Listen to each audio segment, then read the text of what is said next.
New Moon by Stephanie Meyer. These violent delights have violent ends, and in their triumph die, like fire and powder, which, as they kiss, consume. Romeo and Juliet, Act 2, Scene 6. Preface. I felt like I was trapped in one of those terrifying nightmares. The one where you have to run till your lungs burst, but you can't make your body move fast enough. My legs seemed to move slower and slower as I fought my way through the callous crowd, but the hands on the huge clock tower didn't slow. With relentless, uncaring force, they turned inexorably toward the end of everything. But this was no dream, and unlike the nightmare, I wasn't running for my life. I was racing to save something infinitely more precious. My own life meant little to me today. Alice had said there was a good chance we would both die here. Perhaps the outcome would be different if she weren't trapped by the brilliant sunlight. Only I was free to run across this bright, crowded square. And I couldn't run fast enough.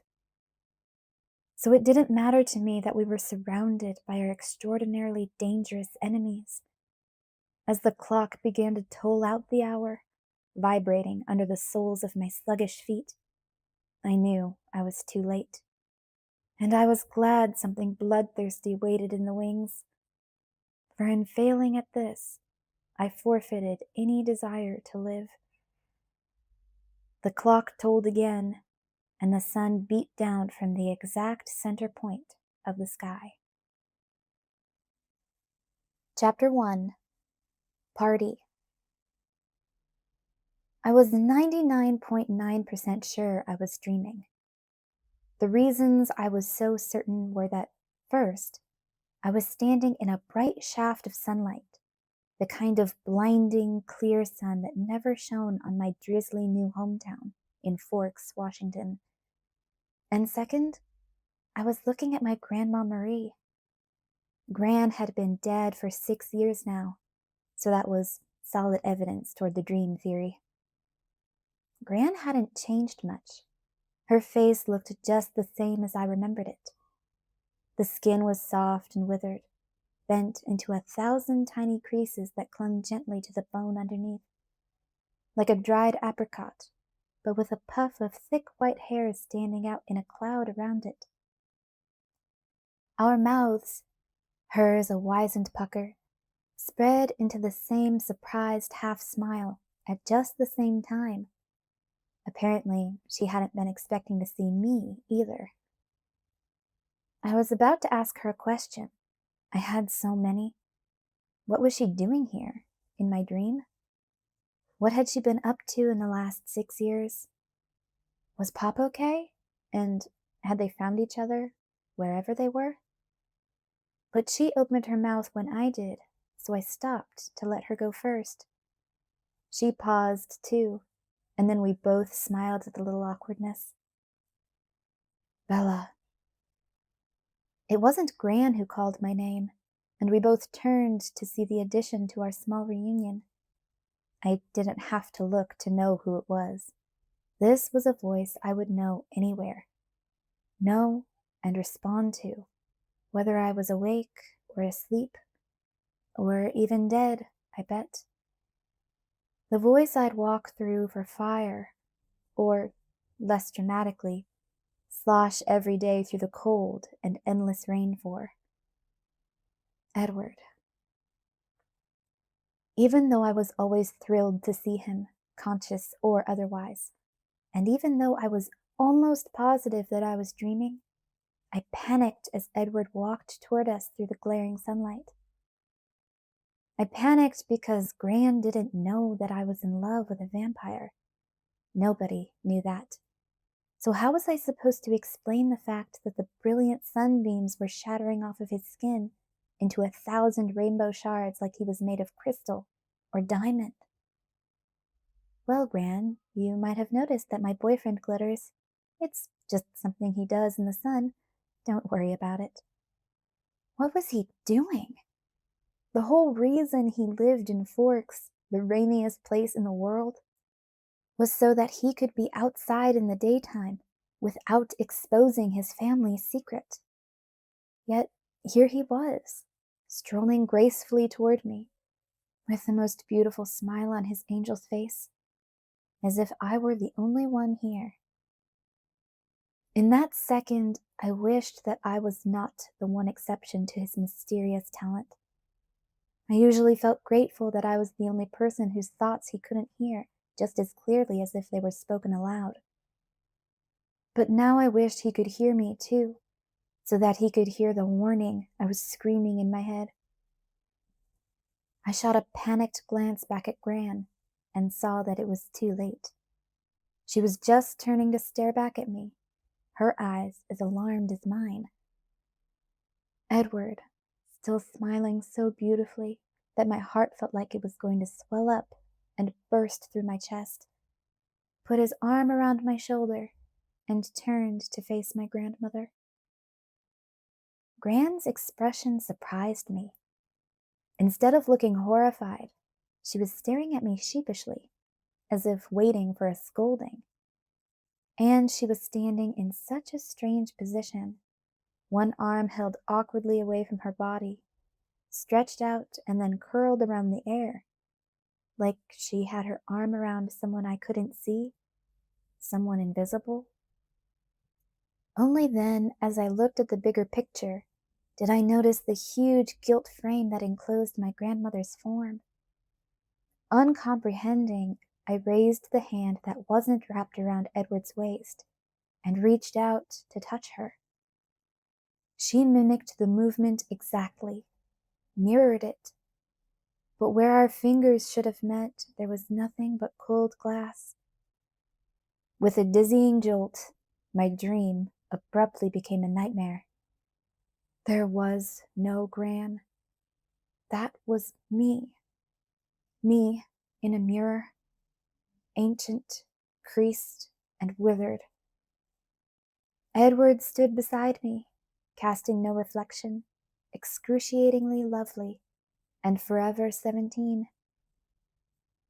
He pressed his icy, perfect lips against my wasted cheek. "Happy birthday," he whispered. I woke with a start, my eyelids popping wide open, and gasped. Dull gray light, the familiar light of an overcast morning, took the place of the blinding sun in my dream. Just a dream, I told myself. It was only a dream. I took a deep breath and then jumped again when my alarm went off. The little calendar in the corner of the clock's display informed me that today was September 13th. Only a dream, but prophetic enough in one way at least. Today was my birthday. I was officially 18 years old. I had been dreading this day for months.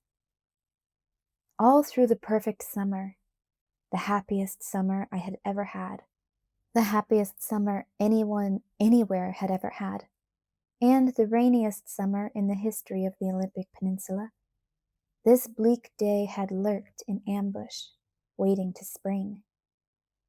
And now that it had hit, it was even worse than I'd feared it would be. I could feel it.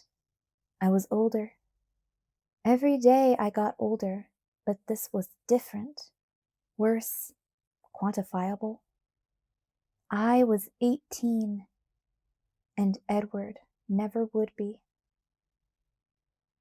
When I went to brush my teeth, I was almost surprised that the face in the mirror hadn't changed. I stared at myself, looking for some sign of impending wrinkles in my ivory skin. The only creases were the ones in my forehead, though, and I knew if I could manage to relax, they would disappear. I couldn't. My eyebrows stayed lodged in a worried line over my anxious brown eyes. It was just a dream, I reminded myself again. Just a dream, but also my worst nightmare. I skipped breakfast in a hurry to get out of the house as quickly as possible. I wasn't entirely able to avoid my dad, so I had to spend a few minutes acting cheerful.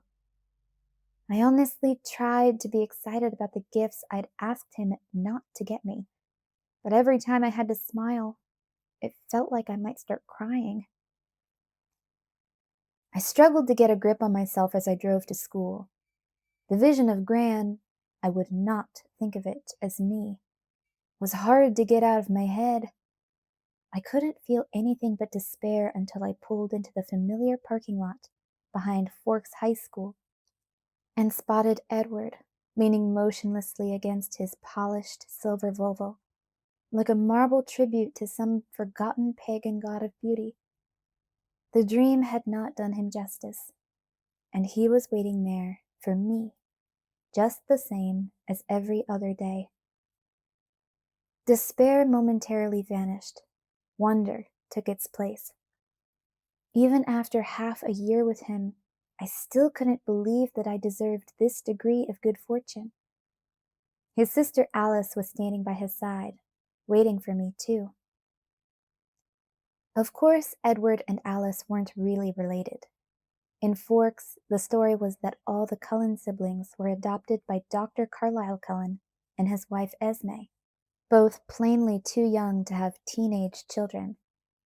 But their skin was precisely the same pale shade. Their eyes had the same strange golden tint, with the same deep, bruise-like shadows beneath them. Her face, like his, was also startlingly beautiful. To someone in the know, someone like me, these similarities marked them for what they were. The sight of Alice waiting there, her tawny eyes brilliant with excitement, and a small silver-wrapped square in her hands, made me frown. I'd told Alice I didn't want anything. Anything. Not gifts or even attention for my birthday. Obviously, my wishes were being ignored. I slammed the door of my '53 Chevy truck. A shower of rust specks fluttered down to the wet blacktop, and walked slowly toward where they waited. Alice skipped forward to meet me, her pixie face glowing under her spiky black hair. "Happy birthday, Bella!" "Shh," I hissed, glancing around the lot to make sure no one had heard her. The last thing I wanted was some kind of celebration of the black event. She ignored me. "Do you want to open your present now or later?" she asked eagerly as we made our way to where Edward still waited. "No presents," I protested in a mumble. She finally seemed to process my mood.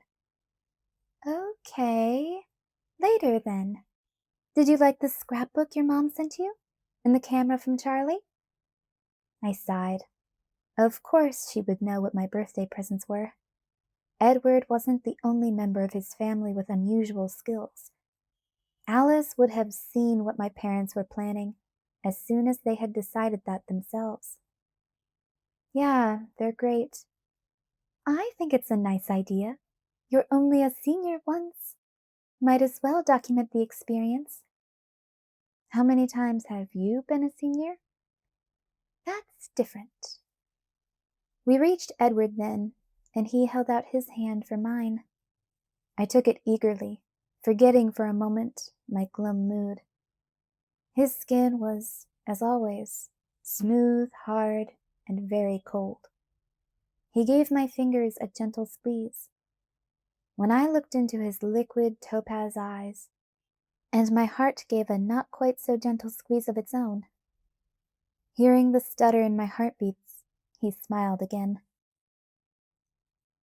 He lifted his free hand and traced one cool fingertip around the outside of my lips as he spoke. "So, as discussed, I am not allowed to wish you a happy birthday. Is that correct?" "Yes, that is correct." I could never quite mimic the flow of his perfect, formal articulation. It was something that could only be picked up in an earlier century. "Just checking." He ran his hand through his tousled bronze hair. You might have changed your mind. Most people seem to enjoy things like birthdays and gifts. Alice laughed, and the sound was all silver, a wind chime. Of course you'll enjoy it. Everyone is supposed to be nice to you today and give you your way, Bella. What's the worst that could happen? She meant it as a rhetorical question. Getting older, I answered anyway, and my voice was not as steady as I wanted it to be. Beside me, Edward's smile tightened into a hard line. 18 isn't very old, Alice said. Don't women usually wait till they're 29 to get upset over birthdays? It's older than Edward, I mumbled. He sighed. Technically, she said, keeping her tone light. Just by one little year, though.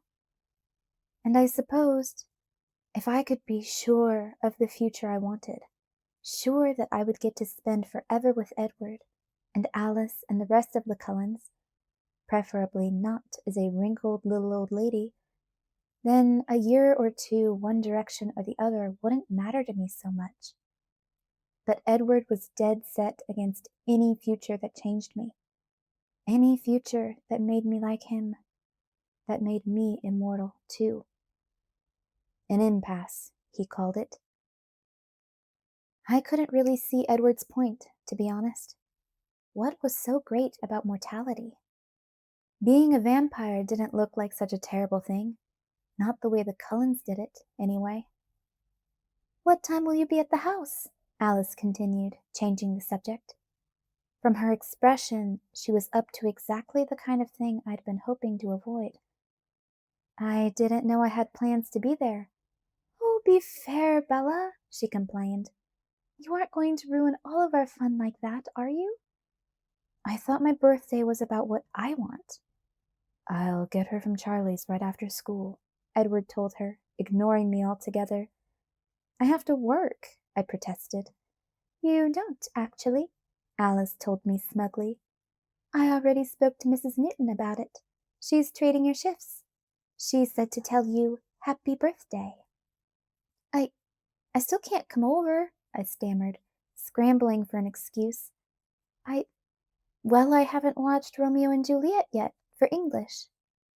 Alice snorted. You have Romeo and Juliet memorized.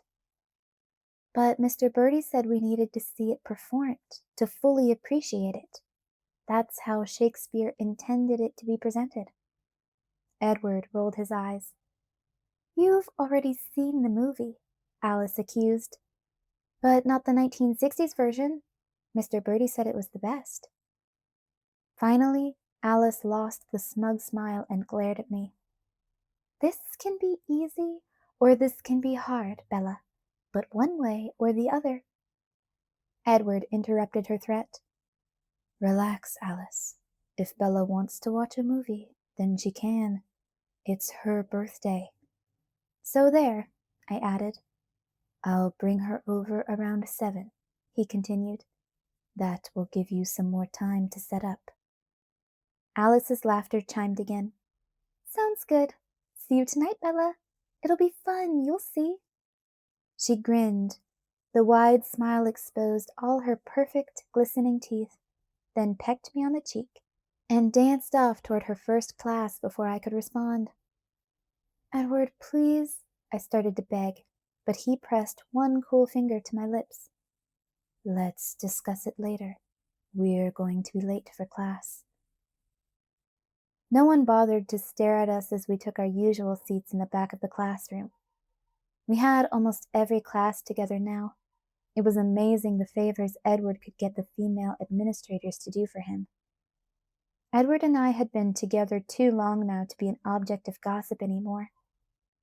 Even Mike Newton didn't bother to give me the glum stare that used to make me feel a little guilty. He smiled now instead, and I was glad he seemed to have accepted that we could only be friends. Mike had changed over the summer. His face had lost some of its roundness, making his cheekbones more prominent, and he was wearing his pale blonde hair in a new way. Instead of bristly, it was longer and gelled into a carefully casual disarray. It was easy to see where his inspiration came from, but Edward's look wasn't something that could be achieved through imitation. As the day progressed, I considered ways to get out of whatever was going down at the Cullen house tonight. It would be bad enough to have to celebrate when I was in the mood to mourn. But worse than that, this was sure to involve attention and gifts. Attention is never a good thing, as any other accident-prone klutz would agree. No one wants a spotlight when they're likely to fall on their face. And I'd very pointedly asked, well, ordered, really, that no one give me any presents this year.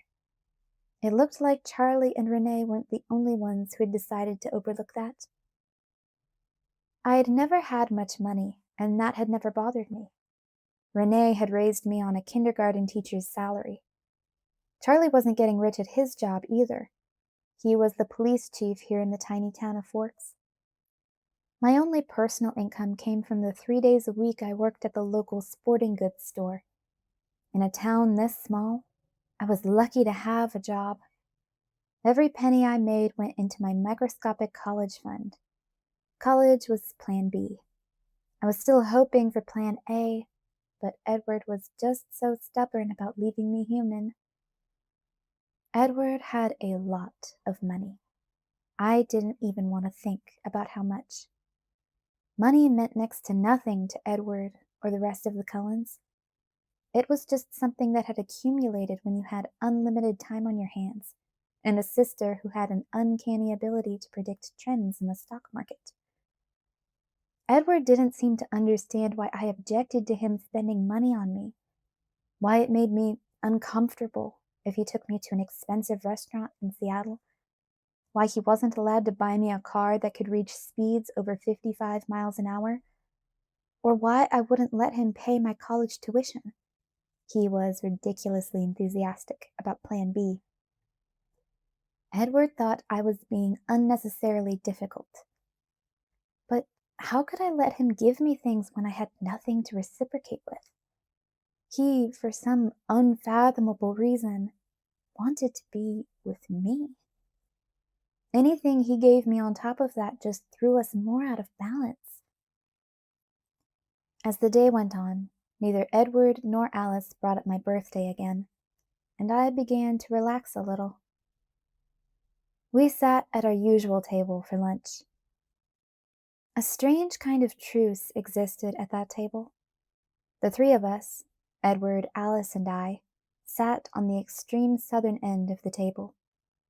Now that the older and somewhat scarier, in Emmett's case certainly, Cullen siblings had graduated, Alice and Edward did not seem quite so intimidating, and we did not sit alone here.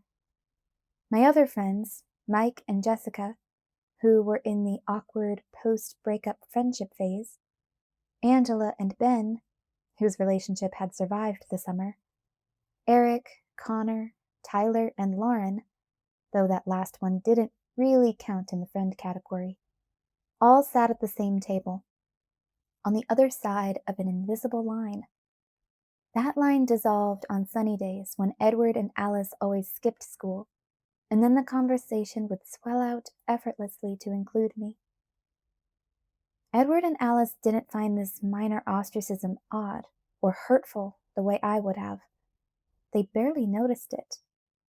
People always felt strangely ill at ease with the Cullens, almost afraid for some reason they couldn't explain to themselves. I was a rare exception to that rule. Sometimes it bothered Edward how very comfortable I was with being close to him. He thought it was hazardous to my health, an opinion I rejected vehemently whenever he voiced it. The afternoon passed quickly. School ended, and Edward walked me back to my truck as he usually did. But this time, he held the passenger door open for me.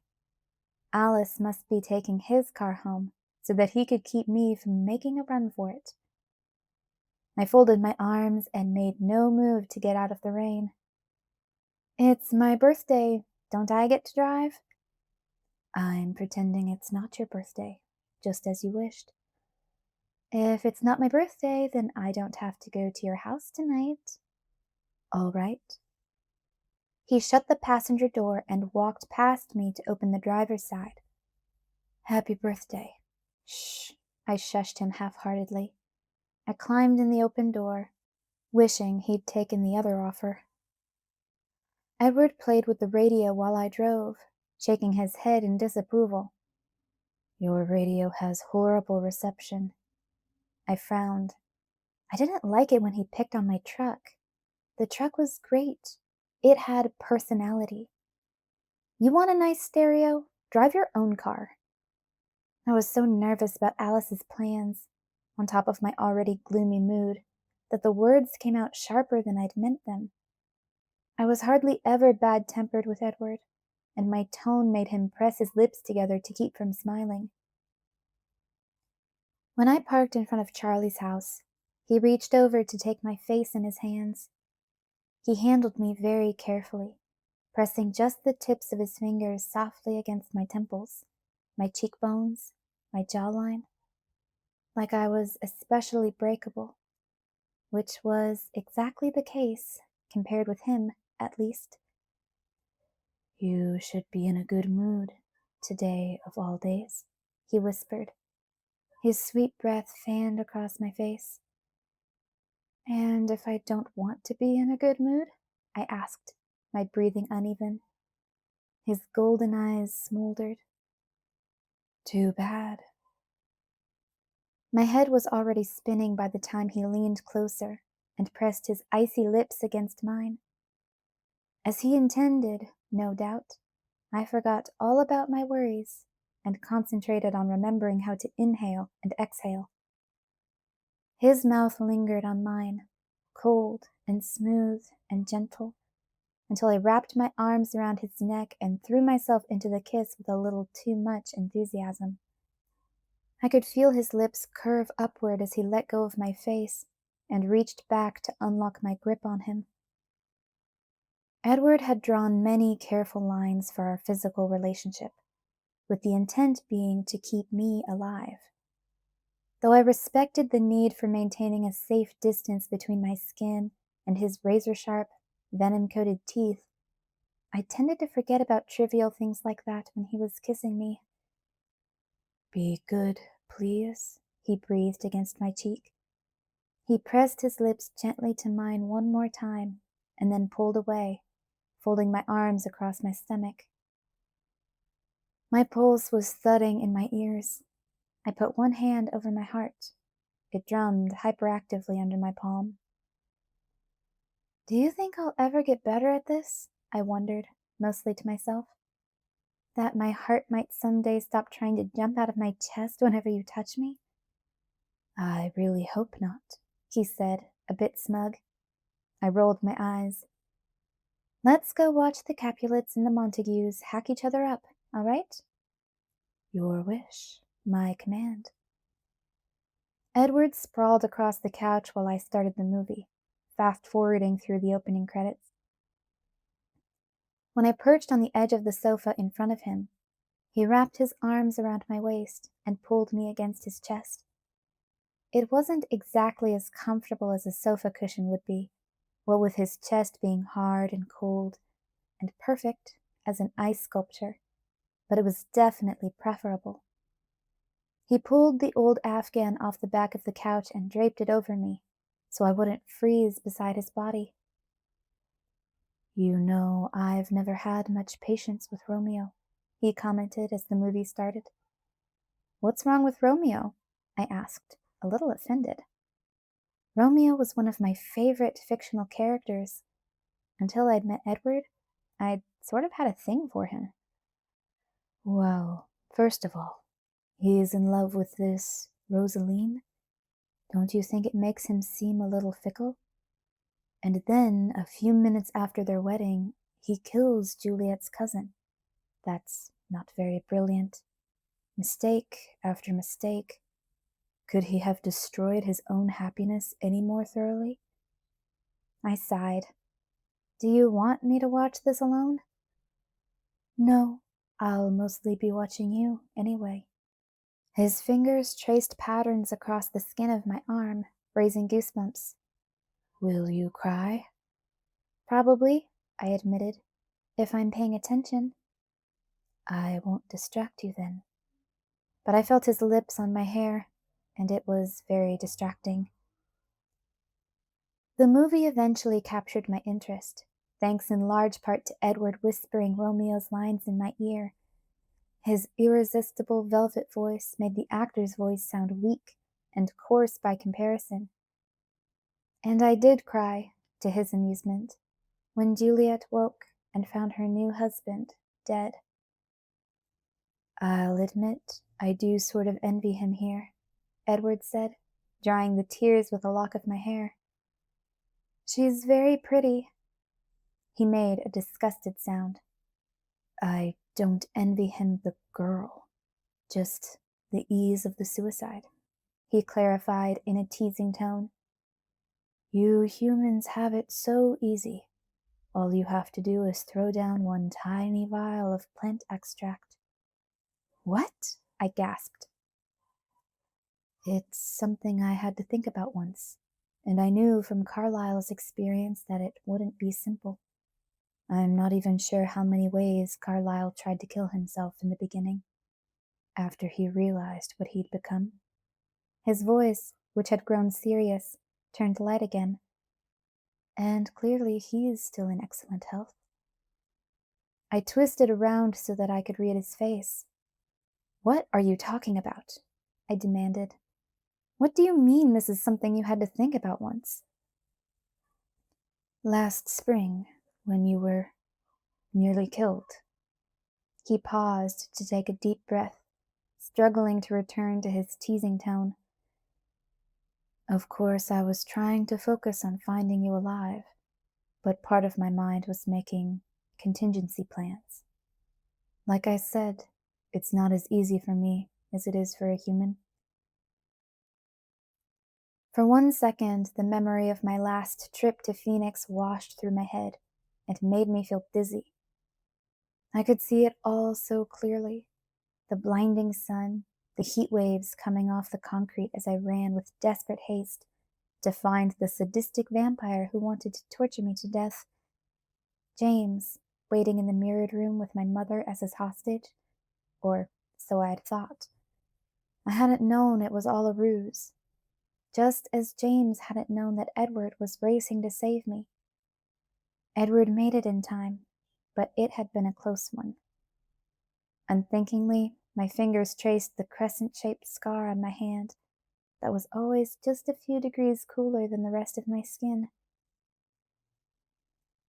I shook my head as if I could shake away the bad memories, and tried to grasp what Edward meant. My stomach plunged uncomfortably. Contingency plans, I repeated. Well, I wasn't going to live without you. He rolled his eyes as if that were childishly obvious. But I wasn't sure how to do it. I knew Emmett and Jasper would never help.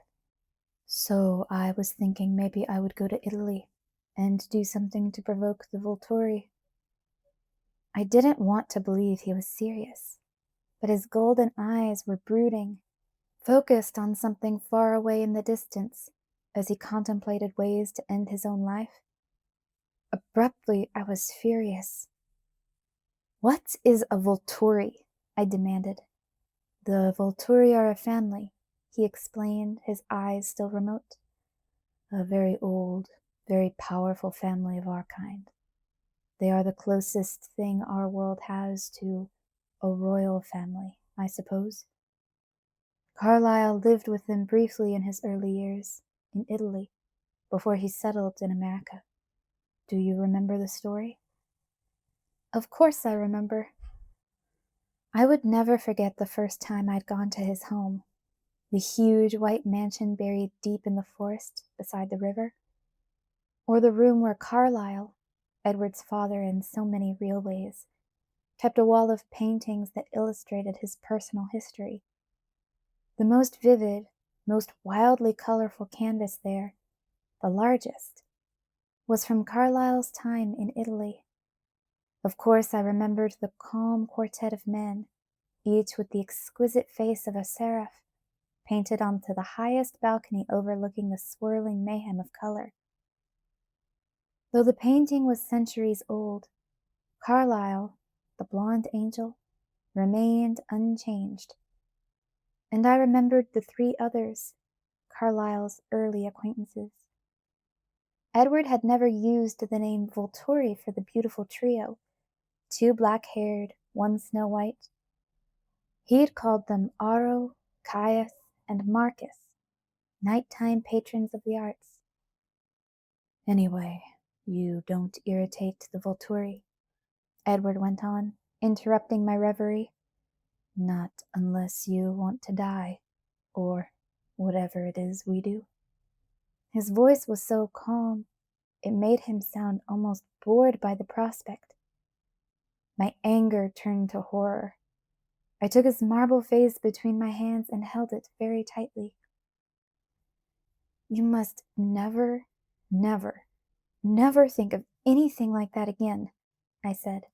No matter what might happen to me, you are not allowed to hurt yourself. I'll never put you in danger again, so it's a moot point. Put me in danger? I thought we'd established that all the bad luck is my fault. I was getting angrier. How dare you even think like that? The idea of Edward ceasing to exist, even if I were dead, was impossibly painful. What would you do if the situation were reversed? He asked. That's not the same thing. He didn't seem to understand the difference. He chuckled. What if something did happen to you? I blanched at the thought. Would you want me to go off myself?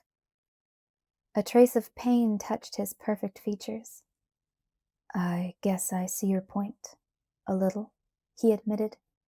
But what would I do without you? Whatever you were doing before I came along and complicated your existence. He sighed. You make that sound so easy. It should be. I'm not really that interesting. He was about to argue, but then he let it go. Moot point, he reminded me. Abruptly, he pulled himself up into a more formal posture, shifting me to the side so that we were no longer touching. Charlie? I guessed. Edward smiled. After a moment, I heard the sound of the police cruiser pulling into the driveway. I reached out and took his hand firmly. My dad could deal with that much. Charlie came in with a pizza box in his hands. Hey, kids, he grinned at me. I thought you'd like a break from cooking and washing dishes for your birthday.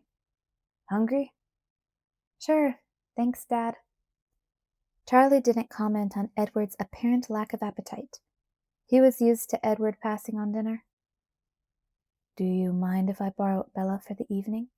Edward asked when Charlie and I were done. I looked at Charlie hopefully.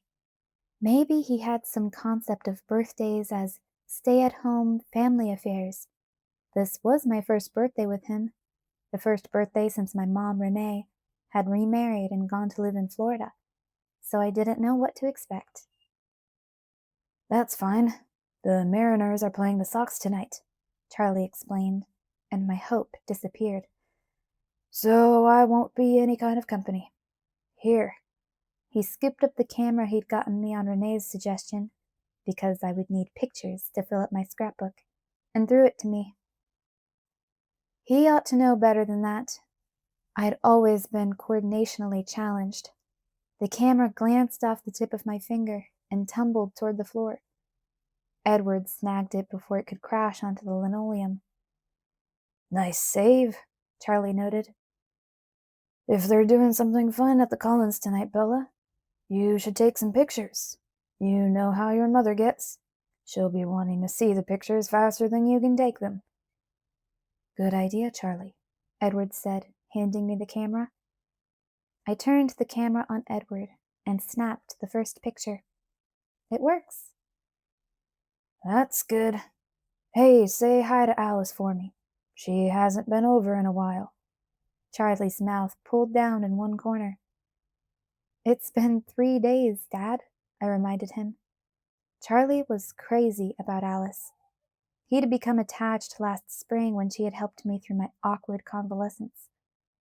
Charlie would be forever grateful to her for saving him from the horror of an almost adult daughter who needed help showering. I'll tell her. Okay, you kids have fun tonight. It was clearly a dismissal. Charlie was already edging toward the living room and the TV. Edward smiled, triumphant, and took my hand to pull me from the kitchen. When we got to the truck, he opened the passenger door for me again, and this time I didn't argue. I still had a hard time finding the obscure turnoff to his house in the dark. Edward drove north through Forks, visibly chafing at the speed limit enforced by my prehistoric Chevy. The engine groaned even louder than usual as he pushed it over 50. Take it easy, I warned him. You know what you would love? A nice little Audi coupe. Very quiet, lots of power. There's nothing wrong with my truck. And speaking of expensive non-essentials, if you know what's good for you, you didn't spend any money on birthday presents. Not a dime, he said virtuously.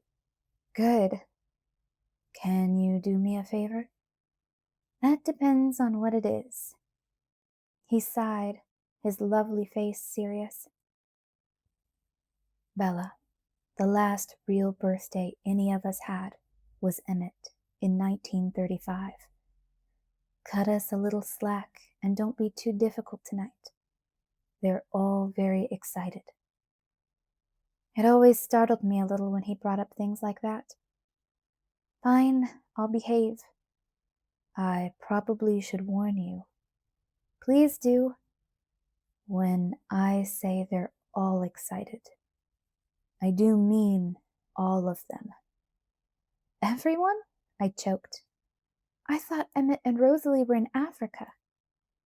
The rest of Forks was under the impression that the older Cullens had gone off to college this year, to Dartmouth, but I knew better.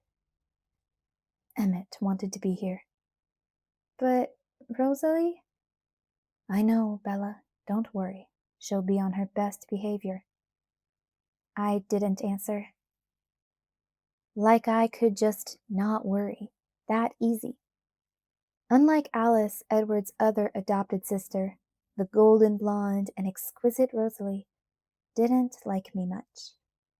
Actually, the feeling was just a little bit stronger than just dislike.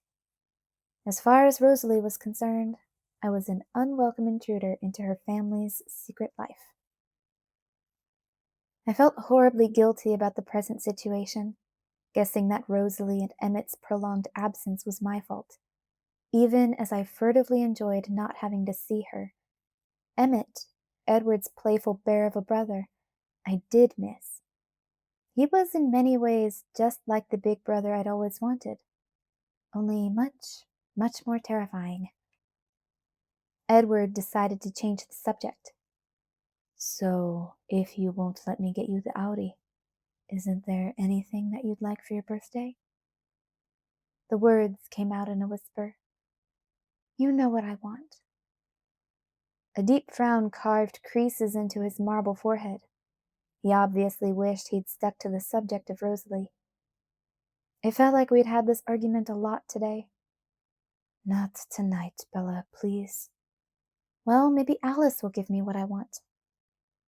Edward growled a deep, menacing sound.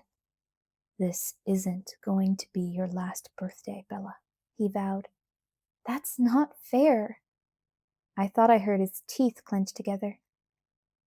We were pulling up to the house now. Bright light shined from every window on the first 2 floors. A long line of glowing Japanese lanterns hung from the porch eaves, reflecting a soft radiance on the huge cedars that surrounded the house. Big bowls of flowers, pink roses, lined the wide stairs up to the front door. I moaned. Edward took a few deep breaths to calm himself. This is a party, he reminded me. Try to be a good sport. Sure, I muttered. He came around to my door and offered me his hand.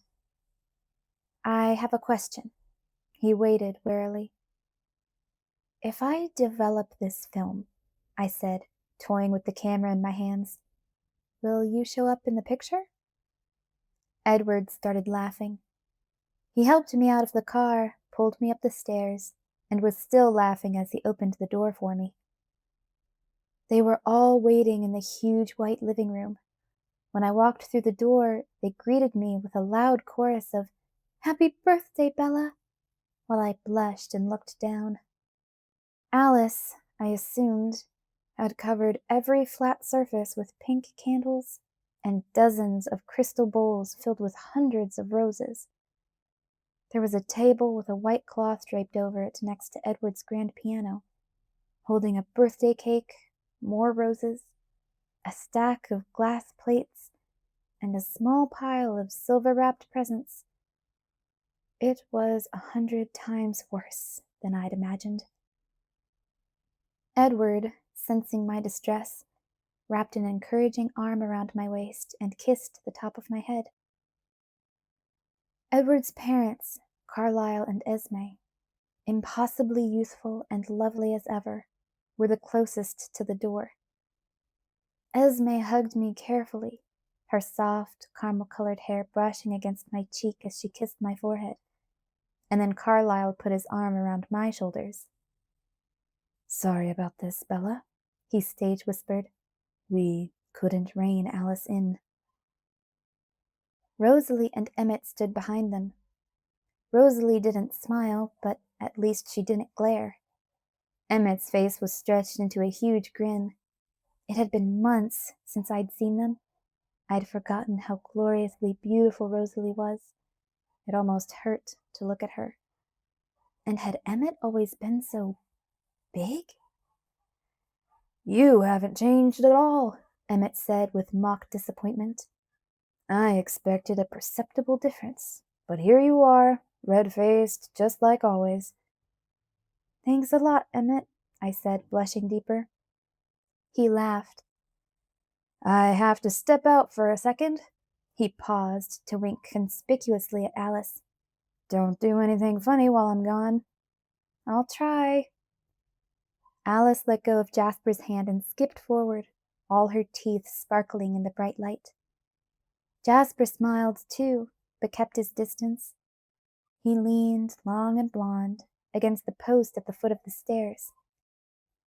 During the days we'd had to spend cooped up together in Phoenix, I'd thought he'd gotten over his aversion to me, but he'd gone back to exactly how he'd acted before, avoiding me as much as possible, the moment he was free from that temporary obligation to protect me. I knew it wasn't personal, just a precaution, and I tried not to be overly sensitive about it. Jasper had more trouble sticking to the Cullens diet than the rest of them. The scent of human blood was much harder for him to resist than the others. He hadn't been trying as long. "Time to open presents," Alice declared. She put her cool hand under my elbow and towed me to the table with the cake and the shiny packages. I put on my best martyr face. "Alice, I know I told you I didn't want anything, but I didn't listen," she interrupted, smug. "Open it." She took the camera from my hands and replaced it with a big square silver box. The box was so light that it felt empty. The tag on top said it was from Emmett, Rosalie, and Jasper. Self-consciously, I tore the paper off and then stared at the box it concealed. It was something electrical, with lots of numbers in the name. I opened the box, hoping for further illumination, but the box was empty. Thanks." Rosalie actually cracked a smile. Jasper laughed. "It's a stereo for your truck," he explained.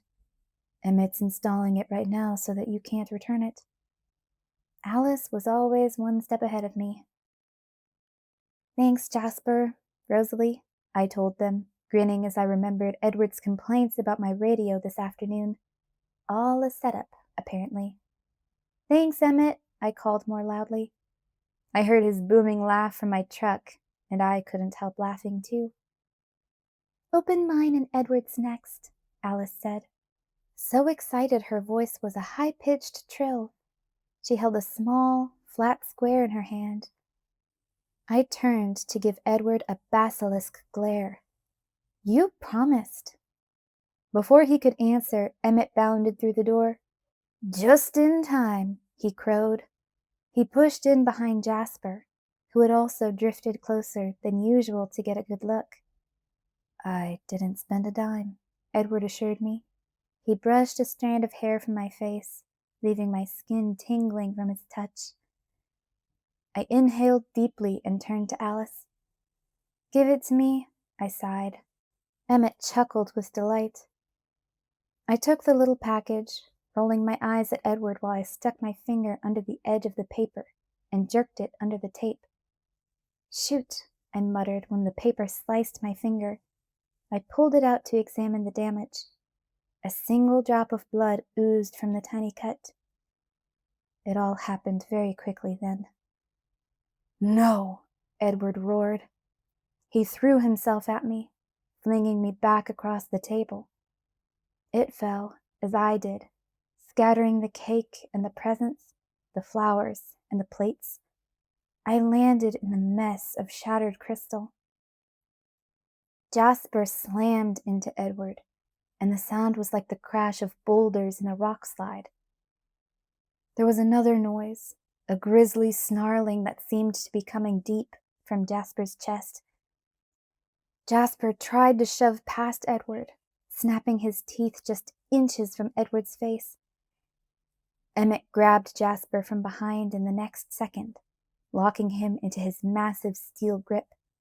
But Jasper struggled on, his wild, empty eyes focused only on me. Beyond the shock, there was also pain. I'd tumbled down to the floor by the piano, with my arms thrown out instinctively to catch my fall into the jagged shards of glass. Only now did I feel the searing, stinging pain that ran from my wrist to the crease inside my elbow. Dazed and disoriented, I looked up from the bright red blood pulsing out of my arm into the fevered eyes of the 6 suddenly ravenous vampires.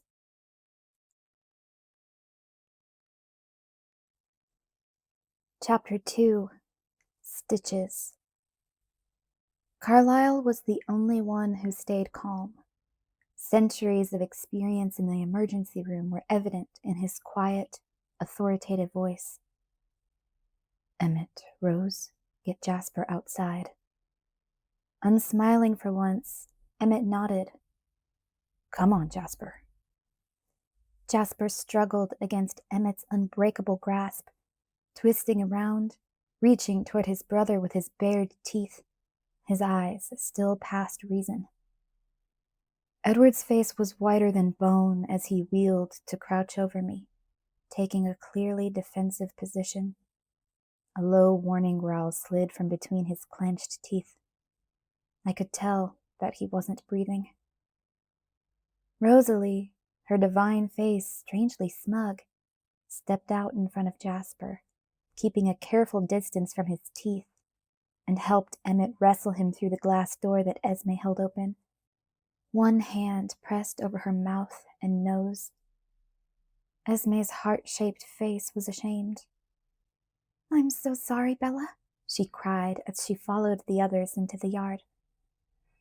"Let me by, Edward," Carlyle murmured. A second passed, and then Edward nodded slowly and relaxed his stance. Carlyle knelt beside me, leaning close to examine my arm. I could feel the shock frozen on my face, and I tried to compose it. "Here, Carlyle," Alice said, handing him a towel. He shook his head. "Too much glass in the wound." He reached over and ripped a long, thin scrap from the bottom of the white tablecloth. He twisted it around my arm above the elbow to form a tourniquet. The smell of the blood was making me dizzy. My ears rang. "Bella," Carlyle said softly, Do you want me to drive you to the hospital, or would you like me to take care of it here? Here, please, I whispered. If you took me to the hospital, there would be no way to keep this from Charlie. I'll get your bag, Alice said. Let's take her to the kitchen table, Carlyle said to Edward. Edward lifted me effortlessly, while Carlyle kept the pressure steady on my arm. How are you doing, Bella? Carlyle asked. I'm fine. My voice was reasonably steady, which pleased me. Edward's face was like stone. Alice was there. Carlyle's black bag was already on the table, a small but brilliant desk light plugged into the wall. Edward sat me gently into a chair, and Carlyle pulled up another. He went to work at once. Edward stood over me, still protective, still not breathing. Just go, Edward, I sighed. I can handle it, he insisted. But his jaw was rigid, his eyes burned with the intensity of the thirst he fought, so much worse for him than it was for the others. You don't need to be a hero, I said. Carlyle can fix me up without your help. Get some fresh air. I winced as Carlyle did something to my arm that stung. I'll stay, he said. Why are you so masochistic? I mumbled. Carlyle decided to intercede. Edward, you may as well go find Jasper before he gets too far. I'm sure he's upset with himself, and I doubt he'll listen to anyone but you right now. Yes, I eagerly agreed. Go find Jasper. You might as well do something useful, Alice added. Edward's eyes narrowed as we ganged up on him, but finally he nodded once and sprinted smoothly through the kitchen's back door. I was sure he hadn't taken a breath since I'd sliced my finger. A numb, dead feeling was spreading through my arm. Though it erased the sting, it reminded me of the gash, and I watched Carlyle's face carefully to distract me from what his hands were doing. His hair gleamed gold in the bright light as he bent over my arm. I could feel the faint stirrings of unease in the pit of my stomach, but I was determined not to let my usual squeamishness get the best of me. There was no pain now, just a gentle tugging sensation that I tried to ignore. No reason to get sick like a baby. If she hadn't been in my line of sight, I wouldn't have noticed Alice get up and steal out of the room. With a tiny, apologetic smile on her lips, she disappeared through the kitchen doorway. Well, that's everyone, I sighed. I can clear a room, at least. It's not your fault. Carlyle comforted me with a chuckle. It could happen to anyone. Could, I repeated, but it usually just happens to me. He laughed again. His relaxed calm was only more amazing, set in direct contrast with everyone else's reaction. I couldn't find any trace of anxiety on his face. He worked with quick, sure movements. The only sound besides our quiet breathing was the soft plink, plink, as the tiny fragments of glass dropped one by one to the table. How can you do this? I demanded. Even Alice and Esme? I trailed off, shaking my head in wonder.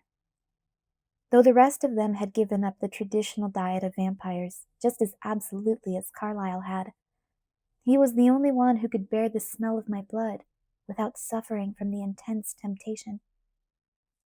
Clearly, this was much more difficult than he made it seem. Years and years of practice, he told me. I barely notice the scent anymore. Do you think it would be harder if you took a vacation from the hospital for a long time and weren't around any blood? Maybe. He shrugged his shoulders, but his hands remained steady. I've never felt the need for an extended holiday. He flashed a brilliant smile in my direction. I enjoy my work too much. Plink, plink, plink. I was surprised at how much glass there seemed to be in my arm.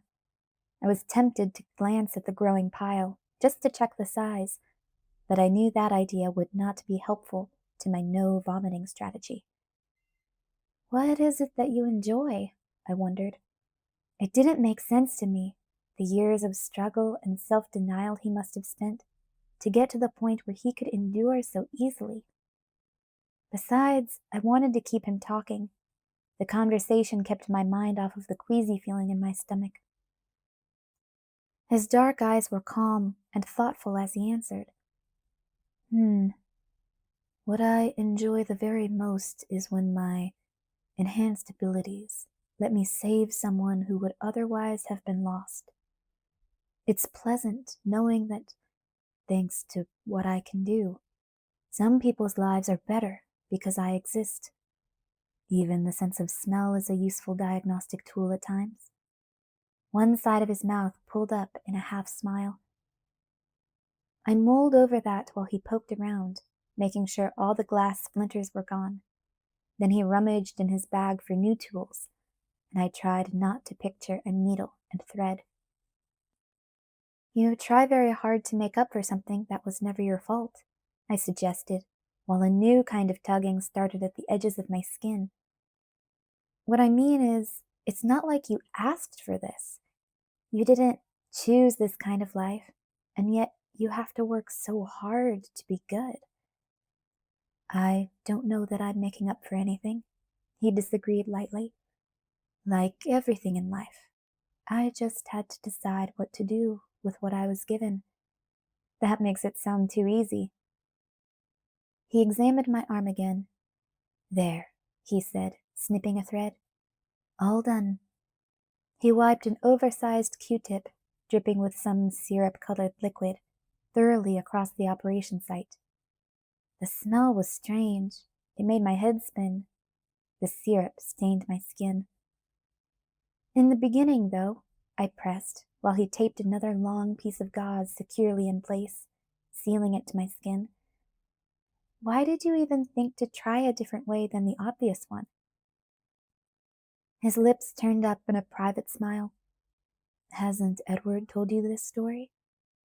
Yes, but I'm trying to understand what you were thinking.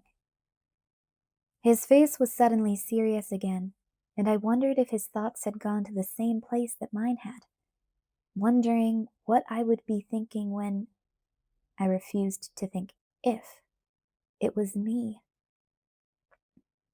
You know my father was a clergyman, he mused as he cleaned the table carefully, rubbing everything down with wet gauze and then doing it again. The smell of alcohol burned in my nose. He had a rather harsh view of the world, which I was already beginning to question before the time that I changed. Carlyle put all the dirty gauze and the glass slivers into an empty crystal bowl. I didn't understand what he was doing, even when he lit the match. Then he threw it onto the alcohol-soaked fibers, and the sudden blaze made me jump. Sorry, he apologized.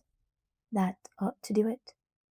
So I didn't agree with my father's particular brand of faith. But never, in the nearly 400 years now since I was born, have I ever seen anything to make me doubt whether God exists in some form or the other, not even the reflection in the mirror.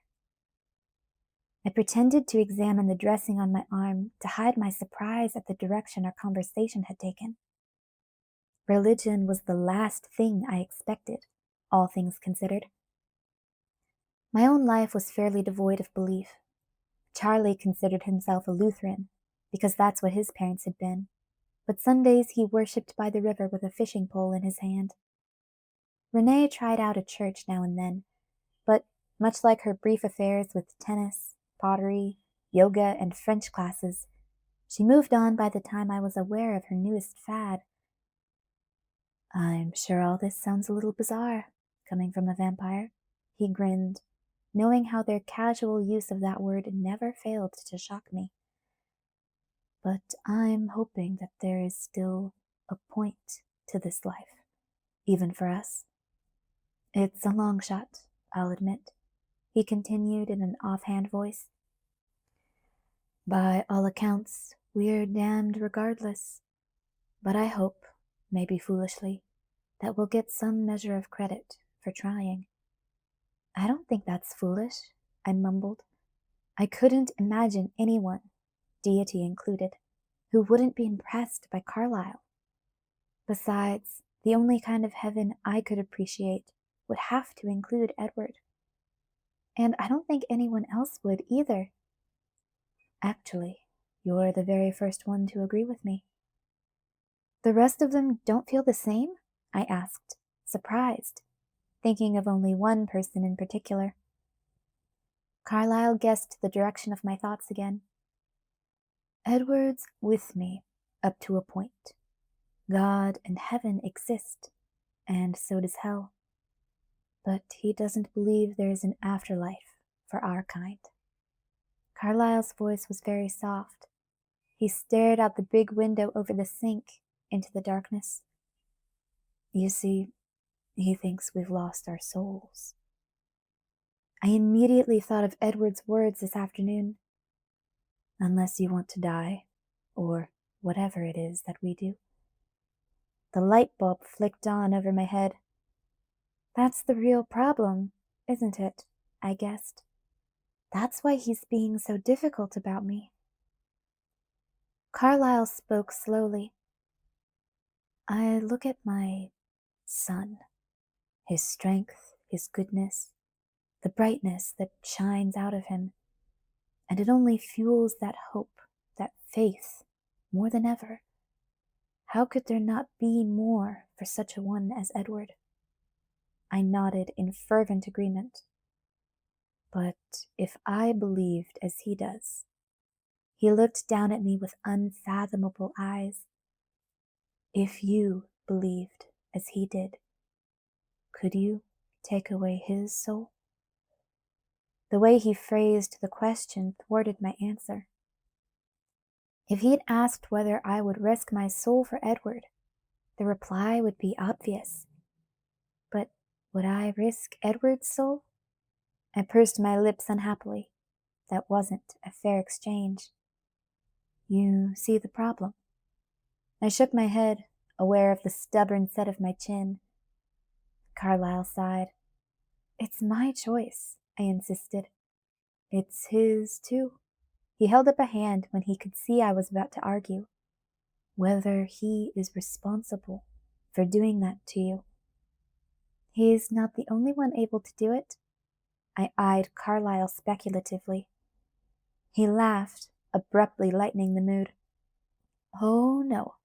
You're going to have to work this out with him. But then he sighed.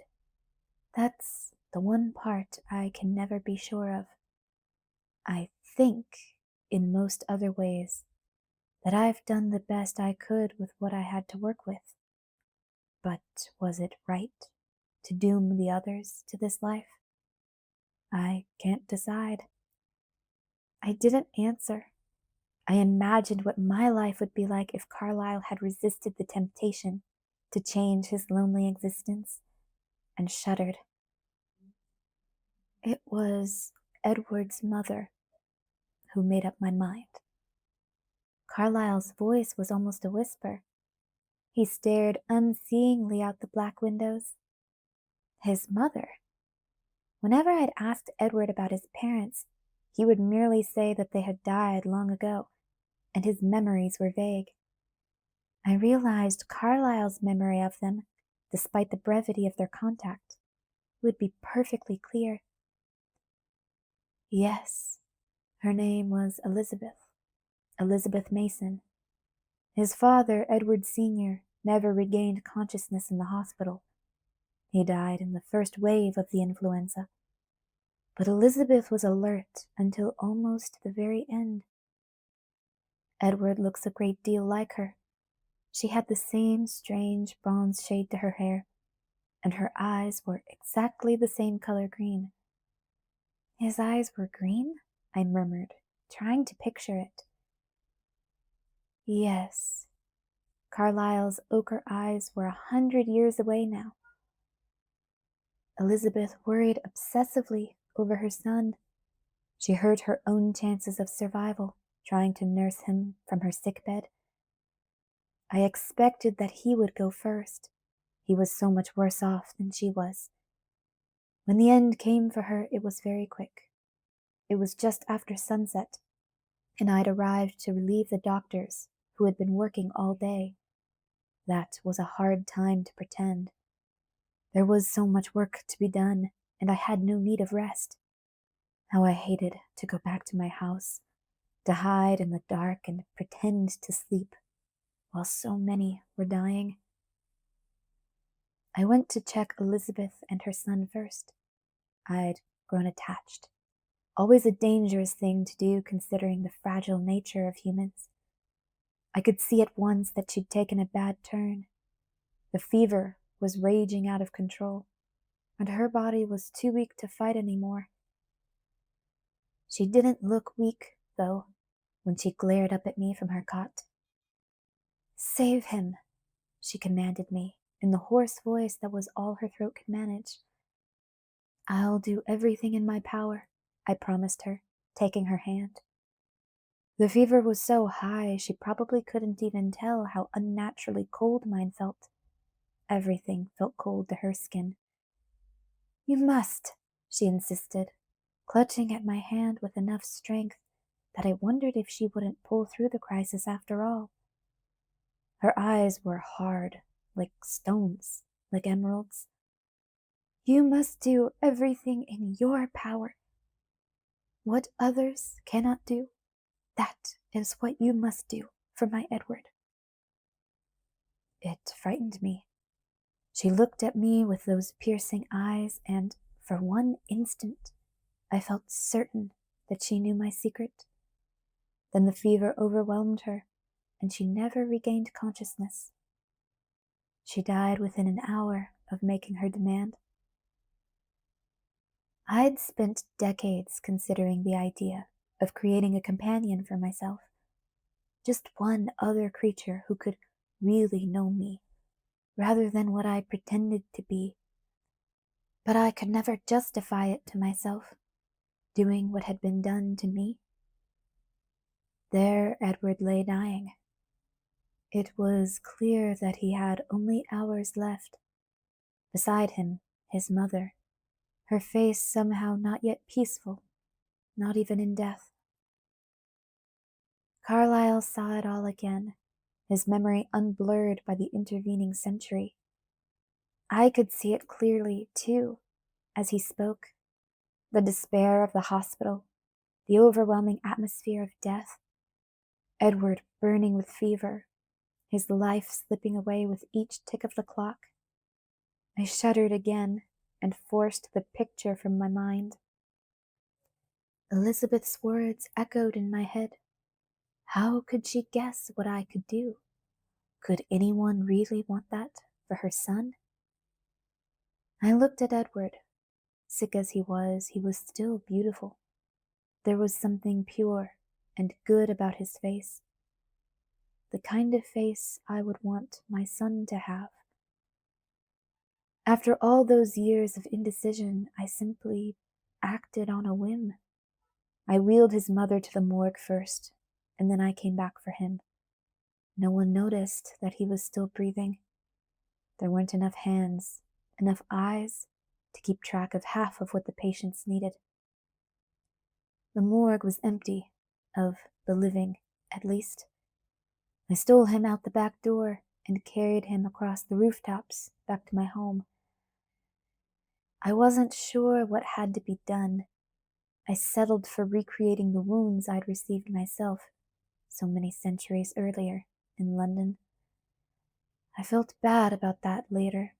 It was more painful and lingering than necessary. I wasn't sorry, though. I've never been sorry that I saved Edward. He shook his head, coming back to the present. He smiled at me. "I suppose I should take you home now." "I'll do that," Edward said. He came through the shadowy dining room, walking slowly for him. His face was smooth, unreadable, but there was something wrong with his eyes, something he was trying very hard to hide. I felt a spasm of unease in my stomach. Carlyle can take me, I said. I looked down at my shirt. The light blue cotton was soaked and spotted with blood. My right shoulder was covered in thick pink frosting. I'm fine. Edward's voice was unemotional. You'll need to change anyway. You'd give Charlie a heart attack with the way you look. I'll have Alice get you something. He strode out of the kitchen door again. I looked at Carlyle anxiously. He's very upset. Yes, Carlyle agreed. Tonight is exactly the kind of thing that he fears the most. You being put in danger because of what we are. It's not his fault. It's not yours either. I looked away from his wise, beautiful eyes. I couldn't agree with that. Carlyle offered me his hand and helped me up from the table. I followed him out into the main room. Esme had come back. She was mopping the floor where I'd fallen, with straight bleach from the smell of it. Esme, let me do that. I could feel my face was bright red again. I'm already done, she smiled up at me. How do you feel? I'm fine, I assured her. Carlyle sews faster than any other doctor I've had. They both chuckled. Alice and Edward came in the back door. Alice hurried to my side, but Edward hung back, his face indecipherable. Come on, Alice said. I'll get you something less macabre to wear. She found a shirt of Esme's that was close to the same color mine had been. Charlie wouldn't notice, I was sure. The long white bandage on my arm didn't look nearly as serious when I was no longer splattered with gore. Charlie was never surprised to see me bandaged. Alice, I whispered as she headed back to the door. Yes? She kept her voice low and looked at me curiously, her head cocked to the side. How bad is it? I couldn't be sure if my whispering was a wasted effort. Even though we were upstairs with the door closed, perhaps he could hear me. Her face tensed. I'm not sure yet. How's Jasper? She sighed. He's very unhappy with himself. It's all so much more challenging for him, and he hates feeling weak. It's not his fault. You'll tell him that I'm not mad at him, not at all, won't you? Of course. Edward was waiting for me by the front door. As I got to the bottom of the staircase, he held it open without saying a word. Take your things, Alice cried as I walked warily toward Edward. She scooped up the 2 packages, one half opened, and my camera from under the piano, and pressed them into my good arm. You can thank me later, when you've opened them. Esme and Carlyle both said a quiet good night. I could see them stealing quick glances at their impassive son, much like I was. It was a relief to be outside. I hurried past the lanterns and the roses, now unwelcome reminders. Edward kept pace with me silently. He opened the passenger side for me, and I climbed in without complaint. On the dashboard was a big red ribbon stuck to the new stereo. I pulled it off, throwing it to the floor. As Edward slid into the other side, I kicked the ribbon under my seat. He didn't look at me or at the stereo. Neither of us switched it on, and the silence was somehow intensified by the sudden thunder of the engine. He drove too fast down the dark serpentine lane. The silence was making me insane. Say something, I finally begged as he turned onto the freeway. What do you want me to say? He asked in a detached voice. I cringed at his remoteness. Tell me you forgive me. That brought a flicker of life to his face, a flicker of anger. Forgive you? For what? If I had been more careful, nothing would have happened. Bella, you gave yourself a paper cut. That hardly deserves the death penalty. It's still my fault. My words opened up the floodgate. Your fault? If you had cut yourself at Mike Newton's house, with Jessica there and Angela and all your normal friends, the worst that could possibly have happened would be what? Maybe they couldn't find you a bandage? If you'd tripped and knocked over a pile of glass plates on your own without someone throwing you into them, even then, what's the worst? You'd get blood on the seats when they drove you to the emergency room? Mike Newton could have held your hand while they stitched you up, and he wouldn't be fighting the urge to kill you the whole time he was there. Don't try to take any of this on yourself, Bella. It will only make me more disgusted with myself. How did Mike Newton end up in this conversation? I demanded. Mike Newton ended up in this conversation because Mike Newton would be a lot healthier for you to be with, he growled.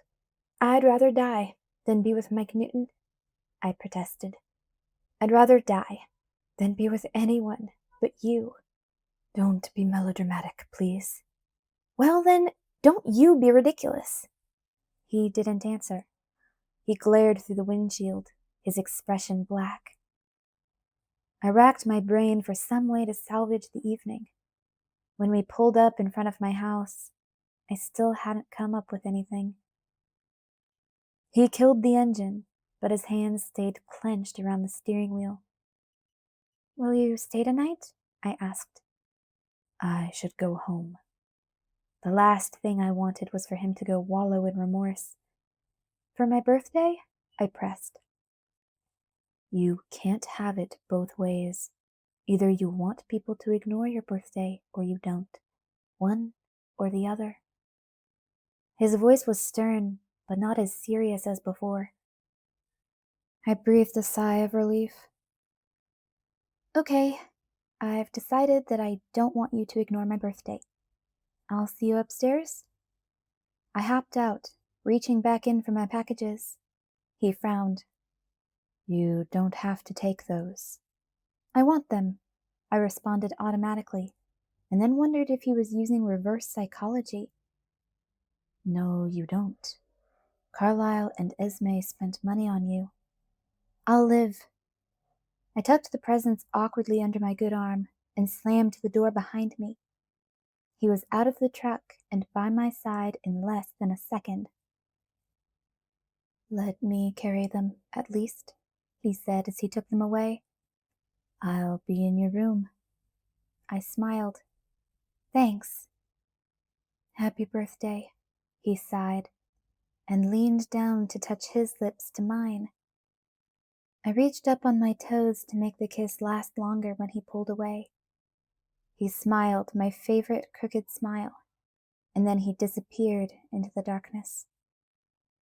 The game was still on. As soon as I walked through the front door, I could hear the announcer rambling over the babble of the crowd. Belle? Charlie called. Hey, Dad, I said as I came around the corner. I held my arm close to my side. The slight pressure burned, and I wrinkled my nose. The anesthetic was apparently losing its effectiveness. How was it?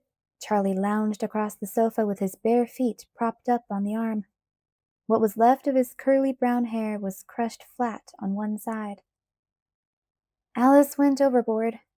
Flowers, cake, candles, presents, the whole bit. What did they get you? A stereo for my truck, and various unknowns. Wow. Yeah, I agreed. Well, I'm calling it a night. I'll see you in the morning, I waved. See ya. What happened to your arm? I flushed and cursed silently. I tripped. It's nothing. Bella, he sighed, shaking his head. Good night, Dad. I hurried up to the bathroom, where I kept my pajamas for such nights as these. I shrugged into the matching tank top and cotton pants that I'd gotten to replace the holey sweats I used to wear to bed, wincing as the movement pulled at the stitches.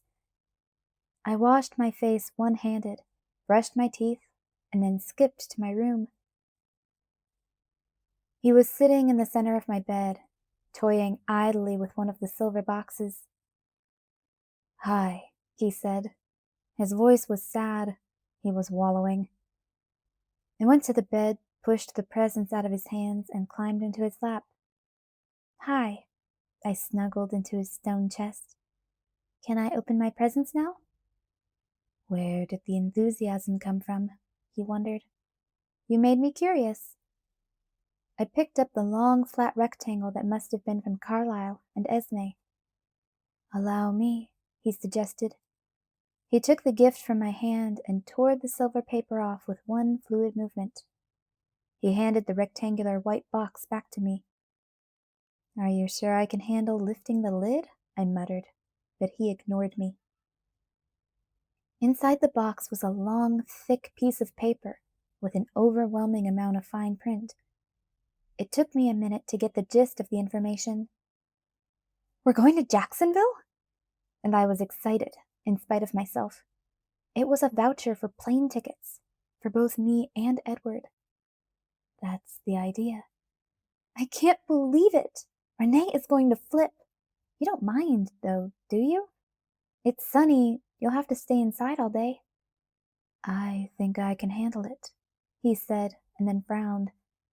If I'd had any idea that you could respond to a gift this appropriately, I would have made you open it in front of Carlyle and Esme. I thought you'd complain. Well, of course it's too much, but I get to take you with me. He chuckled. Now I wish I'd spent money on your present.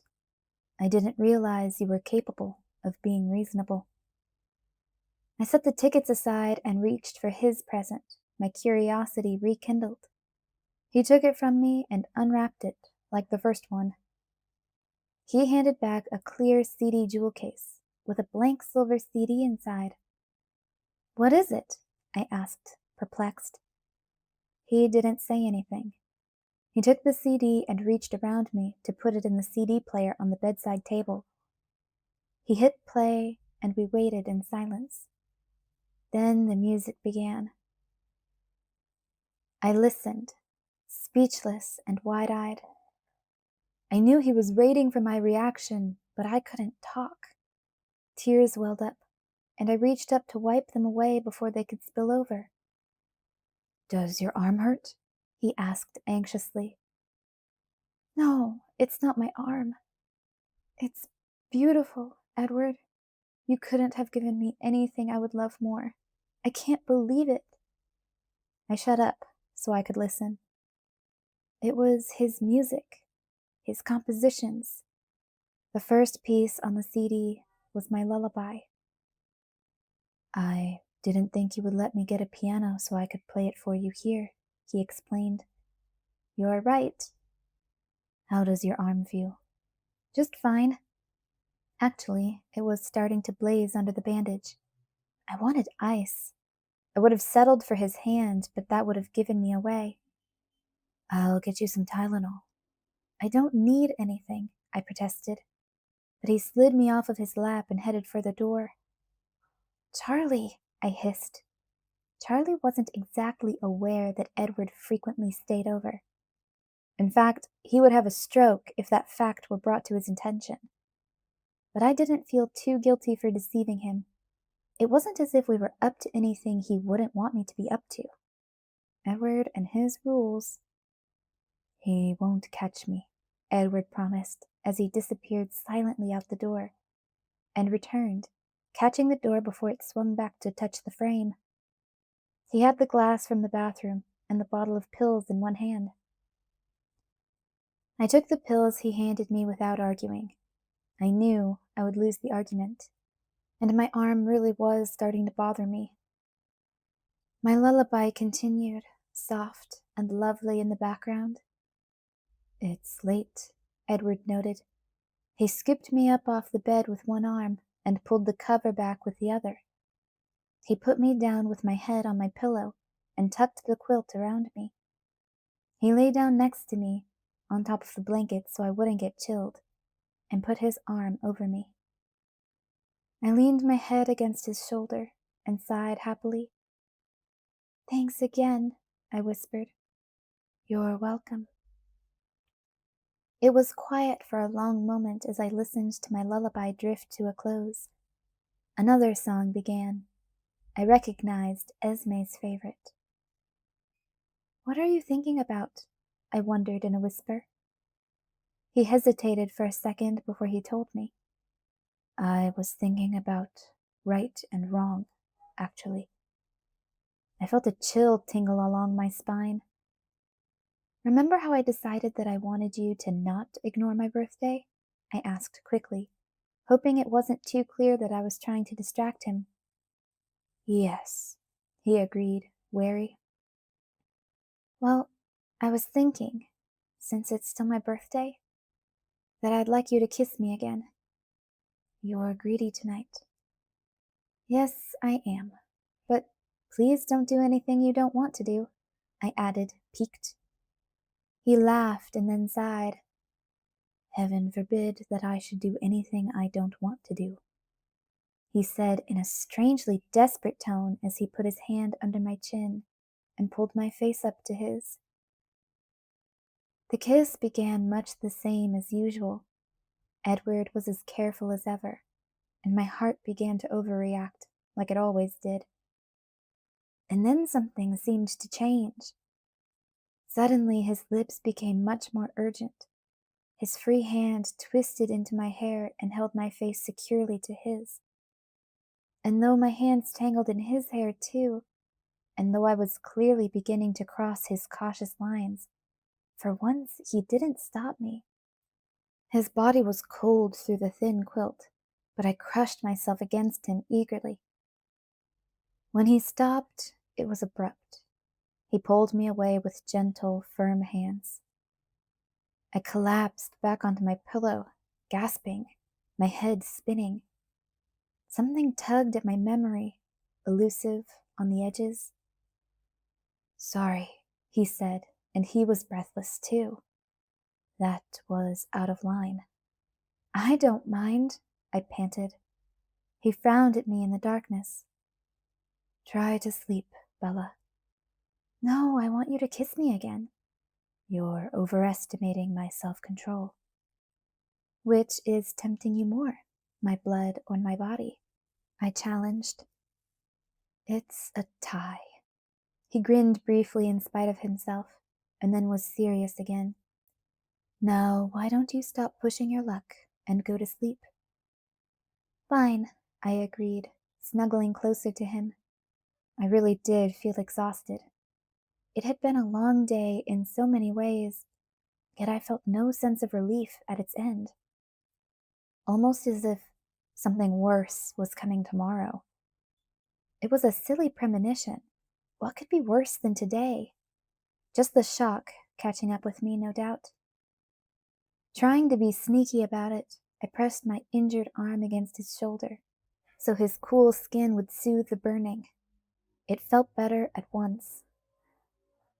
I was halfway asleep, maybe more, when I realized what his kiss had reminded me of. Last spring, when he'd had to leave me to throw James off of my trail, Edward had kissed me goodbye, not knowing when or if we would see each other again. The kiss had the same almost painful edge, for some reason I couldn't imagine. I shuddered into unconsciousness, as if I were already having a nightmare.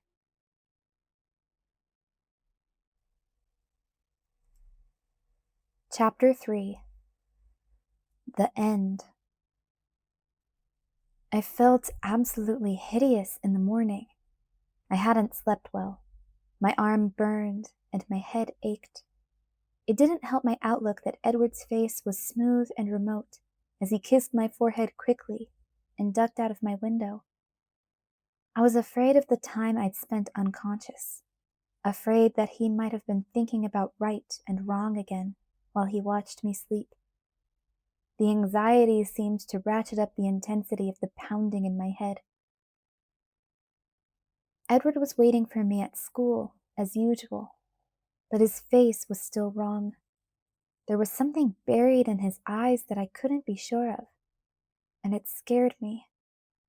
I didn't want to bring up last night, but I wasn't sure if avoiding the subject would be worse.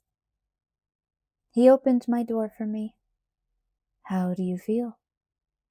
"Perfect," I lied, cringing as the sound of the slamming door echoed in my head. We walked in silence, he shortening his stride to match mine. There were so many questions I wanted to ask, but most of those questions would have to wait, because they were for Alice. How was Jasper this morning? What had they said when I had gone? What had Rosalie said? And most importantly, what could she see happening now in her strange, imperfect visions of the future? Could she guess what Edward was thinking? Why he was so gloomy? Was there a foundation for the tenuous, instinctive fears that I couldn't seem to shake? The morning passed slowly. I was impatient to see Alice, though I wouldn't really be able to talk to her with Edward there. Edward remained aloof. Occasionally he would ask about my arm, and I would lie. Alice usually beat us to lunch. She didn't have to keep pace with a sloth like me.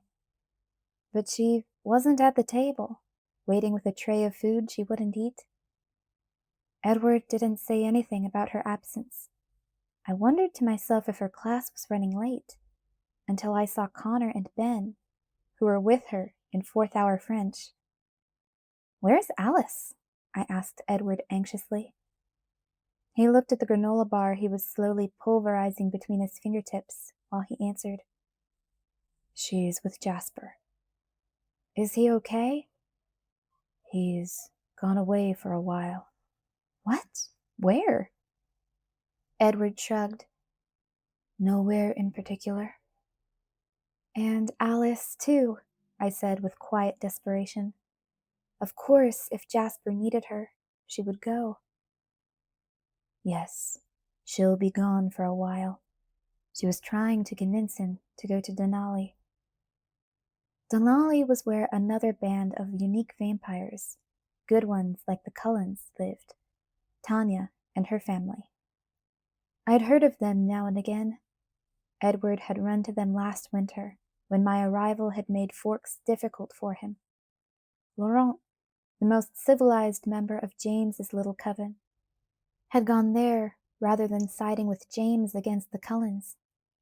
It made sense for Alice to encourage Jasper to go there. I swallowed, trying to dislodge the sudden lump in my throat. The guilt made my head bow and my shoulders slump. I had run them out of their home, just like Rosalie and Emmett. I was a plague. "Is your arm bothering you?" he asked solicitously. "Who cares about my stupid arm?" I muttered in disgust. He didn't answer, and I put my head down on the table. By the end of the day, the silence was becoming ridiculous. I didn't want to be the one to break it. But apparently that was my only choice, if I ever wanted him to talk to me again.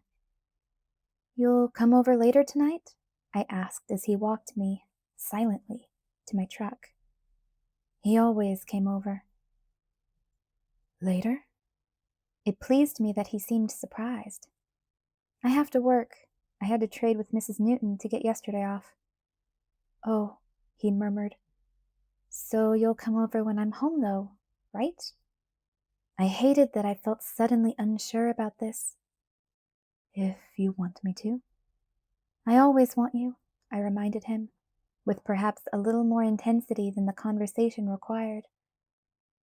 I expected he would laugh or smile or react somehow to my words. "All right, then," he said indifferently. He kissed my forehead again before he shut the door on me. Then he turned his back and loped gracefully toward his car. I was able to drive out of the parking lot before the panic really hit. But I was hyperventilating by the time I got to the Newtons. He just needed time, I told myself. He would get over this. Maybe he was sad because his family was disappearing. But Alice and Jasper would come back soon, and Rosalie and Emmett too. If it would help, I would stay away from the big white house on the river. I'd never set foot there again. That didn't matter. I'd still see Alice at school. She would have to come back for school, right? And she was at my place all the time anyway. She wouldn't want to hurt Charlie's feelings by staying away. No doubt I would also run into Carlisle with regularity, in the emergency room. After all, what had happened last night was nothing. Nothing had happened. So I fell down. That was the story of my life. Compared to last spring, it seemed especially unimportant. James had left me broken and nearly dead from loss of blood. And yet Edward had handled the interminable weeks in the hospital much better than this. Was it because this time it wasn't an enemy he'd had to protect me from? Because it was his brother? Maybe it would be better if he took me away, rather than his family being scattered. I grew slightly less depressed as I considered all the uninterrupted alone time. If he could just last through the school year, Charlie wouldn't be able to object. We could go away to college, or pretend that's what we were doing, like Rosalie and Emmett this year. Surely Edward could wait a year. What was a year to an immortal? It didn't even seem like that much to me. I was able to talk myself into enough composure to handle getting out of the truck and walking to the store. Mike Newton had beaten me here today, and he smiled and waved when I came in. I grabbed my vest, nodding vaguely in his direction. I was still imagining pleasant scenarios that consisted of me running away with Edward to various exotic locales. Mike interrupted my fantasy. "How was your birthday?" "Ugh," I mumbled. "I'm glad it's over." Mike looked at me from the corners of his eyes like I was crazy. Work dragged. I wanted to see Edward again, praying that he would be past the worst of this, whatever it was exactly, by the time I saw him again. It's nothing, I told myself over and over again. Everything will go back to normal. The relief I felt when I turned onto my street and saw Edward's silver car parked in front of my house was an overwhelming, heady thing, and it bothered me deeply that it should be that way. I hurried through the front door, calling out before I was completely inside. "Dad? Edward?"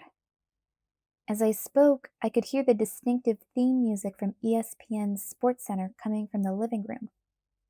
"In here," Charlie called. I hung my raincoat on its peg and hurried around the corner. Edward was in the armchair, my father on the sofa. Both had their eyes trained on the TV. The focus was normal for my father, not so much for Edward. "Hi," I said weakly.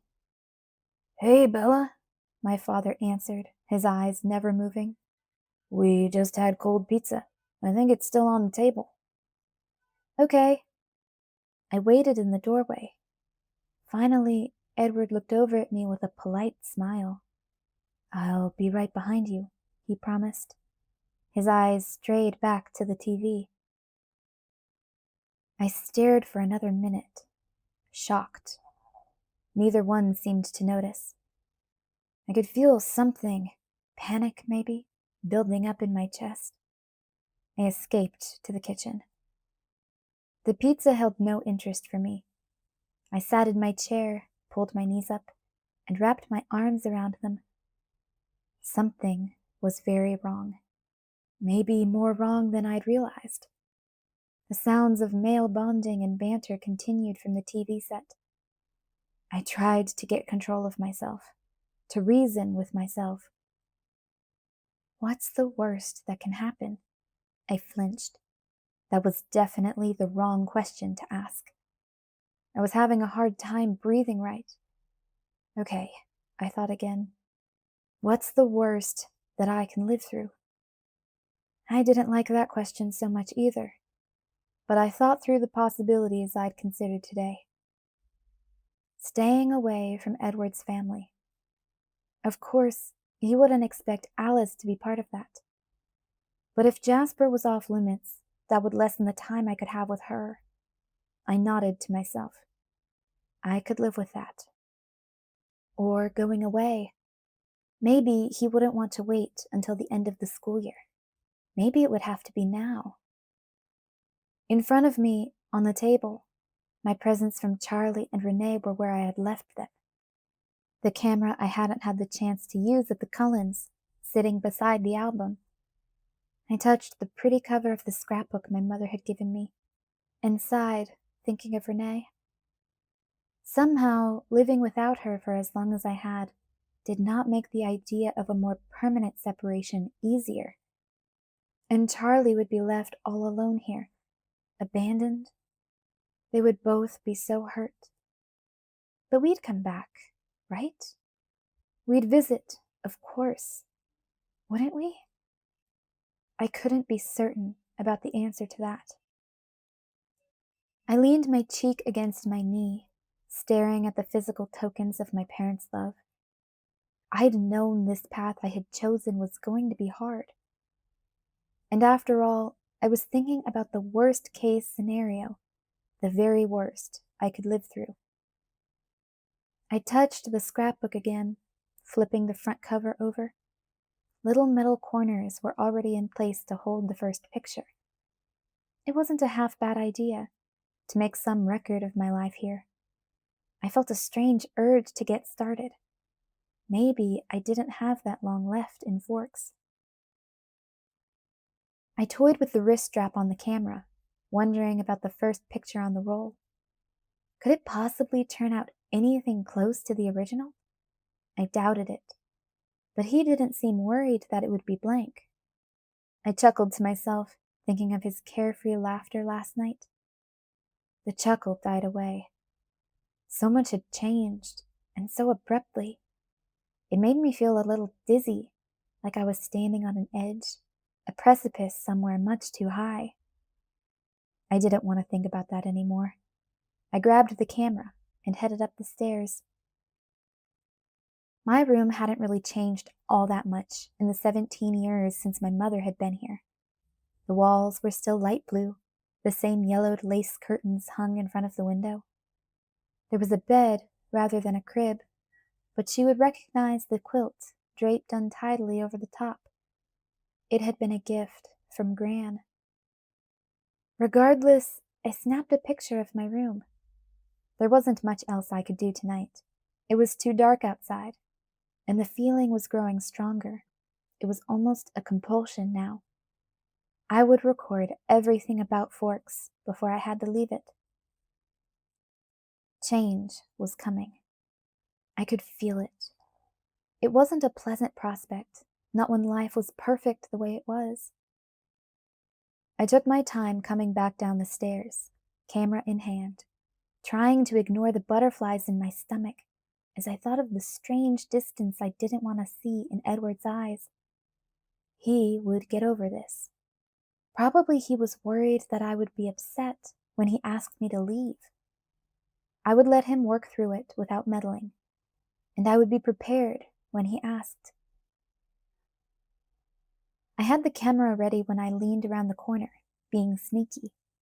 I was sure there was no chance that I had caught Edward by surprise, but he didn't look up. I felt a brief shiver as something icy twisted in my stomach. I ignored that and took the picture. They both looked at me then. Charlie frowned. Edward's face was empty, expressionless. "What are you doing, Bella?" Charlie complained. "Oh, come on." I pretended to smile as I went to sit on the floor in front of the sofa where Charlie lounged. "You know Mom will be calling soon to ask me if I'm using my presents. I have to get to work before she can get her feelings hurt." "Why are you taking pictures of me, though?" he grumbled. "Because you're so handsome," I replied, keeping it light. "And because, since you bought the camera, you're obligated to be one of my subjects." He mumbled something unintelligible. "Hey, Edward," I said with admirable indifference. "Take one of me and my dad together." I threw the camera toward him, carefully avoiding his eyes, and knelt beside the arm of the sofa where Charlie's face was. Charlie sighed. "You need to smile, Bella," Edward murmured. I did my best, and the camera flashed. "Let me take one of you kids," Charlie suggested. I knew he was just trying to shift the camera's focus from himself. Edward stood and lightly tossed him the camera. I went to stand beside Edward, and the arrangement felt formal and strange to me. He put one hand lightly on my shoulder, and I wrapped my arm more securely around his waist. I wanted to look at his face, but I was afraid to.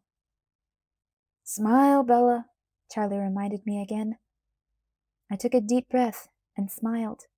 The flash blinded me. "Enough pictures for tonight," Charlie said then, shoving the camera into a crevice of the sofa cushions and rolling over it.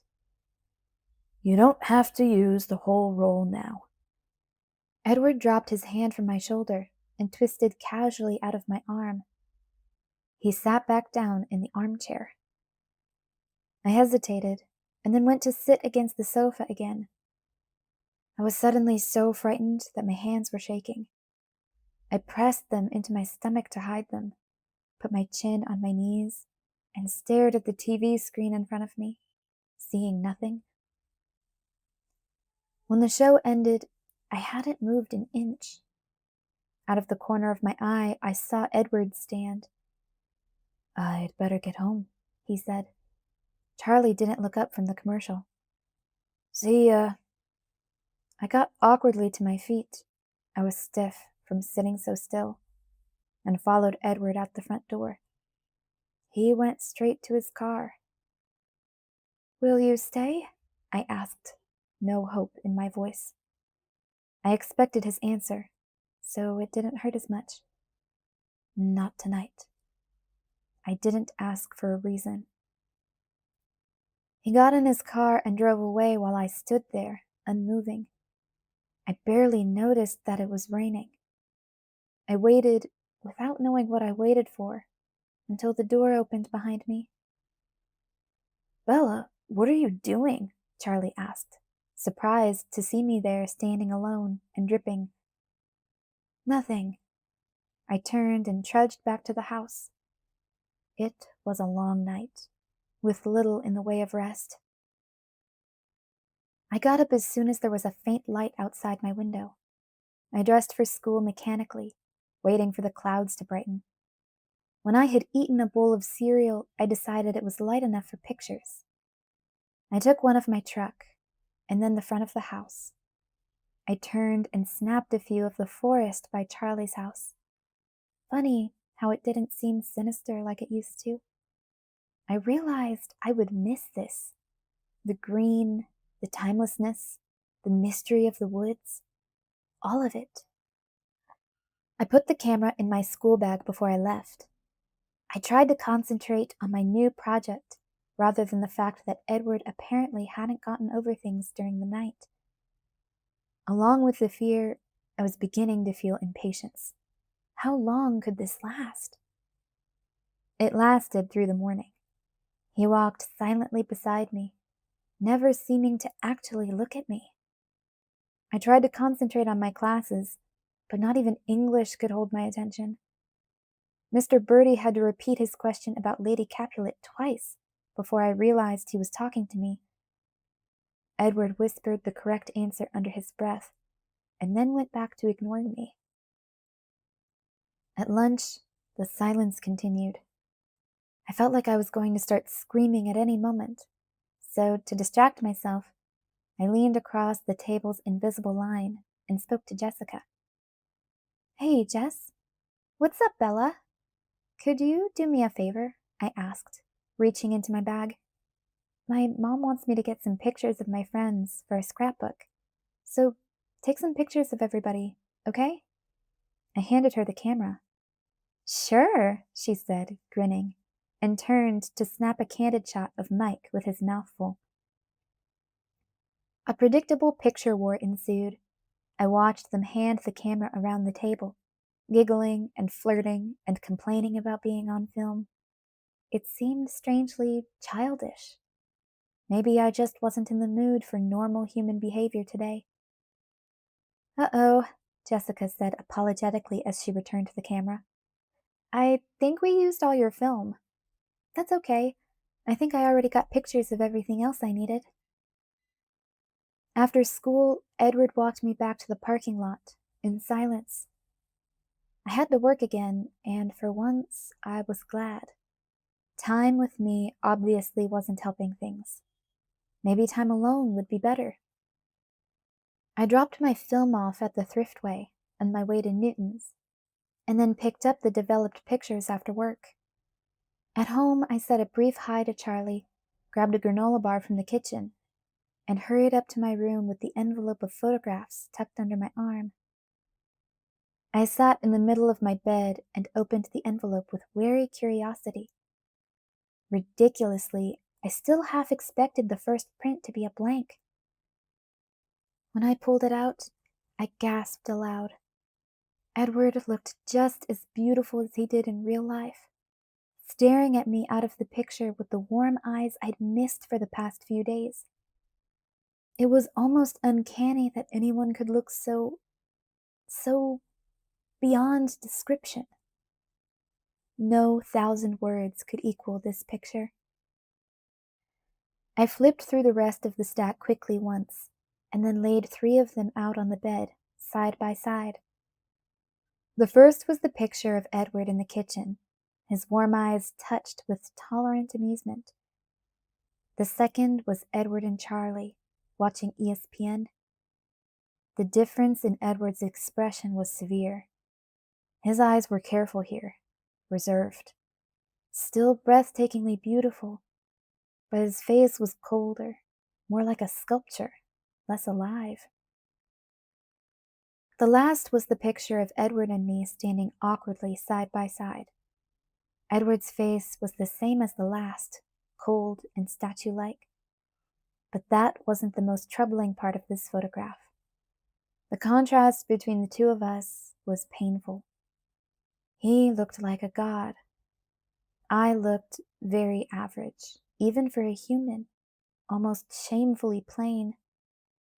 I flipped the picture over with a feeling of disgust. Instead of doing my homework, I stayed up to put the pictures into the album. With a ballpoint pen, I scrawled captions under all the pictures, the names and the dates. I got to the picture of Edward and me, and, without looking at it for too long, I folded it in half and stuck it under the metal tab, Edward's side up. When I was done, I stuffed the second set of prints into a fresh envelope and penned a long thank you letter to Renee. Edward still hadn't come over. I didn't want to admit that he was the reason I'd stayed up so late, but of course he was. I tried to remember the last time he'd stayed away like this, without an excuse, a phone call. He never had. Again, I didn't sleep well. School followed the silent, frustrating, terrifying pattern of the last 2 days. I felt relief when I saw Edward waiting for me in the parking lot, but it faded quickly. He was no different, unless maybe more remote. It was hard to even remember the reason for all this mess. My birthday already felt like the distant past.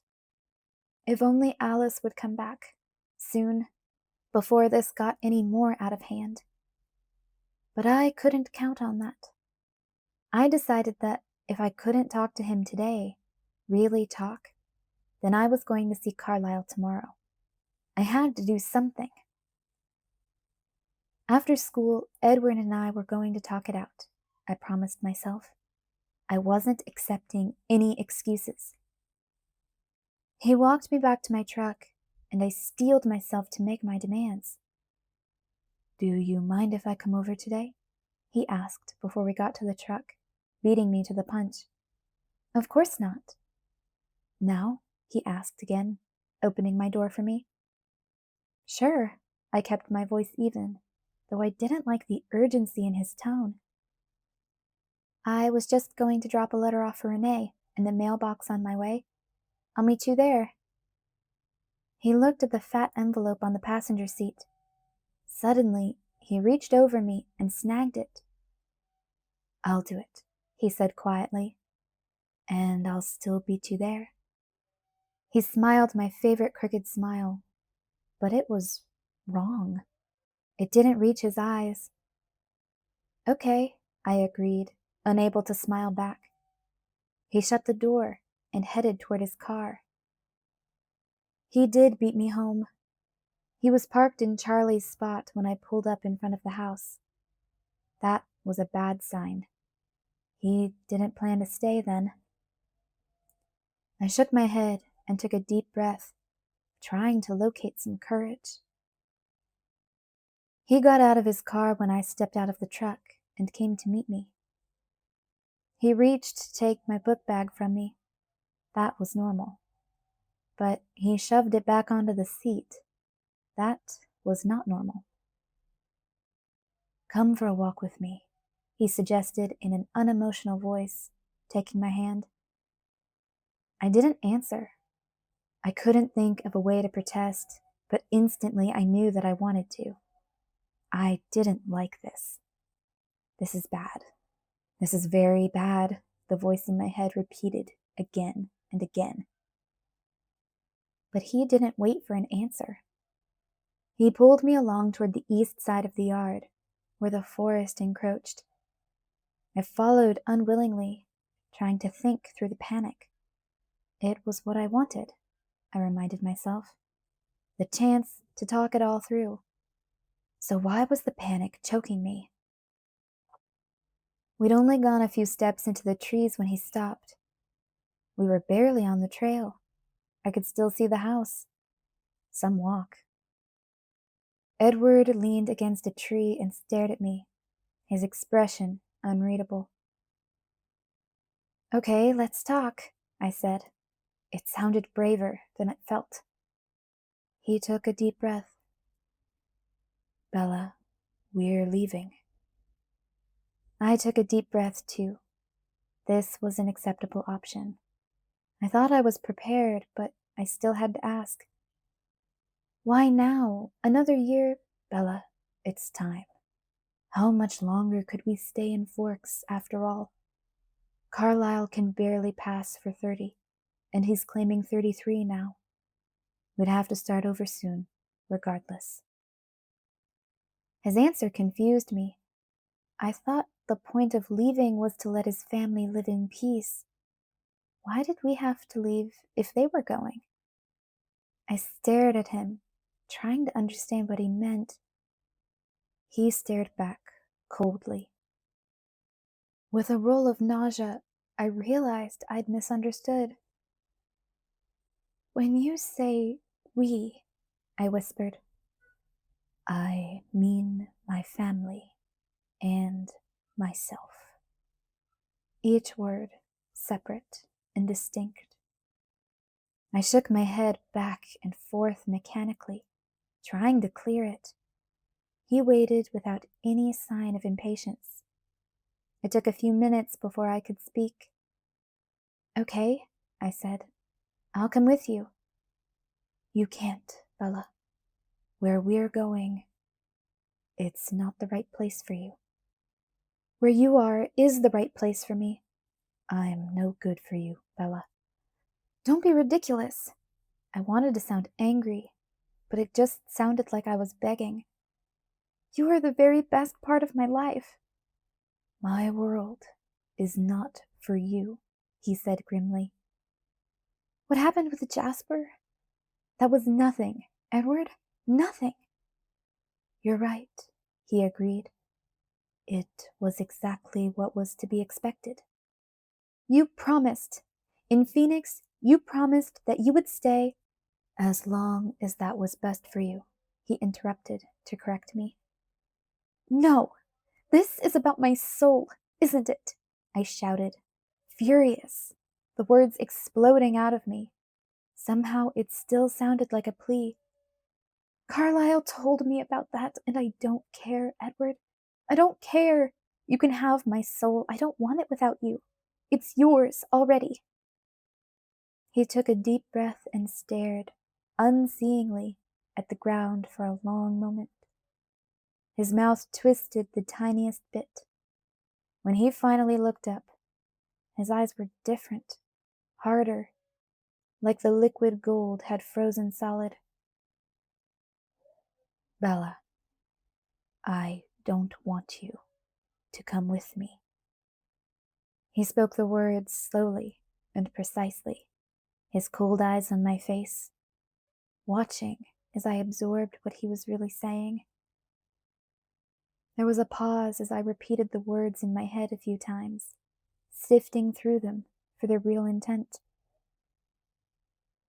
You don't want me? I tried out the words, confused by the way they sounded, placed in that order. No. I stared, uncomprehending, into his eyes. He stared back without apology. His eyes were like topaz, hard and clear, and very deep. I felt like I could see into them for miles and miles, yet nowhere in their bottomless depths could I see a contradiction to the word he had spoken. Well, that changes things. I was surprised by how calm and reasonable my voice sounded. It must be because I was so numb. I couldn't realize what he was telling me. It still didn't make any sense. He looked away into the trees as he spoke again. Of course, I'll always love you, in a way. But what happened the other night made me realize that it's time for a change. Because I'm tired of pretending to be something I'm not, Bella. I am not human. He looked back, and the icy planes of his perfect face were not human. I've let this go on much too long, and I'm sorry for that. Don't. My voice was just a whisper now. Awareness was beginning to seep through me, trickling like acid through my veins. Don't do this. He just stared at me, and I could see from his eyes that my words were far too late. He already had. You're not good for me, Bella. He turned his earlier words around, and so I had no argument. How well I knew that I wasn't good enough for him. I opened my mouth to say something, and then closed it again. He waited patiently, his face wiped clean of all emotion.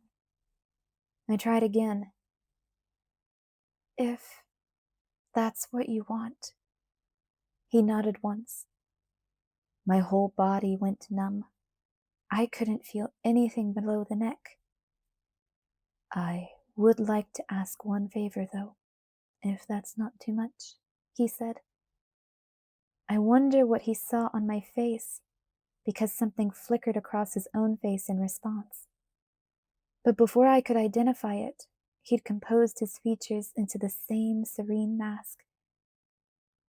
Anything, I vowed, my voice faintly stronger.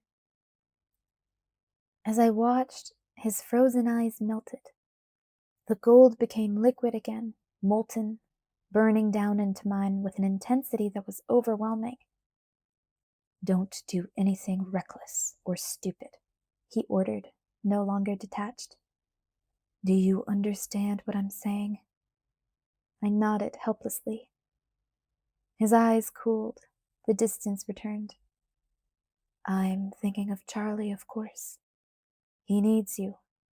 Take care of yourself, for him. I nodded again. I will, I whispered. He seemed to relax just a little. And I'll make you a promise in return, he said. I promise that this will be the last time you'll see me. I won't come back. I won't put you through anything like this again. You can go on with your life without any more interference from me. It will be as if I'd never existed. My knees must have started to shake, because the trees were suddenly wobbling. I could hear the blood pounding faster than normal behind my ears. His voice sounded farther away.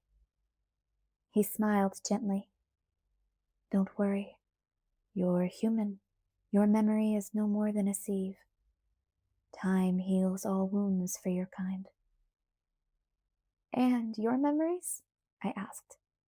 It sounded like there was something stuck in my throat, like I was choking.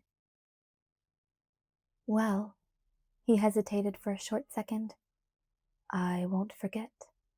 But my kind, we're very easily distracted. He smiled. The smile was tranquil, and it did not touch his eyes. He took a step away from me. That's everything, I suppose. We won't bother you again.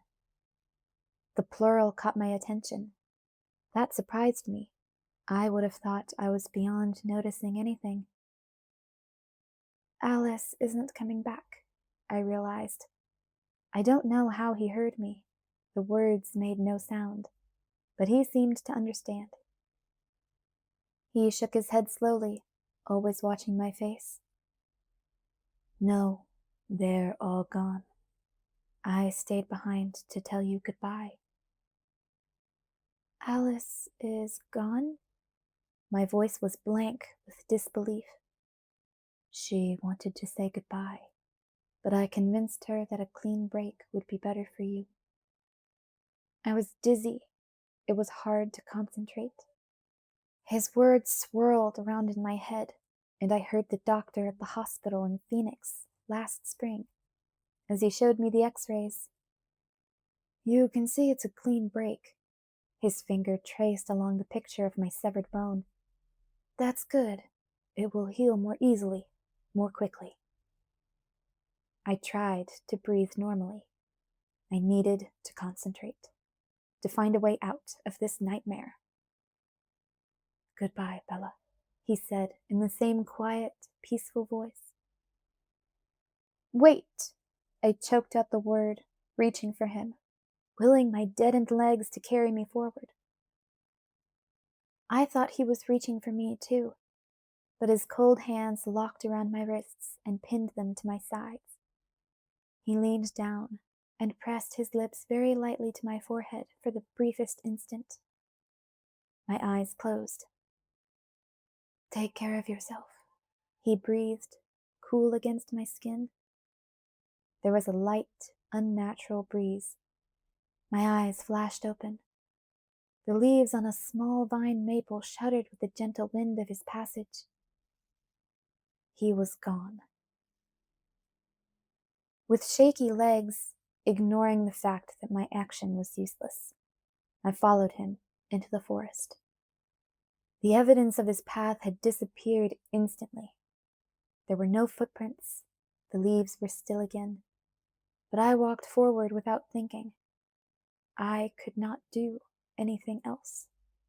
I had to keep moving.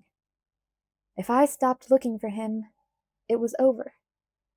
Love, life, meaning, over. I walked and walked. Time made no sense as I pushed slowly through the thick undergrowth. It was hours passing, but also only seconds.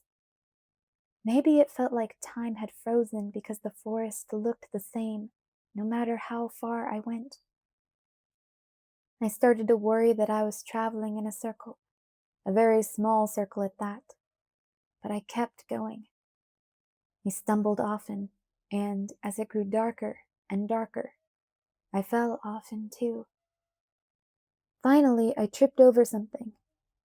It was black now, and I had no idea what caught my foot. And I stayed down. I rolled onto my side so that I could breathe, and curled up on the wet bracken. As I lay there, I had a feeling that more time was passing than I realized. I couldn't remember how long it had been since nightfall. Was it always so dark here at night? Surely, as a rule, some little bit of moonlight would filter down through the clouds, through the chinks in the canopy of trees, and find the ground. Not tonight. Tonight the sky was utterly black. Perhaps there was no moon tonight. A lunar eclipse. A new moon. I shivered, though I wasn't cold. It was black for a long time before I heard them calling. Someone was shouting my name. It was muted, muffled by the wet growth that surrounded me, but it was definitely my name. I didn't recognize the voice. I thought about answering, but I was dazed, and it took me a long time to come to the conclusion that I should answer. By then, the calling had stopped. Sometime later, the rain woke me up. I don't think I'd really fallen asleep. I was just lost in an unthinking stupor, holding with all my strength onto the numbness that kept me from realizing what I didn't want to know. The rain bothered me a little. It was cold. I unwrapped my arms from around my legs to cover my face. It was then that I heard the calling again. It was further away this time, and sometimes it sounded like several voices were calling at once. I tried to breathe deeply. I remembered that I should answer, but I didn't think that they would be able to hear me. Would I be able to shout loud enough? And suddenly there was another sound, startlingly close, a kind of snuffling, an animal sound. It sounded big. I wondered if I should feel afraid. I didn't, just numb. It didn't matter. The snuffling went away. The rain continued, and I could feel water pooling up against my cheek. I was trying to gather the strength to turn my head when I saw the light. At first, it was just a dim glow reflecting off of the bushes in the distance. It grew brighter and brighter, illuminating a large space, unlike the focused beam of a flashlight. The light broke through the closest brush, and I could see that it was a propane lantern, but that was all I could see. The brightness blinded me for a moment. Bella. The voice was deep and unfamiliar, but full of recognition. He wasn't calling my name to search. He was acknowledging that I was found. I stared up, impossibly high, it seemed, at the dark face that I could now see above me. I was vaguely aware that the stranger probably only looked so tall because my head was still on the ground. Have you been hurt? I knew the words meant something, but I could only stare, bewildered. How could the meaning matter at this point? Bella, my name is Sam Yulee. There was nothing familiar about his name. Charlie sent me to look for you. Charlie. That struck a chord, and I tried to pay more attention to what he was saying. Charlie mattered, if nothing else did. The tall man held out a hand. I gazed at it, not sure what I was supposed to do. His black eyes appraised me for a second, and then he shrugged. In a quick and supple motion, he pulled me up from the ground and into his arms. I hung there, limp, as he loped swiftly away through the wet forest. Some part of me knew that this should upset me, being carried away by a stranger, but there was nothing left in me to upset. It didn't seem like too much time had passed before there were lights and the deep babble of many male voices. Sam Yulee slowed as he approached the commotion. I've got her, he called in a booming voice. The babble ceased and then picked up again with more intensity. A confusing swirl of faces moved over me. Sam's voice was the only one that made sense in the chaos, perhaps because my ear was against his chest. No, I don't think she's hurt, he told someone. She just keeps saying, he's gone. Was I saying that out loud? I bit down on my lip. Bella, honey, are you all right? That was one voice I would know anywhere, even distorted as it was now with worry. Charlie? My voice sounded strange and small. I'm right here, baby. There was a shifting under me, followed by the leathery smell of my dad's sheriff jacket. Charlie staggered under my weight. Maybe I should hold on to her, Sam Yulee suggested. I've got her, Charlie said, a little breathless. He walked slowly, struggling. I wished I could tell him to put me down and let me walk, but I couldn't find my voice. There were lights everywhere, held by the crowd walking with him. It felt like a parade, or a funeral procession. I closed my eyes. We're almost home now, honey, Charlie mumbled now and then. I opened my eyes again when I heard the door unlock. We were on the porch of our house, and the tall, dark man named Sam was holding the door for Charlie, one arm extended toward us, as if he was preparing to catch me when Charlie's arms failed. But Charlie managed to get me through the door and to the couch in the living room. Dad, I'm all wet, I objected feebly. That doesn't matter. His voice was gruff, and then he was talking to someone else. Blankets are in the cupboard at the top of the stairs. Bella? A new voice asked. I looked at the gray-haired man leaning over me, and recognition came after a few slow seconds. Dr. Durandi? I mumbled. That's right, dear, he said. Are you hurt, Bella? It took me a minute to think that through. I was confused by the memory of Sam Yulee's similar question in the woods, only Sam had asked something else. Have you been hurt? He'd said.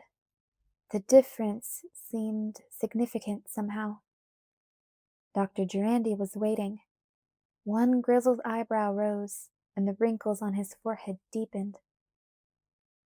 I'm not hurt, I lied. The words were true enough for what he'd asked. His warm hand touched my forehead, and his fingers pressed against the inside of my wrist.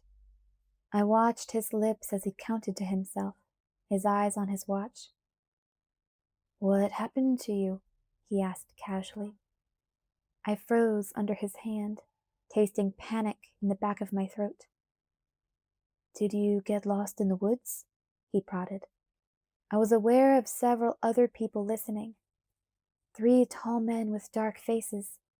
From La Push, the Quileute Indian reservation down on the coastline, I guessed. Sam Yulee among them. They were standing very close together and staring at me.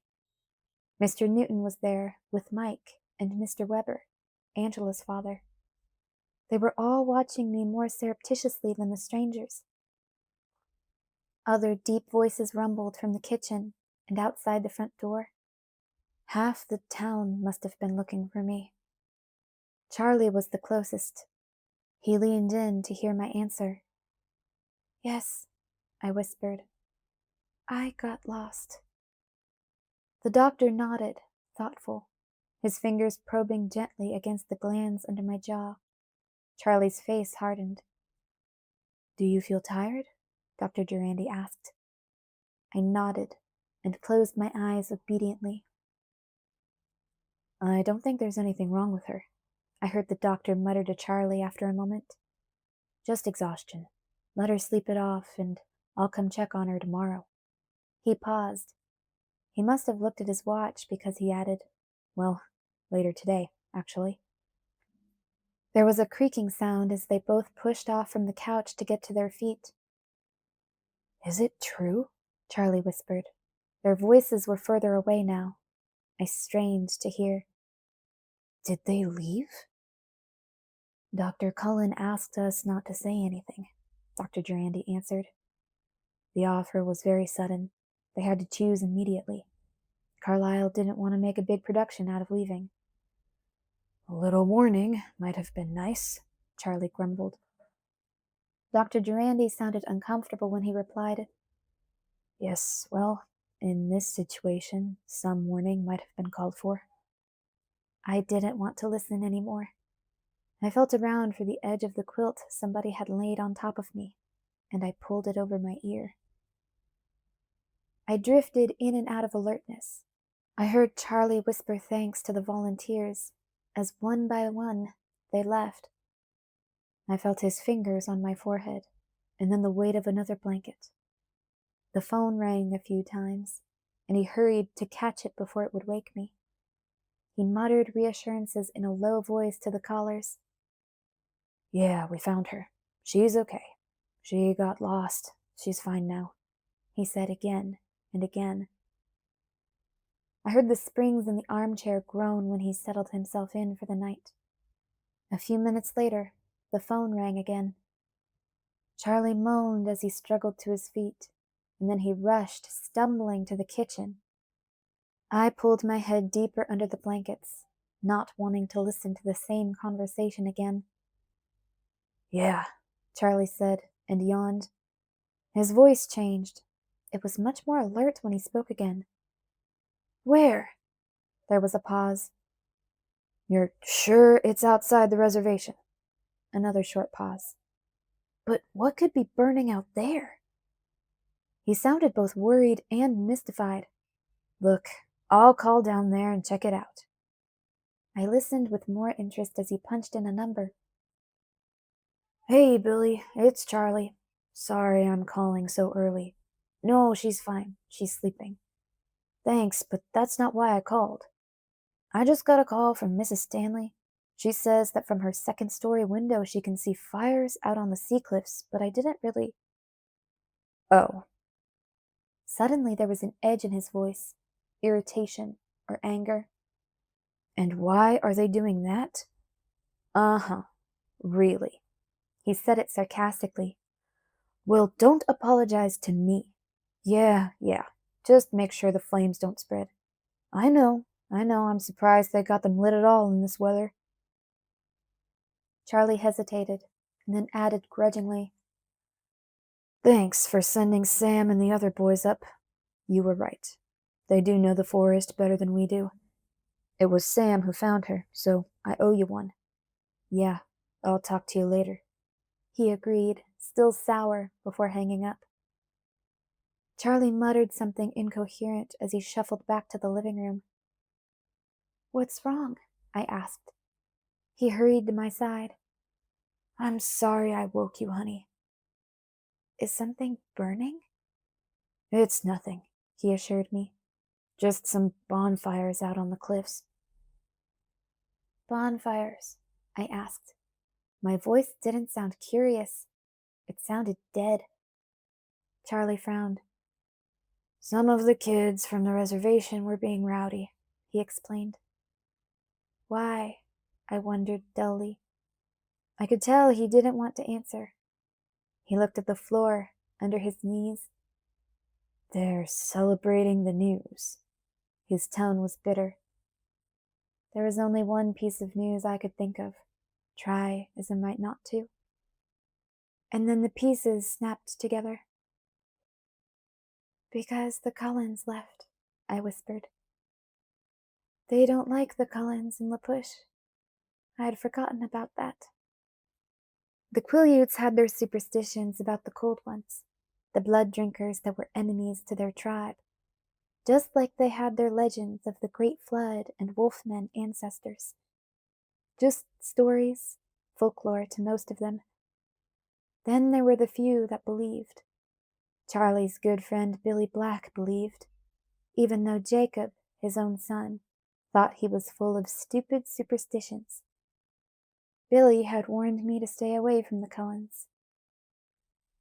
The name stirred something inside me, something that began to claw its way toward the surface, something I knew I didn't want to face. "It's ridiculous," Charlie spluttered. We sat together in silence for a moment. The sky was no longer black outside the window. Somewhere behind the rain, the sun was beginning to rise. "Bella," Charlie asked, I looked at him uneasily. "He left you alone in the woods?" Charlie guessed. I deflected his question. "How did you know where to find me?" My mind shied away from the inevitable awareness that was coming quickly now. "Your note," Charlie answered, surprised. He reached into the back pocket of his jeans and pulled out a much-abused piece of paper. It was dirty and damp, with multiple creases from being opened and refolded many times. He unfolded it again and held it up as evidence. The messy handwriting was remarkably close to my own. "Going for a walk with Edward up the path," it said. "Be back soon. B." "When you didn't come back, I called the Cullens, and no one answered," Charlie said in a low voice. "Then I called the hospital, and Dr. Durandi told me that Carlyle was gone." "Where did they go?" I mumbled. He stared at me. "Didn't Edward tell you?" I shook my head, recoiling. The sound of his name unleashed the thing that was clawing inside of me. A pain that knocked me breathless, astonished me with its force. Charlie eyed me doubtfully as he answered. "Carlyle took a job with a big hospital in Los Angeles. I guess they threw a lot of money at him."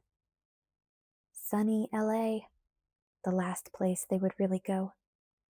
I remembered my nightmare with the mirror, the bright sunlight shimmering off of his skin.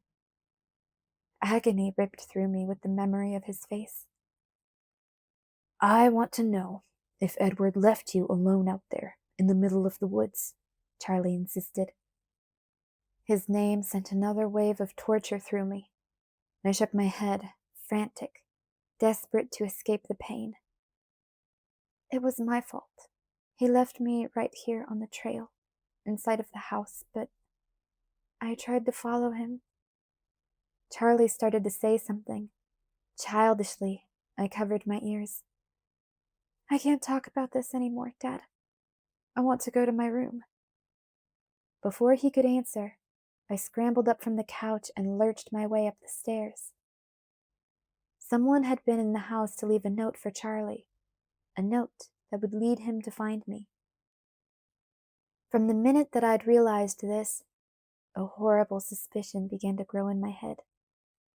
I rushed to my room, shutting and locking the door behind me before I ran to the CD player by my bed. Everything looked exactly the same as I'd left it. I pressed down on the top of the CD player. The latch unhooked, and the lid slowly swung open. It was empty. The album Renee had given me sat on the floor beside my bed, just where I'd put it last. I lifted the cover with a shaking hand. I didn't have to flip any further than the first page. The little metal corners no longer held a picture in place. The page was blank, except for my own handwriting scrawled across the bottom. Edward Cullen, Charlie's Kitchen, September 13th. I stopped there. I was sure that he would have been very thorough. "It will be as if I'd never existed," he'd promised me. I felt the smooth wooden floor beneath my knees, and then the palms of my hands, and then it was pressed against the skin of my cheek. I hoped that I was fainting, but to my disappointment, I didn't lose consciousness. The waves of pain that had only lapped at me before now reared up high and washed over my head, pulling me under. I did not resurface. October, November, December, January.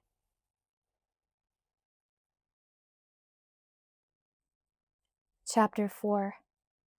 Waking Up. Time passes, even when it seems impossible.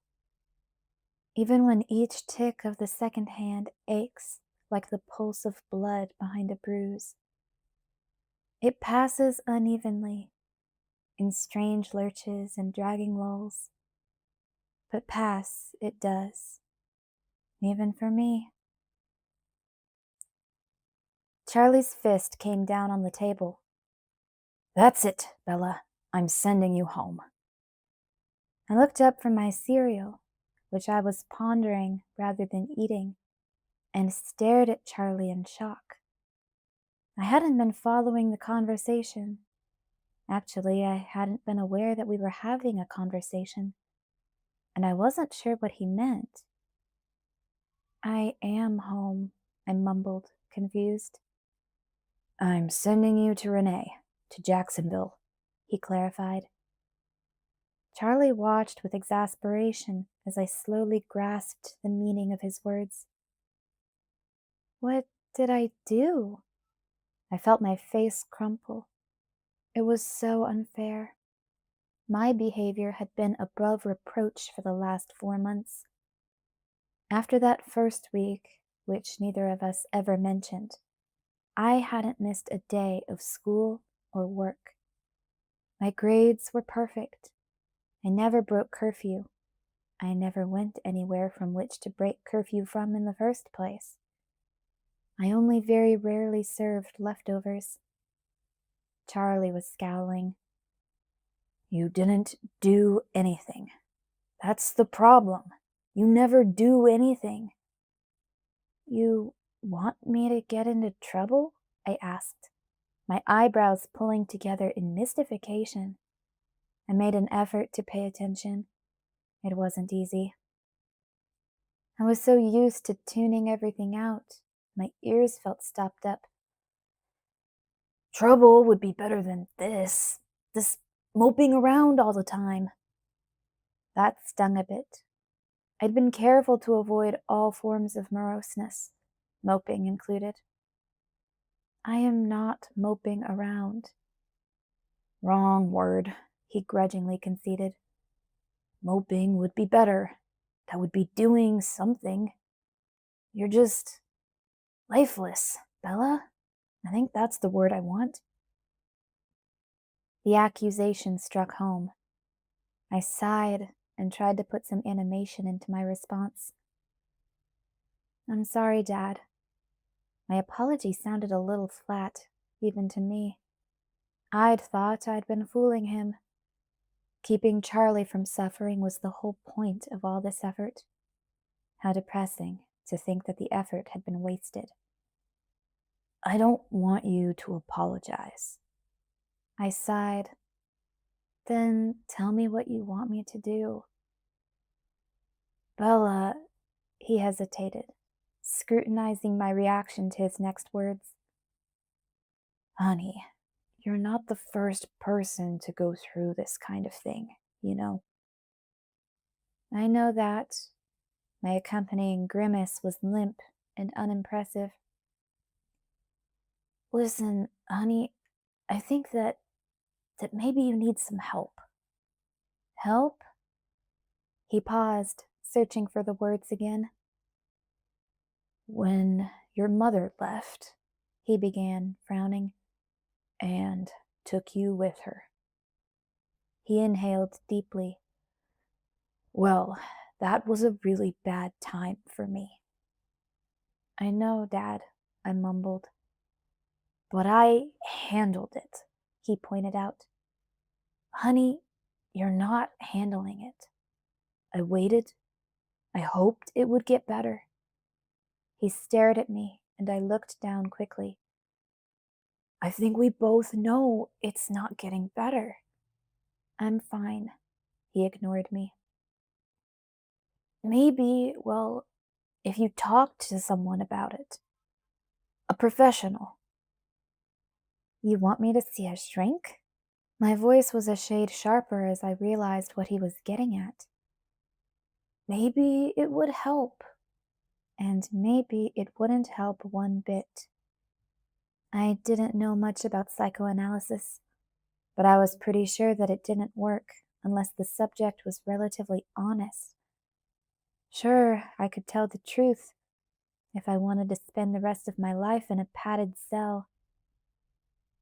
He examined my obstinate expression and switched to another line of attack.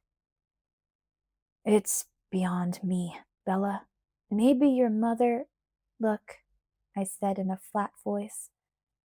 I'll go out tonight if you want. I'll call Jess or Angela. That's not what I want, he argued, frustrated. I don't think I can live through seeing you try harder. I've never seen anyone trying so hard. It hurts to watch. I pretended to be dense, looking down at the table. I don't understand, Dad. First, you're mad because I'm not doing anything, and then you say you don't want me to go out. I want you to be happy. No, not even that much. I just want you not to be miserable. I think you'll have a better chance if you get out of Forks. My eyes flashed up with the first small spark of feeling I'd had in too long to contemplate. I'm not leaving, I said. Why not? He demanded. I'm in my last semester of school. It would screw everything up. You're a good student. You'll figure it out. I don't want to crowd Mom and Phil. Your mother's been dying to have you back. Florida is too hot. His fist came down on the table again. We both know what's really going on here, Bella, and it's not good for you. He took a deep breath. It's been months. No calls, no letters, no contact. You can't keep waiting for him. I glowered at him. The heat almost, but not quite reached my face. It had been a long time since I'd blushed with any emotion. This whole subject was utterly forbidden, as he was well aware. I'm not waiting for anything. I don't expect anything, I said in a low monotone. Bella, Charlie began, his voice thick. I have to get to school, I interrupted, standing up and yanking my untouched breakfast from my table. I dumped my bowl into the sink without pausing to wash it out. I couldn't deal with any more conversation. I'll make plans with Jessica, I called over my shoulder as I strapped on my school bag, not meeting his eyes. Maybe I won't be home for dinner. We'll go to Port Angeles and watch a movie. I was out the front door before he could react. In my haste to get away from Charlie, I ended up being one of the first ones to school. The plus side was that I had a really good parking spot. The downside was that I had free time on my hands, and I tried to avoid free time at all costs. Quickly, before I could start thinking about Charlie's accusations, I pulled out my calculus book. I flipped it open to the section we would be starting today and tried to make sense of it. Reading math was even worse than listening to it, but I was getting better at it. In the last several months, I'd spent 10 times the amount of time on calculus than I'd ever spent on math before. As a result, I was managing to keep in the range of a low A. I knew Mr. Varner felt my improvement was all due to his superior teaching methods, and if that made him happy, I wasn't going to burst his bubble. I forced myself to keep at it until the parking lot was full, and I ended up running to English. We were working on Animal Farm, an easy subject matter. I didn't mind communism. It was a welcome change from the exhausting romances that made up most of the curriculum. I settled into my seat, pleased by the distraction of Mr. Birdie's lecture. Time moved easily while I was in school. The bell rang out all too soon. I started repacking my bag. Bella? I recognized Mike's voice, and I knew what his next words would be before he said them. Are you working tomorrow? I looked up. He was leaning across the aisle with an anxious expression. Every Friday he asked me the same question. Never mind that I hadn't taken so much as a sick day. Well, with one exception, months ago. But he had no reason to look at me with such concern. I was a model employee. "Tomorrow is Saturday, isn't it?" I said. Having just had it pointed out to me by Charlie, I realized how lifeless my voice really sounded. "Yeah, it is," he agreed. "See you in Spanish." He waved once before turning his back. He didn't bother walking me to class anymore. I trudged off to calculus with a grim expression. This was the class where I sat next to Jessica. It had been weeks, maybe months, since Jess had even greeted me when I passed her in the hall. I knew I had offended her with my antisocial behavior, and she was sulking. It wasn't going to be easy to talk to her now, especially to ask her to do me a favor. I weighed my options carefully as I loitered outside the classroom, procrastinating. I wasn't about to face Charlie again without some kind of social interaction to report. I knew I couldn't lie, though the thought of driving to Port Angeles and back alone, being sure my odometer reflected the correct mileage, just in case he checked, was very tempting. Jessica's mom was the biggest gossip in town, and Charlie was bound to run into Mrs. Stanley sooner rather than later. When he did, he would no doubt mention the trip. Lying was out. With a sigh, I shoved the door open. Mr. Varner gave me a dark look. He'd already started the lecture. I hurried to my seat. Jessica didn't look up as I sat down next to her. I was glad I had 50 minutes to mentally prepare myself. This class flew by even faster than English. A small part of that speed was due to my goody-goody preparation this morning in the truck, but mostly it stemmed from the fact that time always sped up when I was looking forward to something unpleasant. I grimaced when Mr. Varner dismissed the class 5 minutes early. He smiled like he was being nice. "Jess?" My nose wrinkled as I cringed, waiting for her to turn on me. She twisted in her seat to face me, eyeing me incredulously.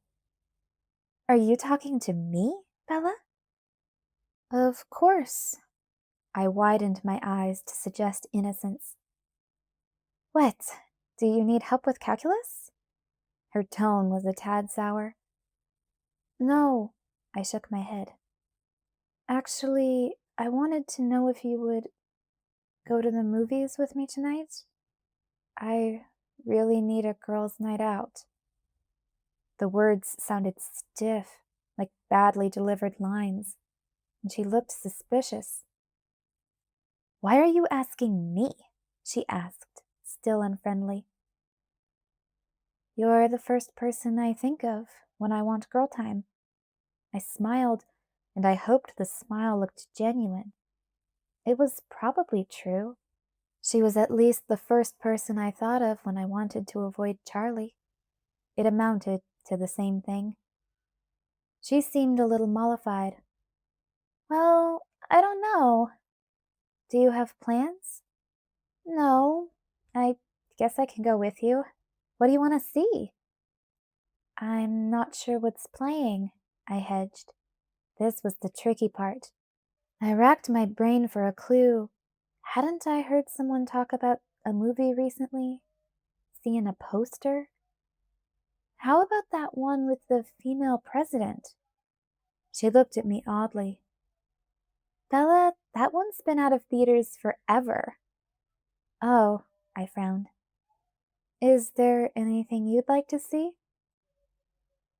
Jessica's natural bubbliness started to leak out in spite of herself as she thought out loud. "Well, there's that new romantic comedy that's getting great reviews. I want to see that one. And my dad just saw Dead End, and he said he really liked it. I grasped at the promising title. What's that one about? Zombies or something? He said it was the scariest thing he'd seen in years. That sounds perfect. I'd rather deal with real zombies than watch a romance. Okay. She seemed surprised by my response. I tried to remember if I liked scary movies, but I wasn't sure. Do you want me to pick you up after school? She offered. Sure. Jessica smiled at me with tentative friendliness before she left.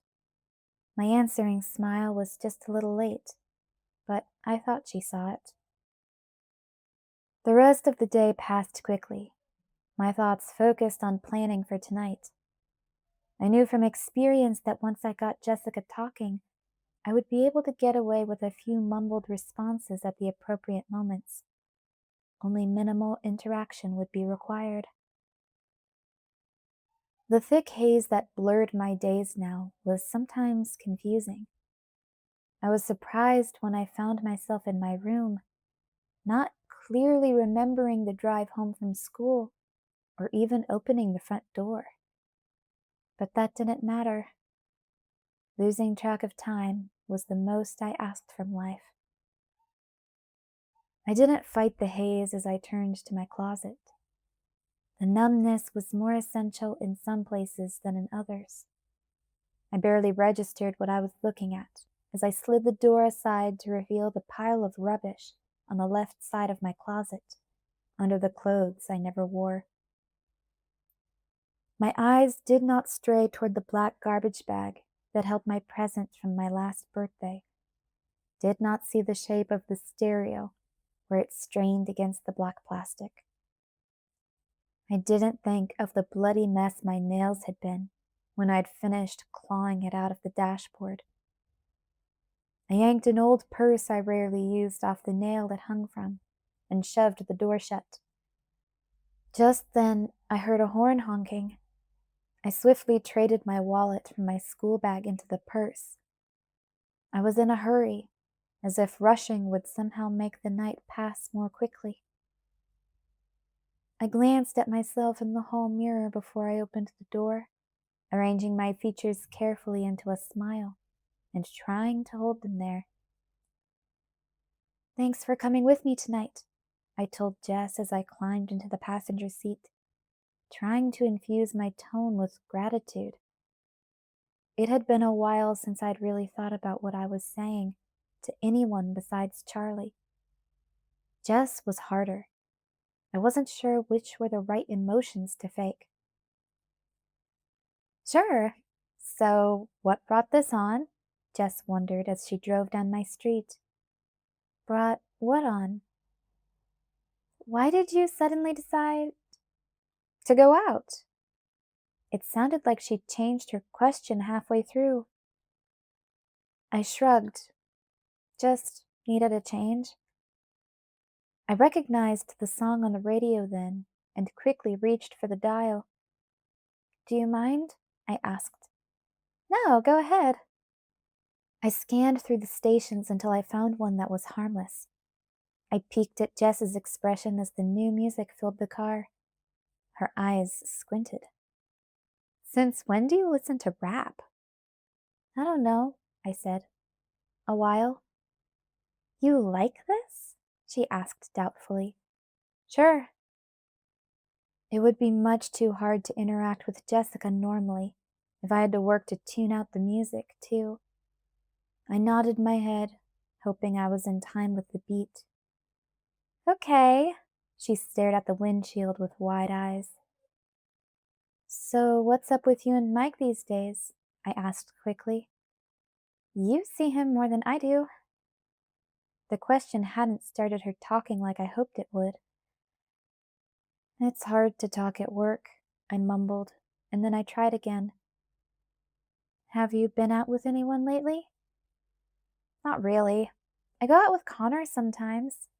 I went out with Eric 2 weeks ago. She rolled her eyes, and I sensed a long story. I clutched at the opportunity. Eric Yorkie? Who asked who? She groaned, getting more animated. He did, of course. I couldn't think of a nice way to say no. Where did he take you? I demanded, knowing she would interpret my eagerness as interest. Tell me all about it. She launched into her tale, and I settled in my seat, more comfortable now. I paid strict attention, murmuring in sympathy and gasping in horror as called for. When she was finished with her Eric story, she continued into a Connor comparison without any prodding. The movie was playing early, so Jess thought we should hit the Twilight showing and eat later. I was happy to go along with whatever she wanted. After all, I was getting what I wanted, Charlie off my back. I kept Jess talking through the previews so I could ignore them more easily, but I got nervous when the movie started. A young couple was walking along a beach, swinging hands and discussing their mutual affection with gooey falseness. I resisted the urge to cover my ears and start humming.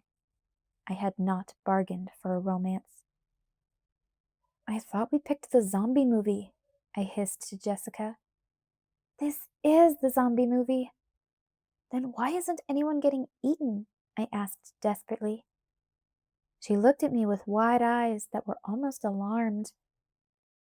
I'm sure that part's coming, she whispered. I'm getting popcorn. Do you want any? No, thanks. Someone shushed us from behind.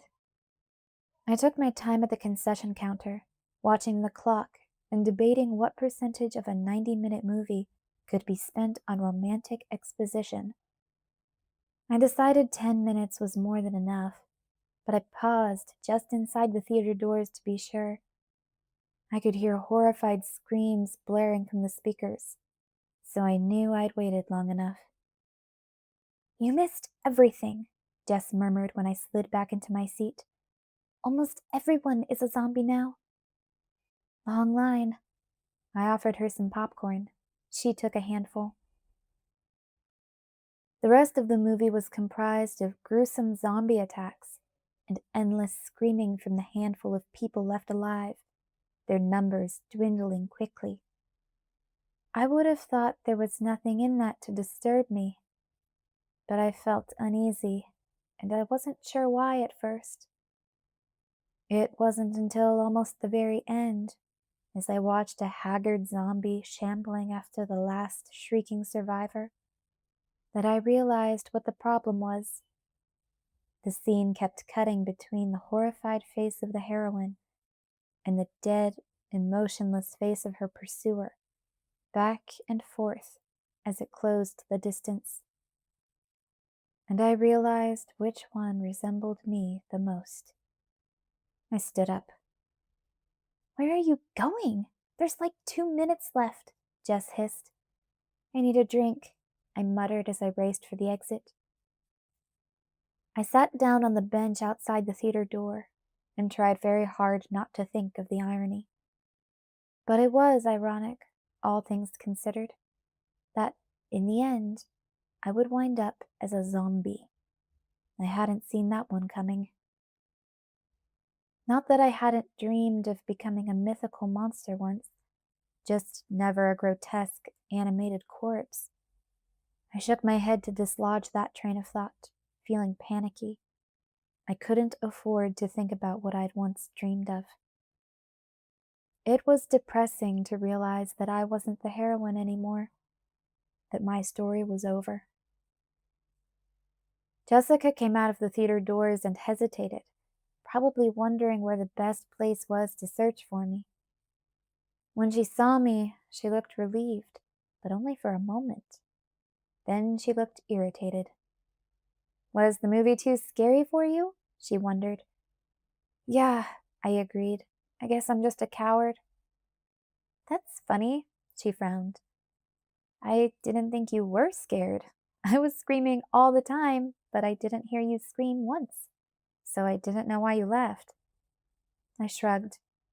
Just scared. She relaxed a little. That was the scariest movie I think I've ever seen. I bet we're going to have nightmares tonight.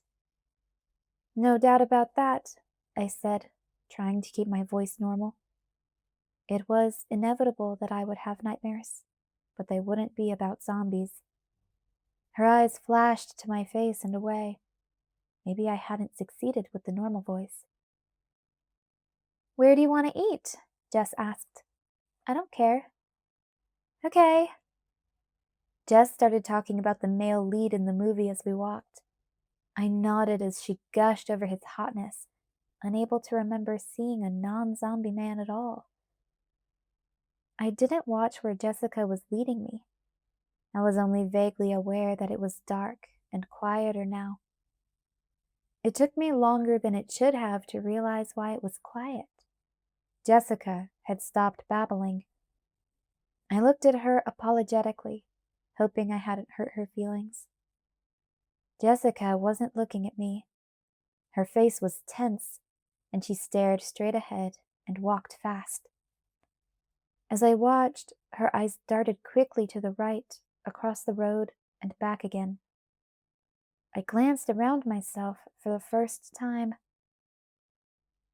We were on a short stretch of unlit sidewalk.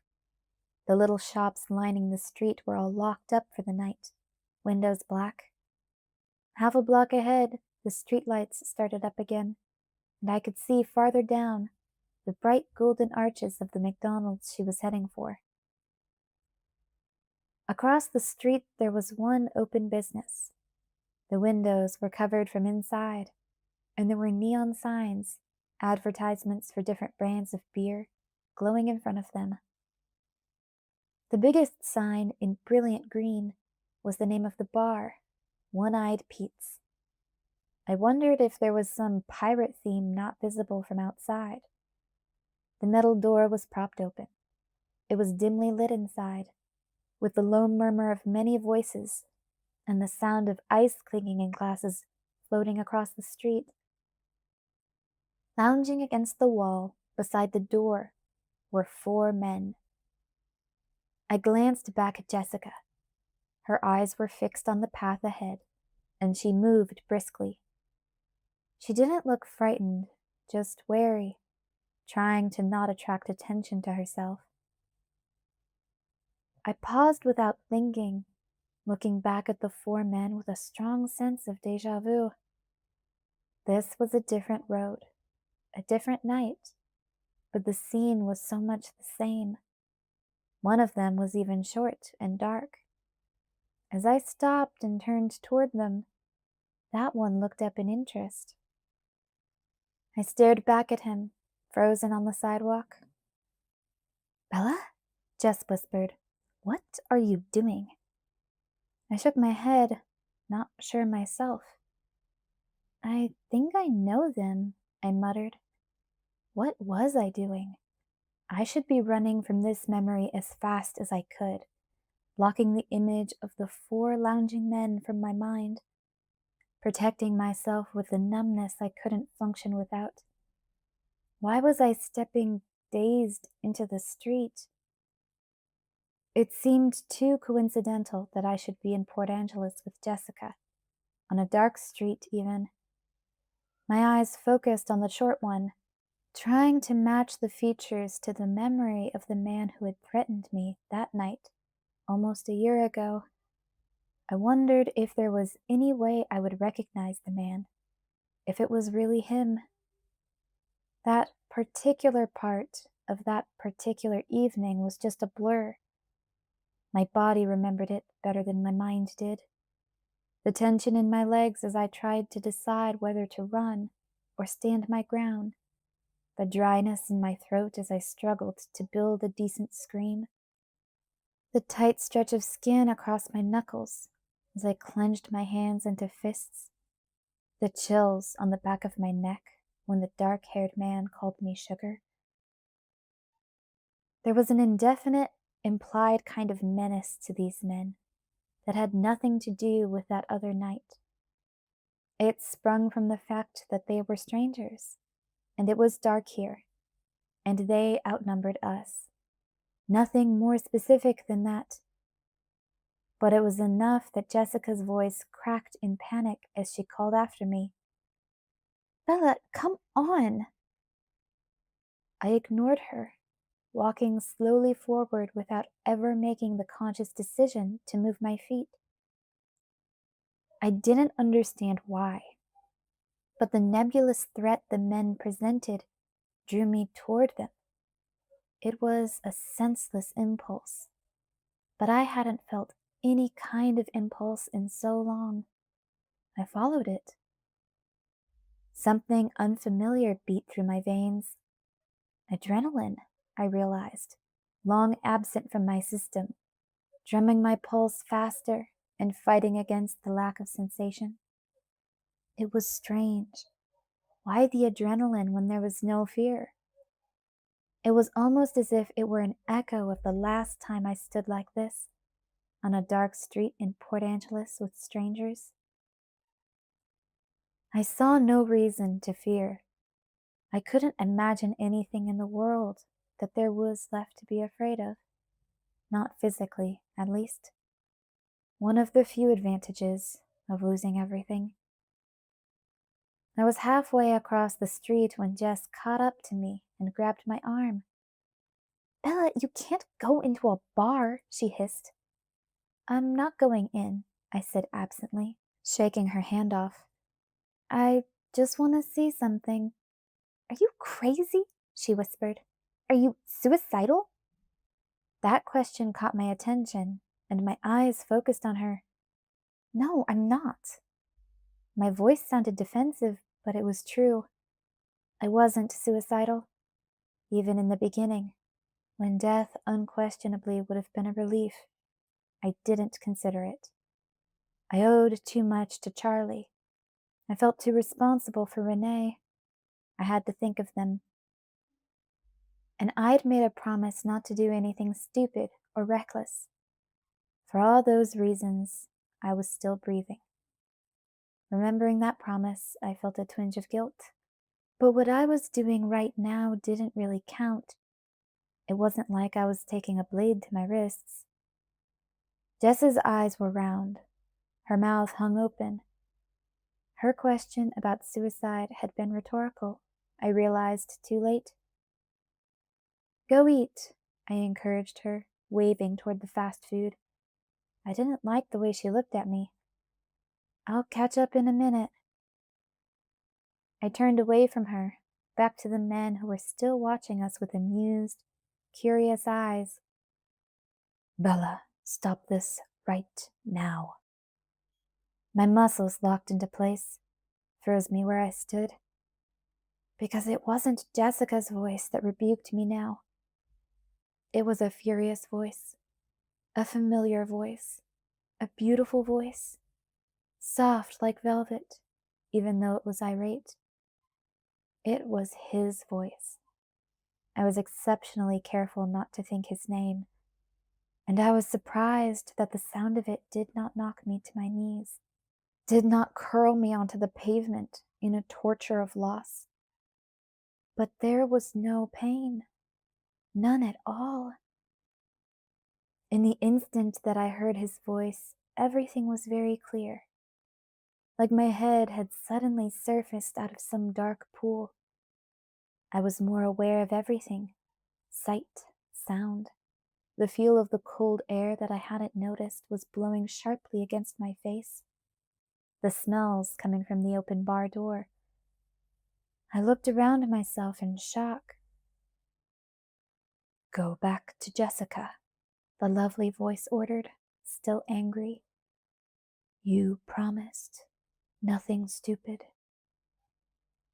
I was alone. Jessica stood a few feet from me, staring at me with frightened eyes. Against the wall, the strangers watched, confused, wondering what I was doing, standing there, motionless in the middle of the street. I shook my head, trying to understand. I knew he wasn't there, and yet he felt improbably close. Close for the first time since the end. The anger in his voice was concern, the same anger that was once very familiar, something I hadn't heard in what felt like a lifetime. Keep your promise. The voice was slipping away, as if the volume was being turned down on a radio. I began to suspect that I was having some kind of hallucination, triggered, no doubt, by the memory, the déjà vu, the strange familiarity of the situation. I ran through the possibilities quickly in my head. Option 1, I was crazy. That was the layman's term for people who heard voices in their head. Possible. Option 2, my subconscious mind was giving me what it thought I wanted. This was wish fulfillment, a momentary relief from pain by embracing the incorrect idea that he cared whether I lived or died. Projecting what he would have said if A, he were here, and B, he would be in any way bothered by something bad happening to me. Probable. I could see no option 3, so I hoped it was the second option, and this was just my subconscious running amok, rather than something I would need to be hospitalized for. My reaction was hardly sane, though. I was grateful. The sound of his voice was something that I'd feared I was losing, and so, more than anything else, I felt overwhelming gratitude that my unconscious mind had held on to that sound better than my conscious one had. I was not allowed to think of him. That was something I tried to be very strict about. Of course I slipped. I was only human. But I was getting better, and so the pain was something I could avoid for days at a time now. But the trade-off was never-ending numbness. Between pain and nothing, I'd chosen nothing. I waited for the pain now. I was not numb. My senses felt unusually intense after so many months of the haze. But the normal pain held off. The only ache was the disappointment that his voice was fading. There was a second of choice. The wise thing would be to run away from this potentially destructive and certainly mentally unstable development. It would be stupid to encourage hallucinations. But his voice was fading. I took another step forward, testing. "Bella, turn around," he growled. I sighed in relief. The anger was what I wanted to hear. False, fabricated evidence that he cared. A dubious gift from my subconscious. Very few seconds had passed while I sorted all this out. My little audience watched, curious. It probably looked like I was just dithering over whether or not I was going to approach them. How could they guess that I was standing there, enjoying an unexpected moment of insanity? "Hi," one of the men called, his tone both confident and a bit sarcastic. He was fair-skinned and fair-haired, and he stood with the assurance of someone who thought of himself as quite good-looking. I couldn't tell whether he was or not. I was prejudiced. The voice in my head answered with an exquisite snarl. I smiled, and the confident man seemed to take that as encouragement. "Can I help you with something? You look lost." He grinned and winked. I stepped carefully over the gutter, running with water that was black in the darkness.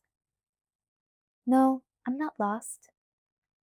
Now that I was closer and my eyes felt oddly in focus, I analyzed the short, dark man's face. It was not familiar in any way. I suffered a curious sensation of disappointment that this was not the terrible man who tried to hurt me almost a year ago. The voice in my head was quiet now.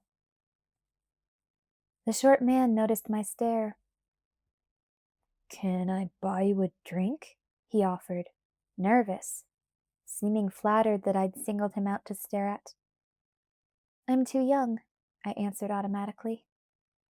He was baffled, wondering why I had approached them.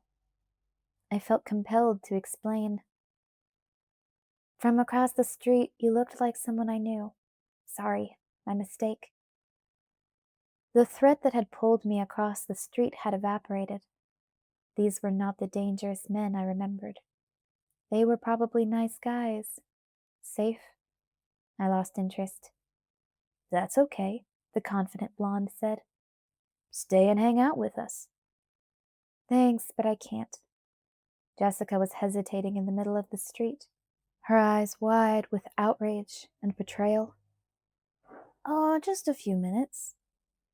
I shook my head and turned to rejoin Jessica. Let's go eat, I suggested, barely glancing at her. Though I appeared to be, for a moment, freed of the zombie abstraction, I was just as distant. My mind was preoccupied. The safe, numb deadness did not come back, and I got more anxious with every minute that passed without its return. What were you thinking? Jessica snapped. You don't know them. They could have been psychopaths. I shrugged, wishing she would let it go. I just thought I knew the one guy. You are so odd, Bella Swan. I feel like I don't know who you are. Sorry. I didn't know what else to say to that. We walked to McDonald's in silence. I'd bet that she was wishing we'd taken her car instead of walking the short distance from the theater, so that she could use the drive-thru. She was just as anxious now for this evening to be over as I had from the beginning. I tried to start a conversation a few times while we ate, but Jessica was not cooperative. I must have really offended her. When we got back in the car, she turned the stereo back to her favorite station and turned the volume too loud to allow for easy conversation. I didn't have to struggle as hard as usual to ignore the music, even though my mind, for once, was not carefully numb and empty. I had too much to think about to hear the lyrics. I waited for the numbness to return, or the pain, because the pain must be coming. I'd broken my personal rules. Instead of shying away from the memories, I'd walked forward and greeted them. I'd heard his voice so clearly in my head. That was going to cost me, I was sure of it. Especially if I didn't reclaim the haze to protect myself. I felt too alert, and that frightened me. But relief was still the strongest emotion in my body. Relief that came from the very core of my being. As much as I struggled not to think of him, I did not struggle to forget. I worried, late in the night, when the exhaustion of sleep deprivation broke down my defenses, that it was all slipping away, that my mind was a sieve, and I would someday not be able to remember the precise color of his eyes, the feel of his cool skin, or the texture of his voice. I could not think of them, but I must remember them. Because there was just one thing I had to believe to be able to live. I had to know that he existed. That was all. Everything else I could endure, so long as he existed. That's why I was more trapped in Forks than I ever had been before. Why I'd fought with Charlie when he suggested a change. Honestly, it shouldn't matter. No one was ever coming back here. But if I were to go to Jacksonville, or anywhere else bright and unfamiliar, how could I be sure he was real? In a place where I could never imagine him, the conviction might fade, and that I could not live through. Forbidden to remember, terrified to forget, it was a hard line to walk. I was surprised when Jessica stopped the car in front of my house. The ride had not taken long, but short as it seemed, I wouldn't have thought that Jessica could go that long without speaking. "Thanks for going out with me, Jess," I said as I opened my door. "That was fun." I hoped that fun was the appropriate word. "Sure," she muttered. "I'm sorry about after the movie." "Whatever, Bella." She glared out the windshield instead of looking at me. She seemed to be growing angrier rather than getting over it. "See you Monday?" "Yeah, bye." I gave up and shut the door. She drove away, still without looking at me. I'd forgotten her by the time I was inside. Charlie was waiting for me in the middle of the hall, his arms folded tight over his chest, with his hands balled into fists. "Hey, Dad," I said absent-mindedly as I ducked around Charlie, heading for the stairs. I'd been thinking about him for too long, and I wanted to be upstairs before it caught up with me. "Where have you been?" Charlie demanded. I looked at my dad, surprised. "I went to a movie in Port Angeles with Jessica, like I told you this morning." "Huh," he grunted. "Is that okay?" He studied my face, his eyes widening as if he saw something unexpected. "Yeah, that's fine. Did you have fun?" "Sure," I said. "We watched zombies eat people. It was great." His eyes narrowed. "Night, Dad." He let me pass. I hurried to my room. I lay in my bed a few minutes later, resigned as the pain finally made its appearance. It was a crippling thing, this sensation that a huge hole had been punched through my chest, excising my most vital organs and leaving ragged, unhealed gashes around the edges that continued to throb and bleed despite the passage of time. Rationally, I knew my lungs must still be intact, yet I gasped for air, and my head spun like my efforts yielded me nothing. My heart must have been beating too, but I couldn't hear the sound of my pulse in my ears. My hands felt blue with cold. I curled inward, hugging my ribs to hold myself together. I scrambled from my numbness, my denial, but it evaded me. And yet, I found I could survive. I was alert. I felt the pain, the aching loss that radiated out from my chest, sending racking waves of hurt through my limbs and head. But it was manageable. I could live through it. It didn't feel like the pain had weakened over time, rather that I had grown strong enough to bear it. Whatever it was that had happened tonight, and whether it was the zombies, the adrenaline, or the hallucinations that were responsible, it had woken me up. For the first time in a long time, I didn't know what to expect in the morning.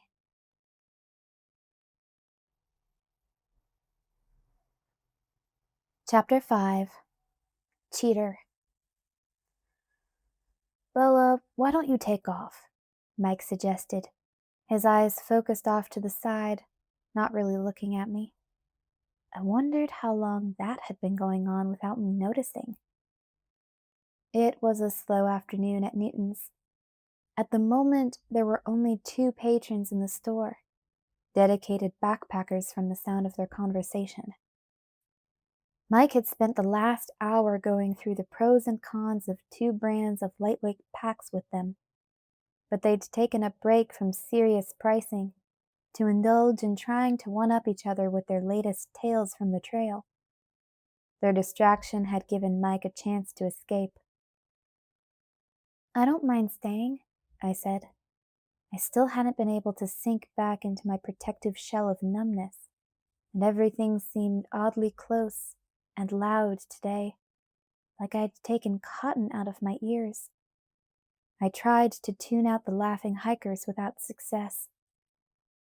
"I'm telling you," said the thick-set man with the orange beard that didn't match his dark brown hair.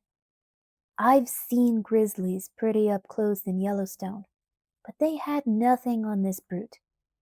His hair was matted, and his clothes looked like they'd been on his back for more than a few days, fresh from the mountains. "Not a chance. Black bears don't get that big. The grizzlies you saw were probably cubs." The second man was tall and lean, his face tanned and wind-whipped into an impressive leathery crust. "Seriously, Bella, as soon as these two give up, I'm closing the place down," Mike murmured. "If you want me to go," I shrugged. "On all fours, it was taller than you," the bearded man insisted while I gathered my things together. "Big as a house and pitch black. I'm going to report it to the ranger here. People ought to be warned. This wasn't up on the mountain, mind you. It was only a few miles from the trailhead." Leatherface laughed and rolled his eyes. "Let me guess, you were on your way in? Hadn't eaten any real food or slept off the ground in a week, right?" "Hey, Mike, right?" the bearded man called, looking toward us. "See you Monday," I mumbled. "Yes, sir," Mike replied, turning away. "Say, have there been any warnings around here recently about black bears?"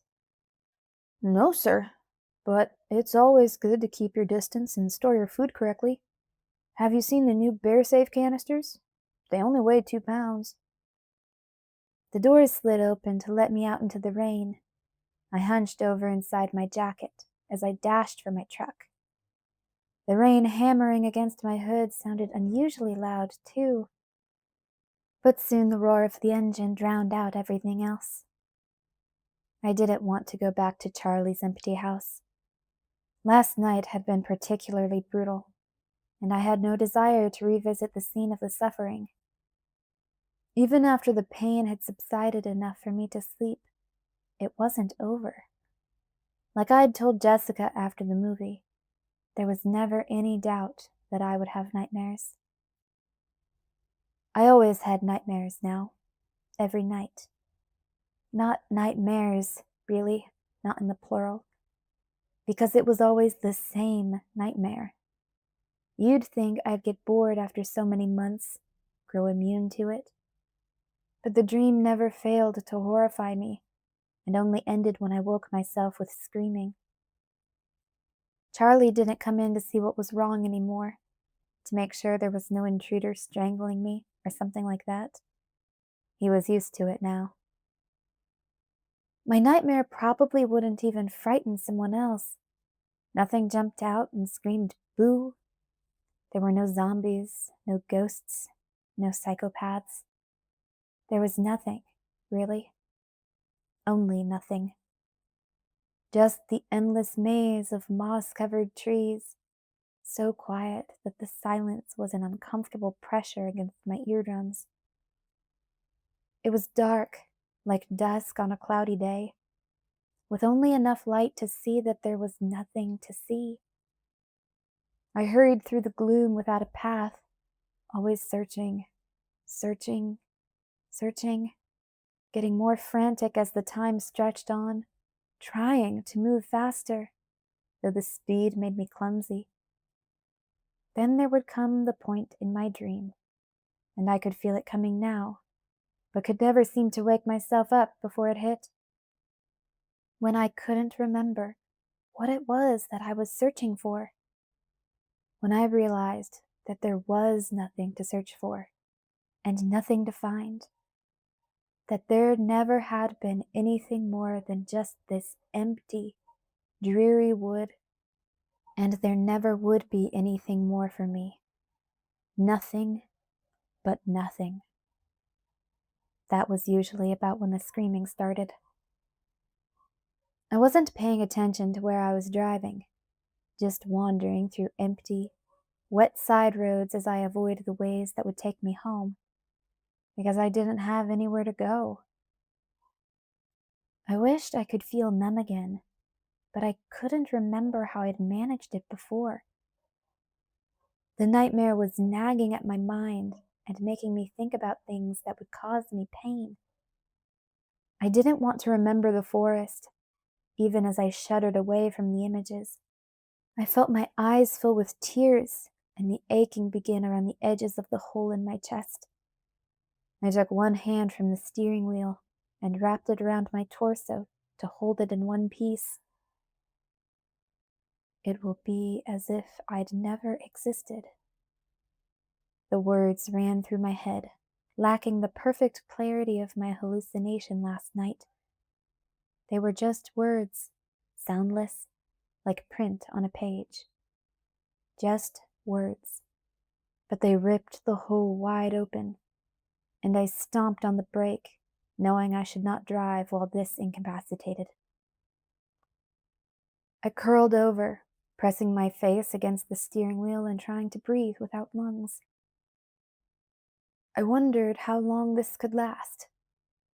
Maybe someday, years from now, if the pain would just decrease to the point where I could bear it, I would be able to look back on those few short months that would always be the best of my life. And if it were possible that the pain would ever soften enough to allow me to do that, I was sure I would feel grateful for as much time as he'd given me. More than I'd asked for, more than I'd deserved. Maybe someday I'd be able to see it that way. But what if this hole never got any better? If the raw edges never healed? If the damage was permanent and irreversible? I held myself tightly together. As if he'd never existed, I thought in despair. What a stupid and impossible promise to make. He could steal my pictures and reclaim his gifts, but that didn't put things back the way they'd been before I'd met him. The physical evidence was the most insignificant part of the equation. I was changed. My insides altered almost past the point of recognition. Even my outsides looked different. My face sallow, white except for the purple circles the nightmares had left under my eyes. My eyes were dark enough against my pallid skin that if I were beautiful and seen from a distance, I might even pass for a vampire now. But I was not beautiful, and I probably looked closer to a zombie. As if he'd never existed? That was insanity. It was a promise that he could never keep, a promise that was broken as soon as he'd made it. I thumped my head against the steering wheel, trying to distract myself from the sharper pain. It made me feel silly for ever worrying about keeping my promise. Where was the logic in sticking to an agreement that had already been violated by the other party? Who cared if I was reckless and stupid? There was no reason to avoid recklessness, no reason why I shouldn't get to be stupid. I laughed humorlessly to myself, still gasping for air. Reckless in Forks. Now there was a hopeless proposition. The dark humor distracted me, and the distraction erased the pain. My breath came easier, and I was able to lean back against the seat. Though it was cold today, my forehead was damp with sweat. I concentrated on my hopeless proposition to keep from sliding back into the excruciating memories. To be reckless in Forks would take a lot of creativity, maybe more than I had. But I wished I could find some way. I might feel better if I weren't holding fast, all alone, to a broken pact. If I were an oath-breaker too. But how could I cheat on my side of the deal, here in this harmless little town? Of course, Forks hadn't always been so harmless. But now it was exactly what it had always appeared to be. It was dull. It was safe. I stared at the windshield for a long moment, my thoughts moving sluggishly. I couldn't seem to make those thoughts go anywhere. I cut the engine, which was groaning in a pitiful way after idling for so long, and stepped out into the drizzle. The cold rain dripped through my hair and then trickled across my cheeks like freshwater tears. It helped to clear my head. I blinked the water from my eyes, staring blankly across the road. After a minute of staring, I recognized where I was. I'd parked in the middle of the north lane of Russell Avenue. I was standing in front of the Cheney's house. My truck was blocking their driveway, and across the road lived the Markses. I knew I needed to move my truck, and that I ought to go home. It was wrong to wander the way I had, distracted and impaired, a menace on the roads of Forks. Besides, someone would notice me soon enough and report me to Charlie. As I took a deep breath in preparation to move, a sign in the Marxes' yard caught my eye. It was just a big piece of cardboard leaning against their mailbox post, with black letters scrawled in caps across it. Sometimes kismet happens. Coincidence? Or was it meant to be? I didn't know, but it seemed kind of silly to think it was somehow fated, that the dilapidated motorcycles rusting in the Marxes' front yard beside the hand-printed "For Sale As Is" sign were serving some higher purpose by existing there, right where I needed them to be. So maybe it wasn't kismet. Maybe there were just all kinds of ways to be reckless, and I only now had my eyes open to them. Reckless and stupid. Those were Charlie's two very favorite words to apply to motorcycles. Charlie's job didn't get a lot of action compared to cops in bigger towns, but he did get called in on traffic accidents. With the long, wet stretches of freeway twisting and turning through the forest, blind corner after blind corner, there was no shortage of that kind of action.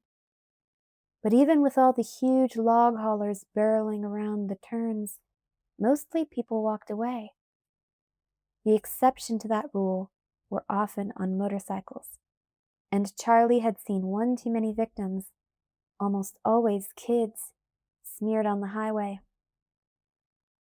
He'd made me promise before I was 10 that I would never accept a ride on a motorcycle.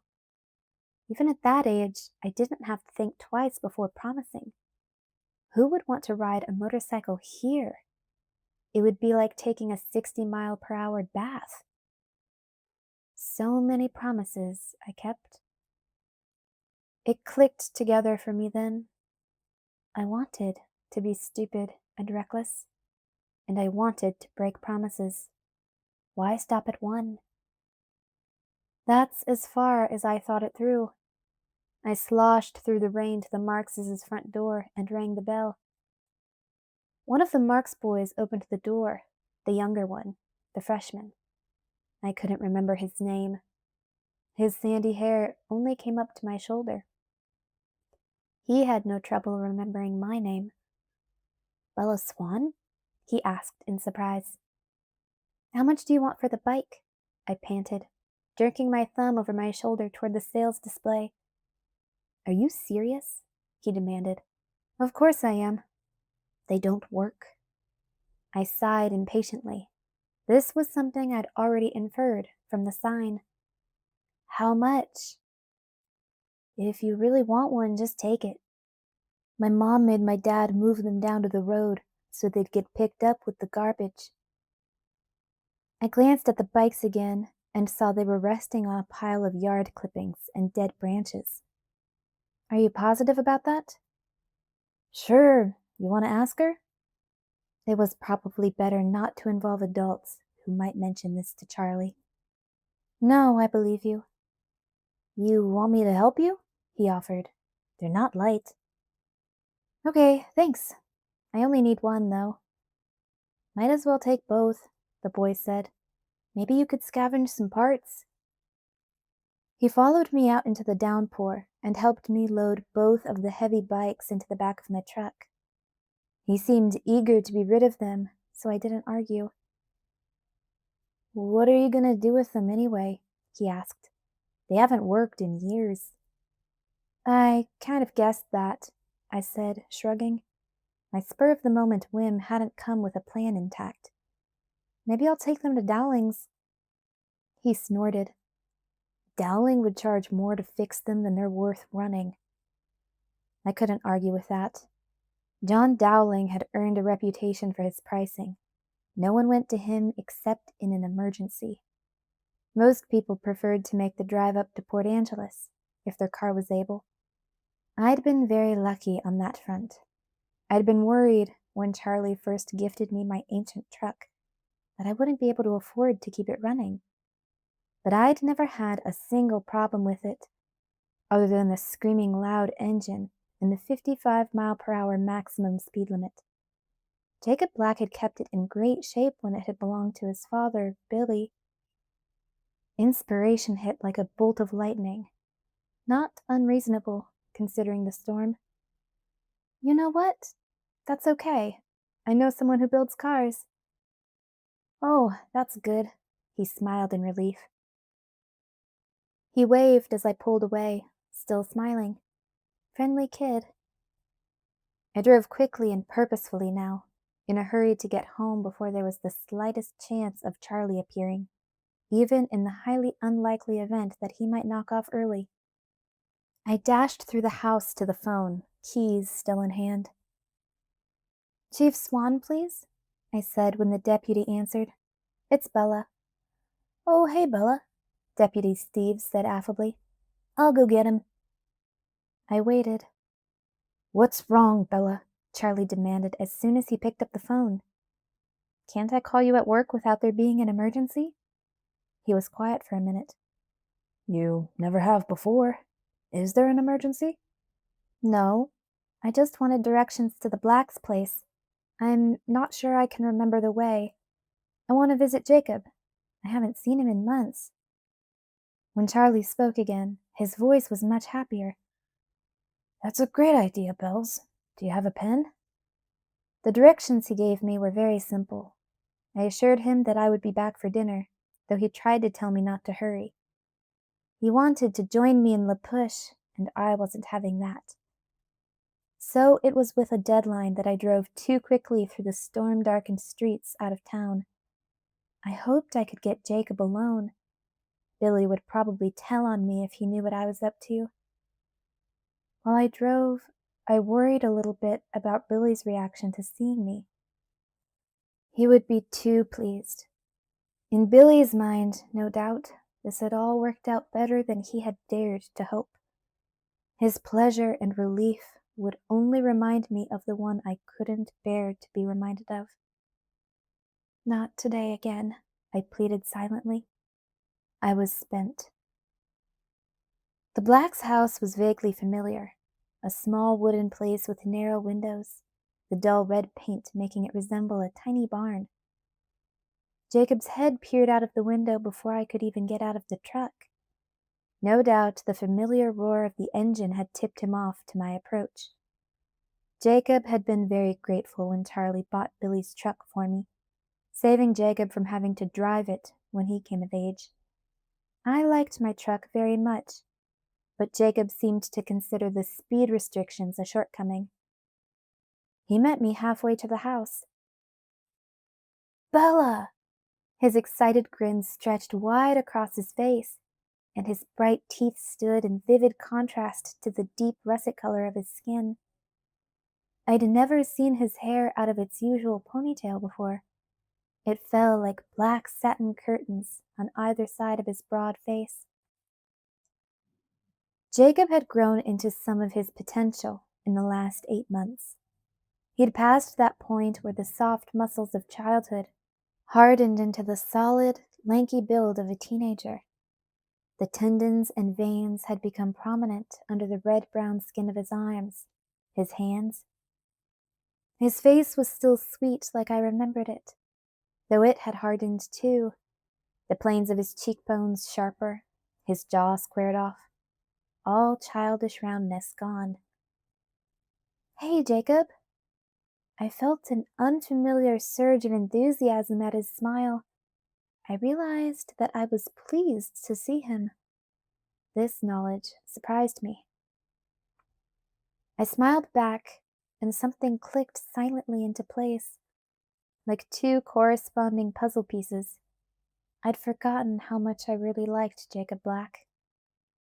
He stopped a few feet away from me, and I stared up at him in surprise, leaning my head back, though the rain pelted my face. "You grew again," I accused in amazement. He laughed, his smile widening impossibly.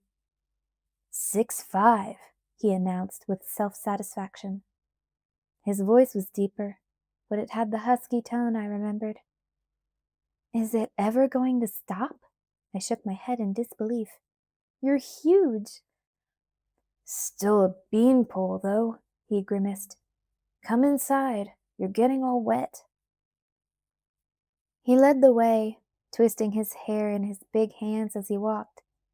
He pulled a rubber band from his hip pocket and wound it around the bundle.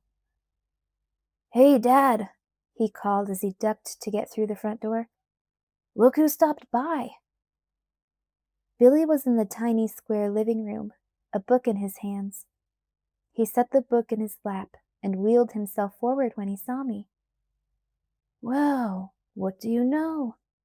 It's good to see you, Bella." We shook hands. Mine was lost in his wide grasp. "What brings you out here? Everything okay with Charlie?" "Yes, absolutely. I just wanted to see Jacob. I haven't seen him in forever."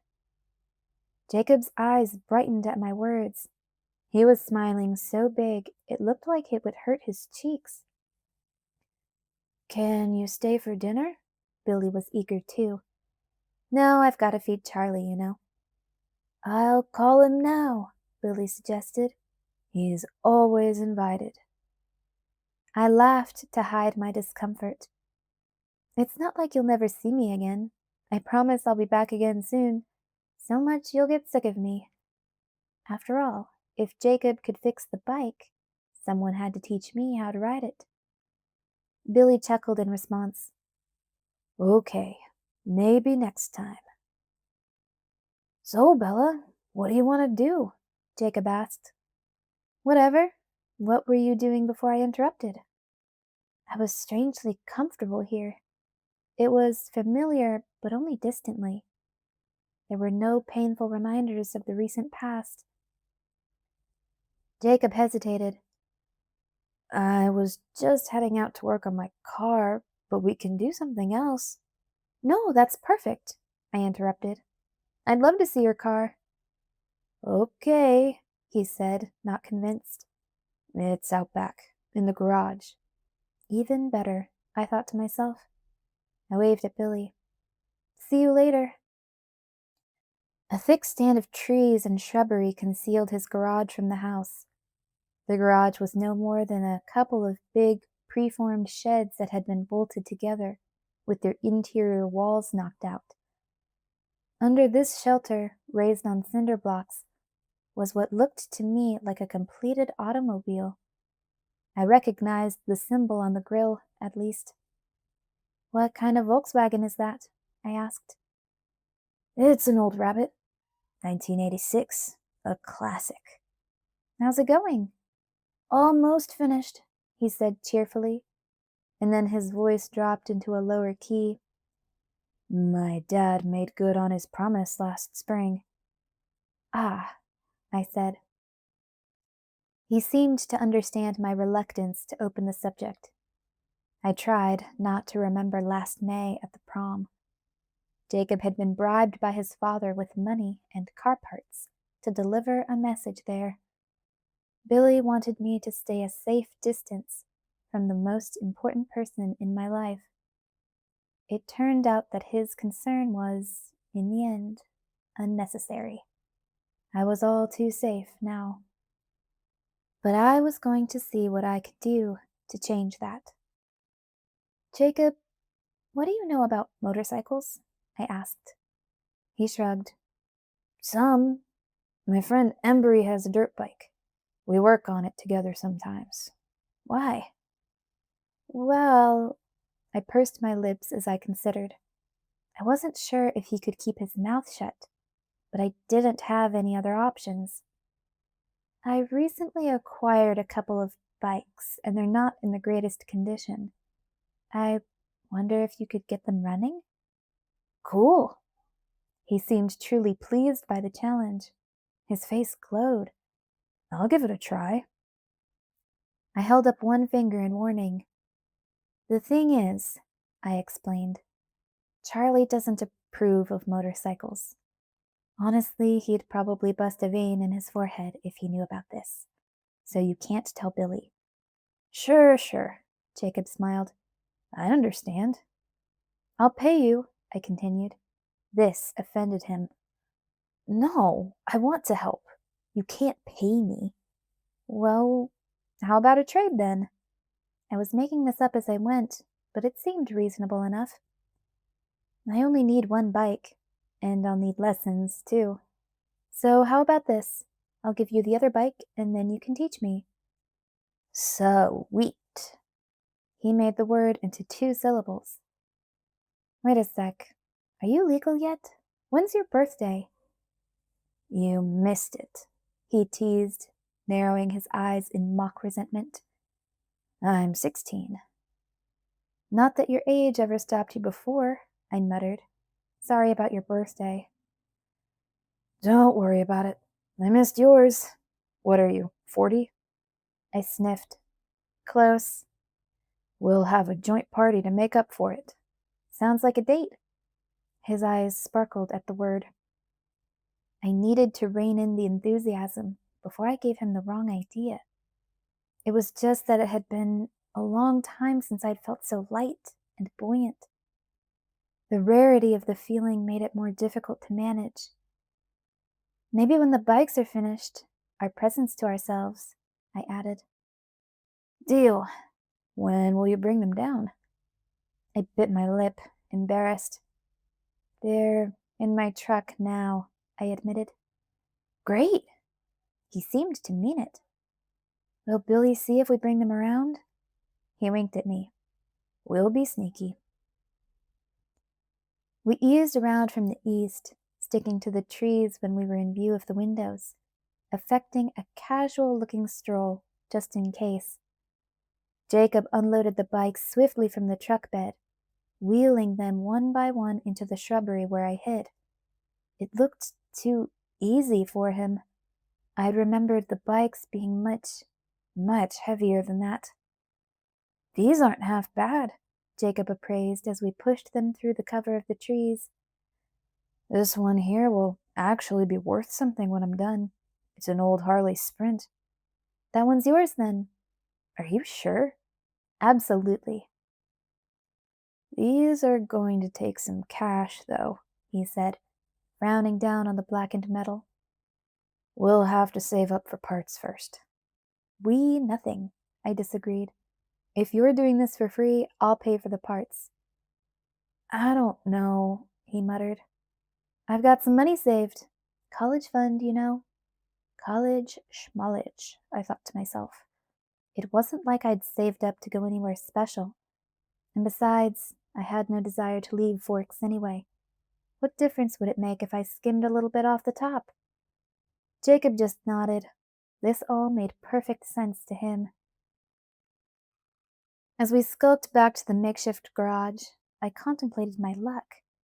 Only a teenage boy would agree to this, deceiving both our parents while repairing dangerous vehicles using money meant for my college education. He didn't see anything wrong with the picture. Jacob was a gift from the gods.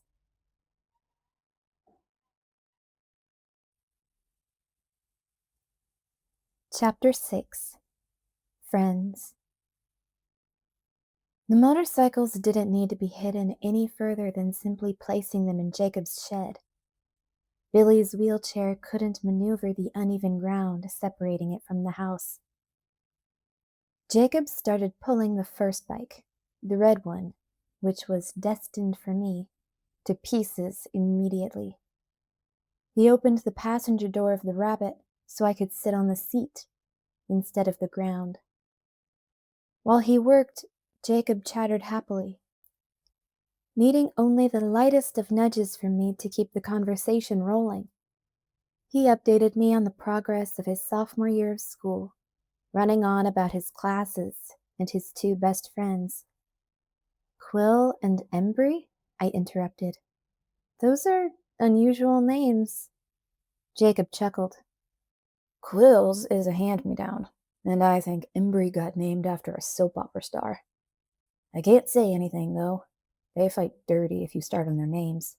They'll tag team you. Good friends, I raised one eyebrow. No, they are. Just don't mess with their names. Just then a call echoed in the distance. Jacob?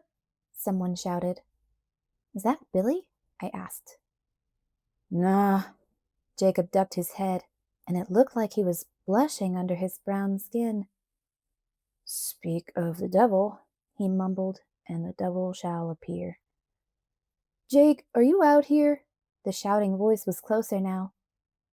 Yeah, Jacob shouted back and sighed. We waited through the short silence until two tall, dark-skinned boys strolled around the corner into the shed. One was slender and almost as tall as Jacob. His black hair was chin-length and parted down the middle, one side tucked behind his left ear, while the right side swung free. The shorter boy was more burly. His white t-shirt strained over his well-developed chest, and he seemed gleefully conscious of the fact. His hair was so short it was almost a buzz. Both boys stopped short when they saw me. The thin boy glanced swiftly back and forth between Jacob and me, while the brawny boy kept his eyes on me, a slow smile spreading across his face. Hey, guys, Jacob greeted them half-heartedly. Hey, Jake, the short one said without looking away from me. I had to smile in response. His grin was so impish. When I did, he winked at me. Hi there. Quill, Embry, this is my friend Bella. Quill and Embry, I still didn't know which was which, exchanged a loaded look. Charlie's kid, right? The brawny boy asked me, holding out his hand. That's right, I confirmed, shaking hands with him. His grasp was firm. It looked like he was flexing his bicep. I'm Quillatera, he announced grandly before releasing my hand. Nice to meet you, Quill. Hey, Bella. I'm Embry Call. You probably already figured that out, though. Embry smiled a shy smile and waved with one hand, which he then shoved in the pocket of his jeans. I nodded. Nice to meet you, too. So, what are you guys doing? Quill asked, still looking at me. Bella and I are going to fix up these bikes, Jacob explained inaccurately. But bikes seemed to be the magic word. Both boys went to examine Jacob's project, drilling him with educated questions. Many of the words they used were unfamiliar to me, and I figured I'd have to have a Y chromosome to really understand the excitement. They were still immersed in talk of parts and pieces when I decided that I needed to head back home before Charlie showed up here.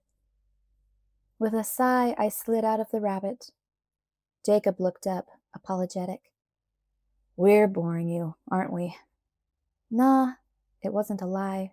I was enjoying myself. How strange. I just have to go cook dinner for Charlie. Oh, well, I'll finish taking these apart tonight and figure out what more we'll need to get started rebuilding them. When do you want to work on them again? Could I come back tomorrow? Sundays were the bane of my existence. There was never enough homework to keep me busy. Quill nudged Embry's arm and they exchanged grins. Jacob smiled in delight. That would be great. If you make a list, we can go shop for parts, I suggested. Jacob's face fell a little. I'm still not sure I should let you pay for everything. I shook my head. No way. I'm bankrolling this party. You just have to supply the labor and expertise. Embry rolled his eyes at Quill. That doesn't seem right. Jacob shook his head. Jake, if I took these to a mechanic, how much would he charge me? I pointed out. He smiled. Okay, you're getting a deal. Not to mention the riding lessons, I added. Quill grinned widely at Embry and whispered something I didn't catch. Jacob's hand flashed out to smack the back of Quill's head. That's it. Get out, he muttered. No, really, I have to go, I protested, heading for the door. I'll see you tomorrow, Jacob. As soon as I was out of sight, I heard Quill and Embry chorus, Woo! The sound of a brief scuffle followed, interspersed with an ouch and hey! If either of you set so much as one toe on my land tomorrow, I heard Jacob threaten. His voice was lost as I walked through the trees. I giggled quietly. The sound made my eyes widen in wonder. I was laughing, actually laughing, and there wasn't even anyone watching. I felt so weightless that I laughed again, just to make the feeling last longer. I beat Charlie home. When he walked in, I was just taking the fried chicken out of the pan and laying it on a pile of paper towels. Hey, Dad! I flashed him a grin. Shock flitted across his face before he pulled his expression together. Hey, honey, he said, his voice uncertain. Did you have fun with Jacob? I started moving the food to the table. Yeah, I did. Well, that's good. He was still cautious. What did you two do? Now it was my turn to be cautious. I hung out in his garage and watched him work. Did you know he's rebuilding a Volkswagen? Yeah, I think Billy mentioned that. The interrogation had to stop when Charlie began chewing, but he continued to study my face as he ate. After dinner, I dithered around, cleaning the kitchen twice, and then did my homework slowly in the front room, while Charlie watched a hockey game. I waited as long as I could, but finally Charlie mentioned the late hour. When I didn't respond, he got up, stretched, and then left, turning out the light behind him. Reluctantly, I followed. As I climbed the stairs, I felt the last of the afternoon's abnormal sense of well-being drained from my system, replaced by a dull fear at the thought of what I was going to have to live through now. I wasn't numb anymore. Tonight would, no doubt, be as horrific as last night. I lay down on my bed and curled into a ball in preparation for the onslaught. I squeezed my eyes shut and the next thing I knew, it was morning. I stared at the pale silver light coming through my window, stunned. For the first time in more than 4 months, I'd slept without dreaming or screaming. I couldn't tell which emotion was stronger, the relief or the shock. I lay still in my bed for a few minutes, waiting for it to come back, because something must be coming. If not the pain, then the numbness. I waited, but nothing happened. I felt more rested than I had in a long time. I didn't trust this to last. It was a slippery, precarious edge that I balanced on, and it wouldn't take much to knock me back down. Just glancing around my room with these suddenly clear eyes, noticing how strange it looked, too tidy, like I didn't live here at all, was dangerous. I pushed that thought from my mind and concentrated, as I got dressed, on the fact that I was going to see Jacob again today. The thought made me feel almost hopeful. Maybe it would be the same as yesterday. Maybe I wouldn't have to remind myself to look interested and to nod or smile at appropriate intervals the way I had to with everyone else. Maybe, but I wouldn't trust this to last either. Wouldn't trust it to be the same, so easy as yesterday. I wasn't going to set myself up for disappointment like that. At breakfast, Charlie was being careful too. He tried to hide his scrutiny, keeping his eyes on his eggs until he thought I wasn't looking. "What are you up to today?" he asked, eyeing a loose thread on the edge of his cuff like he wasn't paying much attention to my answer. "I'm going to hang out with Jacob again." He nodded without looking up. "Oh," he said. "Do you mind?" I pretended to worry. "I could stay." He glanced up quickly with a hint of panic in his eyes. "No, no, you go ahead. Harry was going to come up and watch the game with me anyway." "Maybe Harry could give Billy a ride up," I suggested. The fewer witnesses, the better. "That's a great idea." I wasn't sure if the game was just an excuse for kicking me out, but he looked excited enough now. He headed to the phone while I donned my rain jacket. I felt self-conscious with the checkbook shoved in my jacket pocket. It was something I never used. Outside, the rain came down like water slopped from a bucket. I had to drive more slowly than I wanted to. Could hardly see a car length in front of the truck. But I finally made it through the muddy lanes to Jacob's house. Before I had killed the engine, the front door opened, and Jacob came running out with a huge black umbrella. He held it over my door while I opened it. "Charlie called. Said you were on your way," Jacob explained with a grin. Effortlessly, without a conscious command to the muscles around my lips, my answering smile spread across my face. A strange feeling of warmth bubbled up in my throat, despite the icy rain splattering on my cheeks. "Hi, Jacob." "Good call on inviting Billy up." He held up his hand for a high five. I had to reach so high to slap his hand that he laughed. Harry showed up to get Billy just a few minutes later. Jacob took me on a brief tour of his tiny room while we waited to be unsupervised. "So where to, Mr. Goodwrench?" I asked as soon as the door closed behind Billy. Jacob pulled a folded paper out of his pocket and smoothed it out. "We'll start at the dump first. See if we get lucky.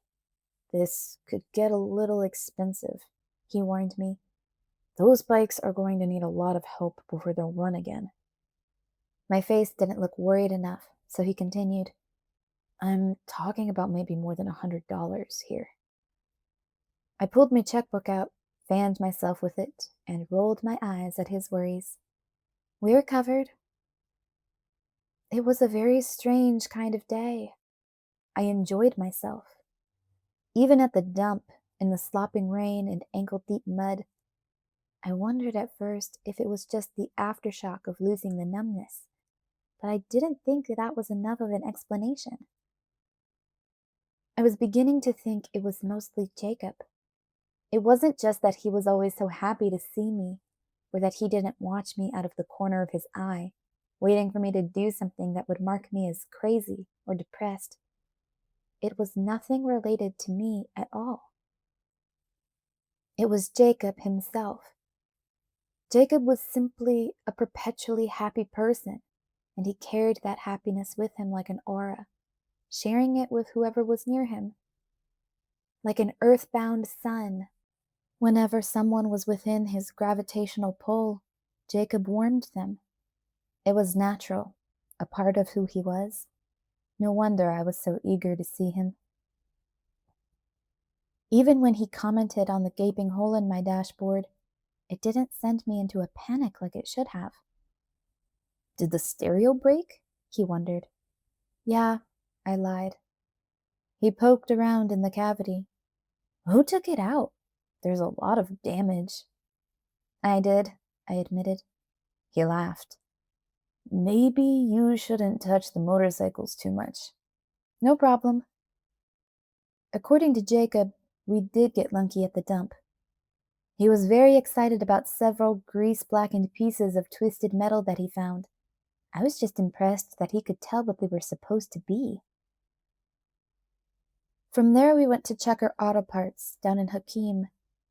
In my truck, it was more than a 2-hour drive south on the winding freeway, but the time passed easily with Jacob.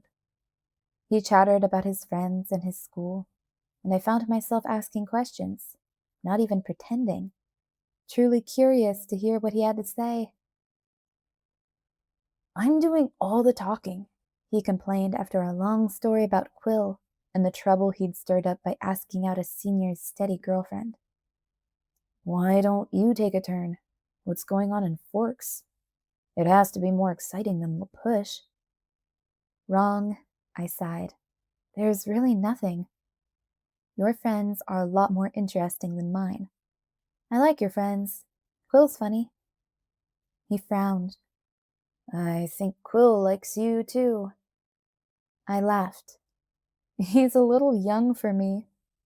Jacob's frown deepened. He's not that much younger than you. It's just a year and a few months.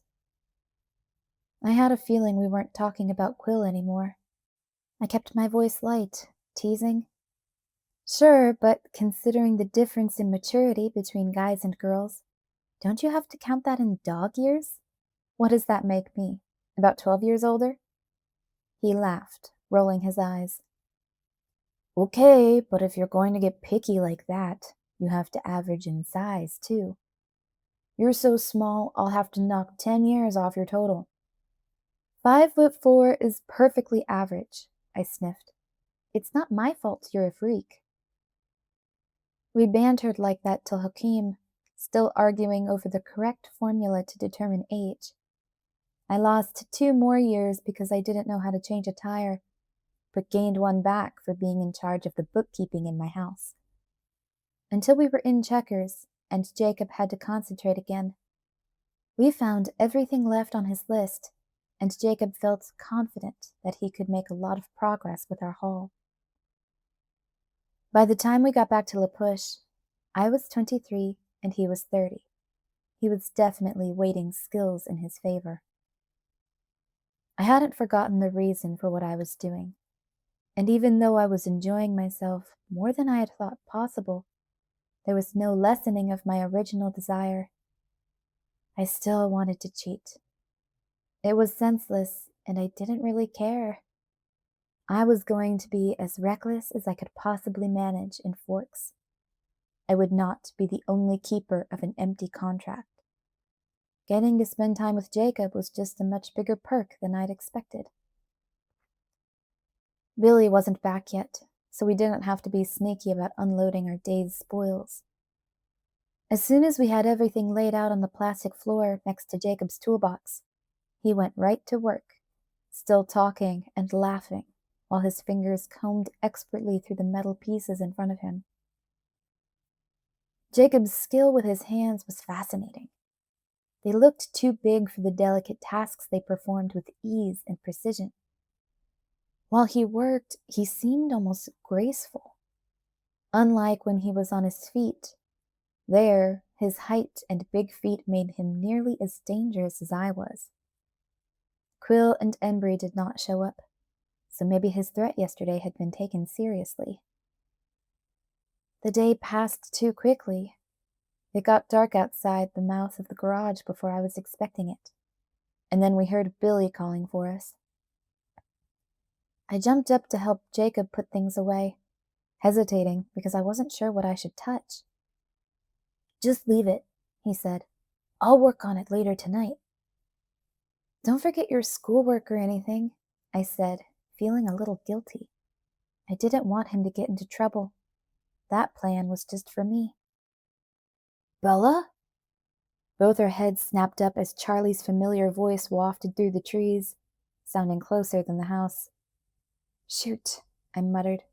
Coming, I yelled toward the house. Let's go, Jacob smiled, enjoying the cloak and dagger. He snapped the light off, and for a moment I was blind. Jacob grabbed my hand and towed me out of the garage and through the trees, his feet finding the familiar path easily. His hand was rough and very warm. Despite the path, we were both tripping over our feet in the darkness, so we were also both laughing when the house came into view. The laughter did not go deep. It was light and superficial, but still nice. I was sure he wouldn't notice the faint hint of hysteria. I wasn't used to laughing, and it felt right and also very wrong at the same time. Charlie was standing under the little back porch, and Billy was sitting in the doorway behind him. "Hey, Dad," we both said at the same time, and that started us laughing again. Charlie stared at me with wide eyes that flashed down to note Jacob's hand around mine. "Billy invited us for dinner," Charlie said to us in an absent-minded tone. "My super secret recipe for spaghetti, handed down for generations," Billy said gravely. Jacob snorted. "I don't think ragu's actually been around that long." The house was crowded. Harry Clearwater was there too, with his family, his wife Sue, whom I knew vaguely from my childhood summers in Forks, and his 2 children. Leah was a senior like me, but a year older. She was beautiful in an exotic way. Perfect copper skin, glistening black hair, eyelashes like feather dusters, and preoccupied. She was on Billy's phone when we got in, and she never let it go. Seth was 14. He hung on Jacob's every word with idolizing eyes. There were too many of us for the kitchen table, so Charlie and Harry brought chairs out to the yard, and we ate spaghetti off plates on our laps in the dim light from Billy's open door. The men talked about the game, and Harry and Charlie made fishing plans. Sue teased her husband about his cholesterol and tried, unsuccessfully, to shame him into eating something green and leafy. Jacob talked mostly to me and Seth, who interrupted eagerly whenever Jacob seemed in danger of forgetting him. Charlie watched me, trying to be inconspicuous about it, with pleased but cautious eyes. It was loud and sometimes confusing as everyone talked over everyone else, and the laughter from one joke interrupted the telling of another. I didn't have to speak often, but I smiled a lot, and only because I felt like it. I didn't want to leave. This was Washington, though, and the inevitable rain eventually broke up the party. Billy's living room was much too small to provide an option for continuing the get-together. Harry had driven Charlie down, so we rode together in my truck on the way home. He asked about my day, and I told mostly the truth, that I'd gone with Jacob to look at parts and then watched him work in his garage. "You think you'll visit any time soon?" he wondered, trying to be casual about it. "Tomorrow after school," I admitted. "I'll take homework, don't worry." "You be sure to do that," he ordered, trying to disguise his satisfaction. I was nervous when we got to the house. I didn't want to go upstairs. The warmth of Jacob's presence was fading, and in its absence, the anxiety grew stronger. I was sure I wouldn't get away with 2 peaceful nights of sleep in a row. To put bedtime off, I checked my email. There was a new message from Renee. She wrote about her day, a new book club that filled the time slot of the meditation classes she had quit, her weeks subbing in the 2nd grade, missing her kindergartners. She wrote that Phil was enjoying his new coaching job, and that they were planning a second honeymoon trip to Disney World. And I noticed that the whole thing read like a journal entry, rather than a letter to someone else. Remorse flooded through me, leaving an uncomfortable sting behind. Some daughter I was. I wrote back to her quickly, commenting on each part of her letter, volunteering information of my own, describing the spaghetti party at Billy's and how I felt watching Jacob build useful things out of small pieces of metal, awed and slightly envious. I made no reference to the change this letter would be from the ones she had received in the last several months. I could barely remember what I'd written to her even as recently as last week, but I was sure it wasn't very responsive. The more I thought about it, the guiltier I felt. I really must have worried her. I stayed up extra late after that, finishing more homework than strictly necessary. But neither sleep deprivation nor the time spent with Jacob, being almost happy in a shallow kind of way, could keep the dream away for 2 nights in a row. I woke, shuddering, my scream muffled by the pillow. As the dim morning light filtered through the fog outside my window, I lay still in bed and tried to shake off the dream. There had been a small difference last night, and I concentrated on that. Last night I had not been alone in the woods. Sam Yulee, the man who had pulled me from the forest floor that night that I couldn't bear to think of consciously, was there. It was an odd, unexpected alteration.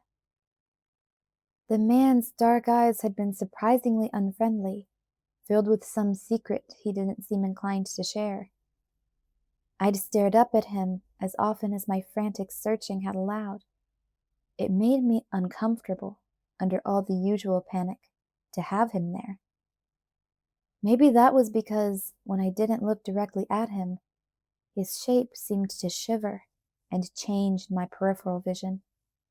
Yet he did nothing but stand and watch. Unlike the time when we had met in reality, he did not offer me his help. Charlie stared at me during breakfast, and I tried to ignore him. I supposed I deserved it. I couldn't expect him not to worry.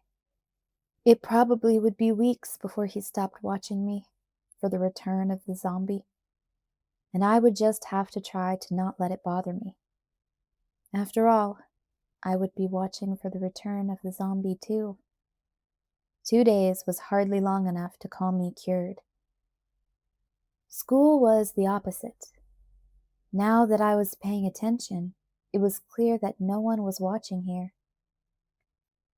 I remembered the first day that I'd come to Forks High School, how desperately I had wished that I could turn gray, fade into the wet concrete of the sidewalk like an oversized chameleon. It seemed I was getting that wish answered, a year late. It was like I wasn't there. Even my teacher's eyes slid past my seat as if it were empty. I listened all through the morning, hearing once again the voices of the people around me. I tried to catch up on what was going on, but the conversations were so disjointed that I gave up. Jessica didn't look up when I sat down next to her in calculus. "Hey, Jess," I said with put-on nonchalance. "How was the rest of your weekend?" She looked at me with suspicious eyes. Could she still be angry? Or was she just too impatient to deal with a crazy person? "Super," she said, turning back to her book. "That's good," I mumbled. The figure of speech, cold shoulder, seemed to have some literal truth to it. I could feel the warm air blowing from the floor vents, but I was still too cold. I took the jacket off the back of my chair and put it on again. My 4th-hour class got out late, and the lunch table I always sat at was full by the time I arrived. Mike was there, Jessica and Angela, Connor, Tyler, Eric and Lauren. Katie Marshall, the red-headed junior who lived around the corner from me, was sitting with Eric, and Austin Marks, older brother to the boy with the motorcycles, was next to her. I wondered how long they'd been sitting here, unable to remember if this was the first day or something that was a regular habit. I was beginning to get annoyed with myself. I might as well have been packed in styrofoam peanuts through the last semester. No one looked up when I sat down next to Mike, even though the chair squealed stridently against the linoleum as I dragged it back. I tried to catch up with the conversation. Mike and Connor were talking sports, so I gave up on that one at once. "Where's Ben today?" Lauren was asking Angela. I perked up, interested. I wondered if that meant that Angela and Ben were still together. I barely recognized Lauren. She'd cut off all her blonde, corn silk hair. Now she had a pixie cut so short that the back was shaved like a boy. What an odd thing for her to do. I wished I knew the reason behind it. Did she get gum stuck in it? Did she sell it? Had all the people she was habitually nasty to caught her behind the gym and scalped her? I decided it wasn't fair for me to judge her now by my former opinion. For all I knew, she'd turned into a nice person.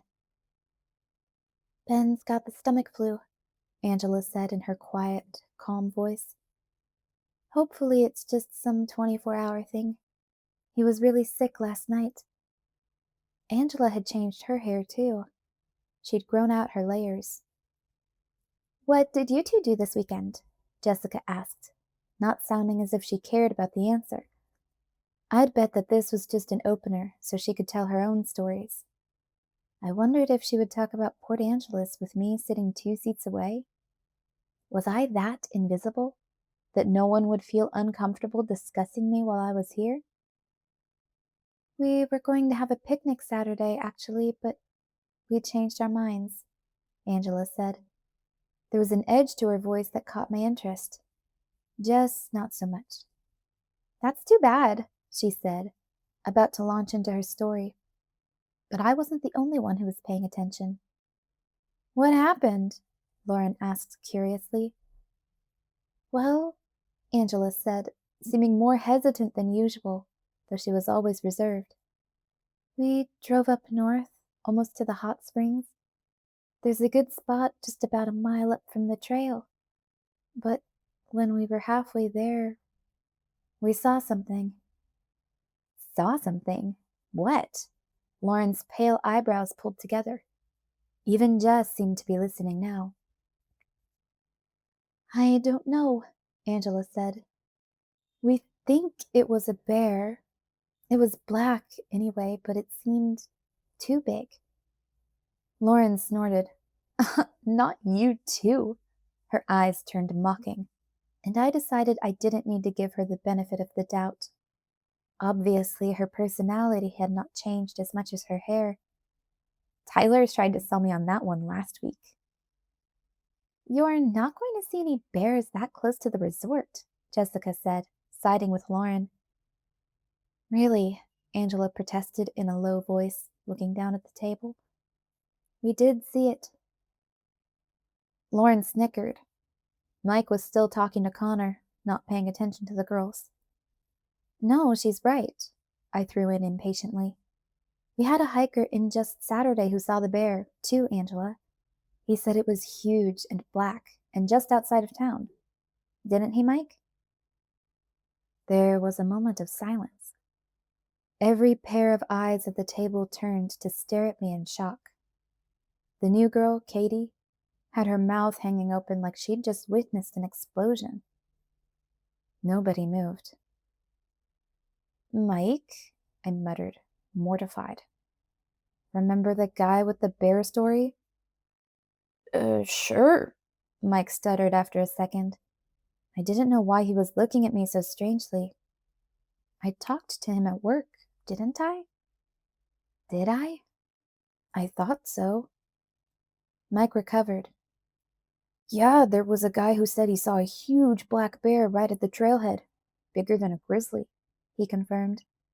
Huh. Lauren turned to Jessica, her shoulders stiff, and changed the subject. "Did you hear back from USC?" she asked. Everyone else looked away too, except for Mike and Angela. Angela smiled at me tentatively, and I hurried to return the smile. "So what did you do this weekend, Bella?" Mike asked, curious but oddly wary. Everyone but Lauren looked back, waiting for my response. Friday night, Jessica and I went to see a movie in Port Angeles, and then I spent Saturday afternoon and most of Sunday down at La Push. The eyes flickered to Jessica and back to me.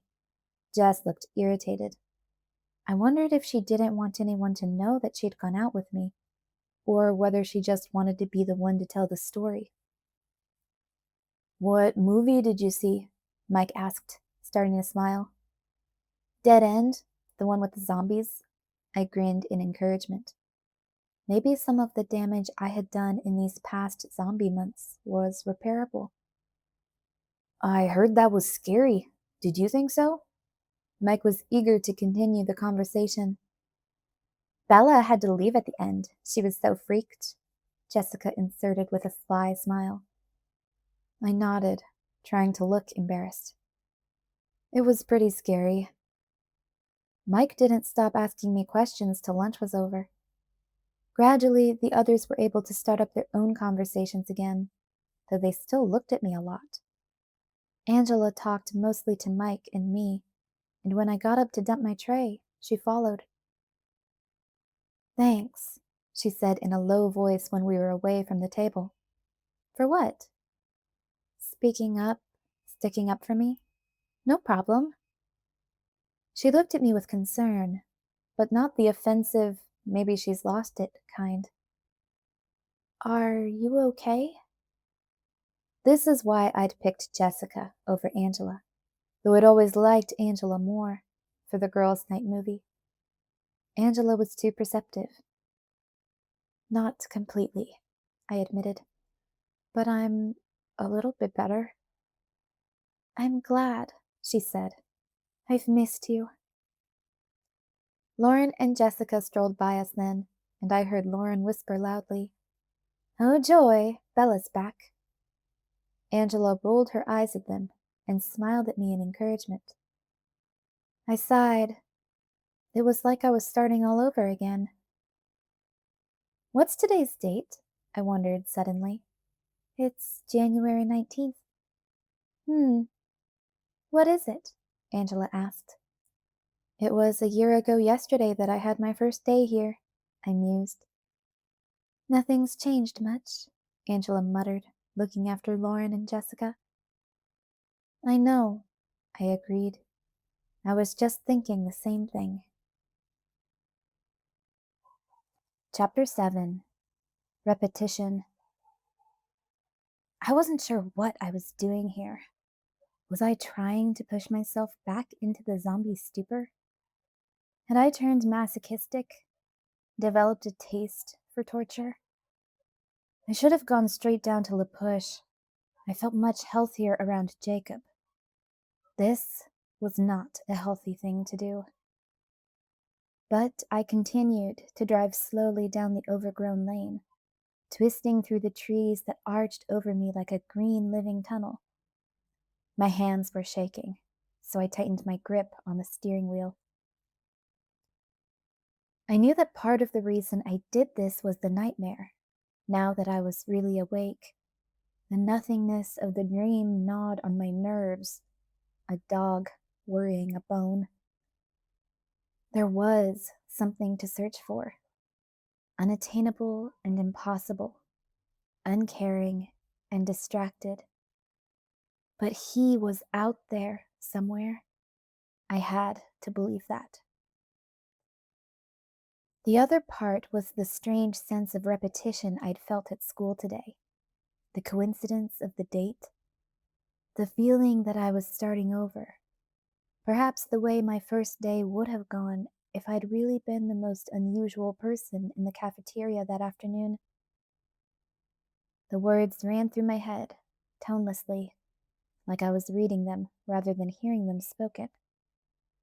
It will be as if I'd never existed. I was lying to myself by splitting my reason for coming here into just 2 parts. I didn't want to admit the strongest motivation, because it was mentally unsound.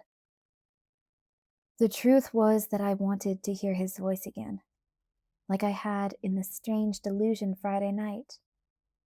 For that brief moment, when his voice came from some other part of me than my conscious memory, when his voice was perfect and honey smooth rather than the pale echo my memories usually produced, I was able to remember without pain.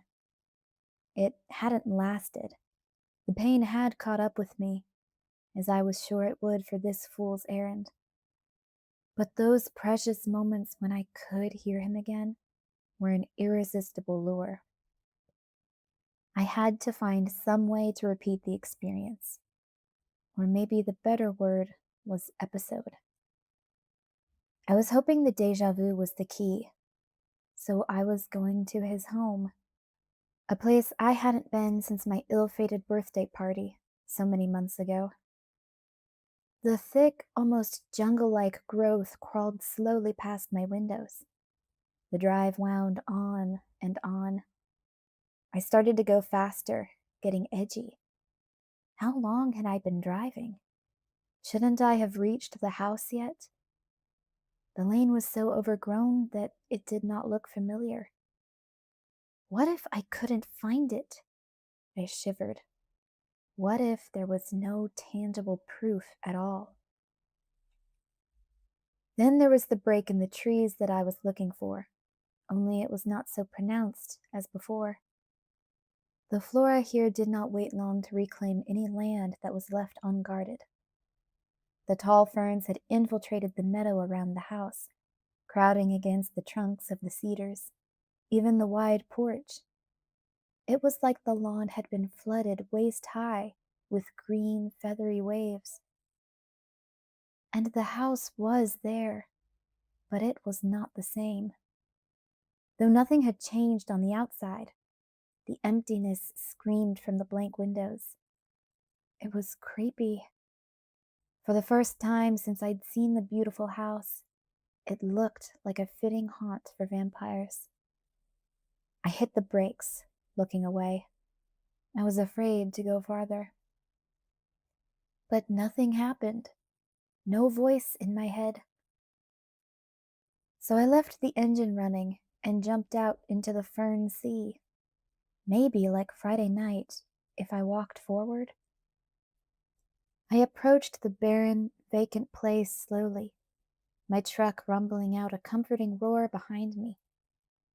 I stopped when I got to the porch stairs, because there was nothing here. No lingering sense of their presence, of his presence. The house was solidly here, but it meant little. Its concrete reality would not counteract the nothingness of the nightmares. I didn't go any closer. I didn't want to look in the windows. I wasn't sure which would be harder to see, if the rooms were bare, echoing empty from floor to ceiling. That would certainly hurt. Like my grandmother's funeral, when my mother had insisted that I stay outside during the viewing. She had said that I didn't need to see Gran that way, to remember her that way, rather than alive. But wouldn't it be worse if there was no change?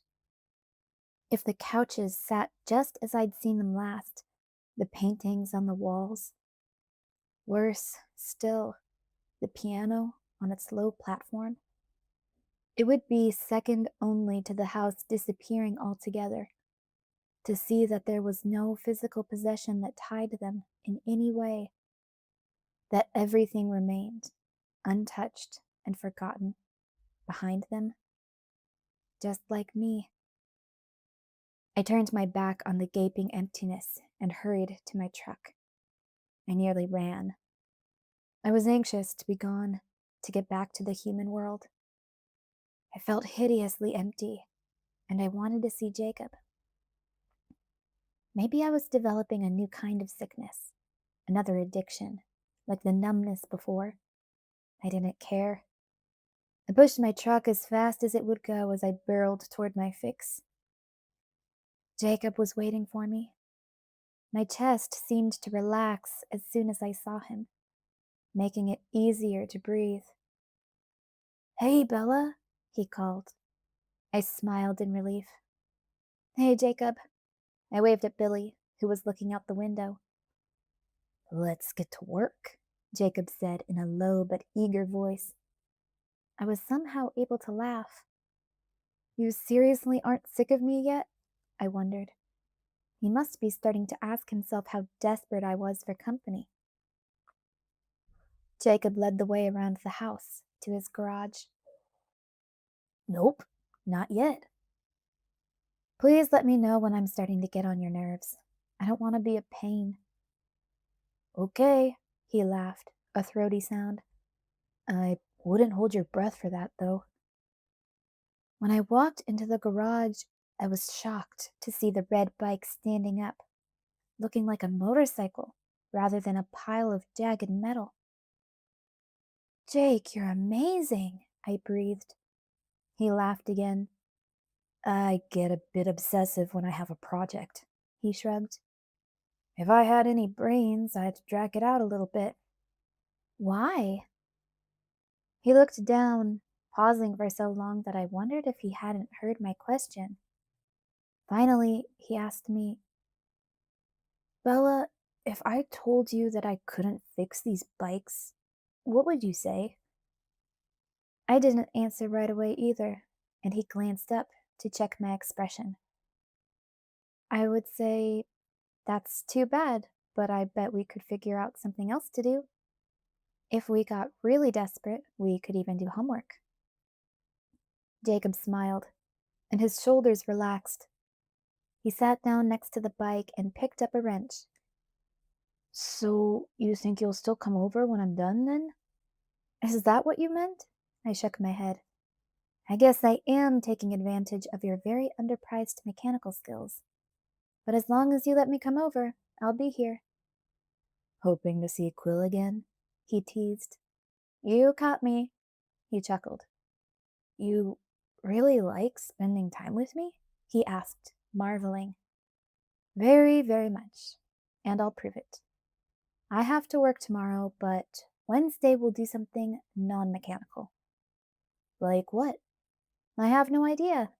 We can go to my place so you won't be tempted to be obsessive. You could bring your schoolwork. You have to be getting behind because I know I am. Homework might be a good idea. He made a face, and I wondered how much he was leaving undone to be with me. Yes, I agreed. We'll have to start being responsible occasionally, or Billy and Charlie aren't going to be so easygoing about this. I made a gesture indicating the two of us as a single entity. He liked that. He beamed. Homework once a week, he proposed. Maybe we'd better go with twice, I suggested, thinking of the pile I'd just been assigned today. He sighed a heavy sigh. Then he reached over his toolbox to a paper grocery sack.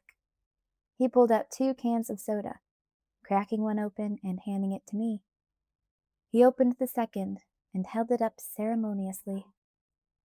Here's to responsibility, he toasted. Twice a week.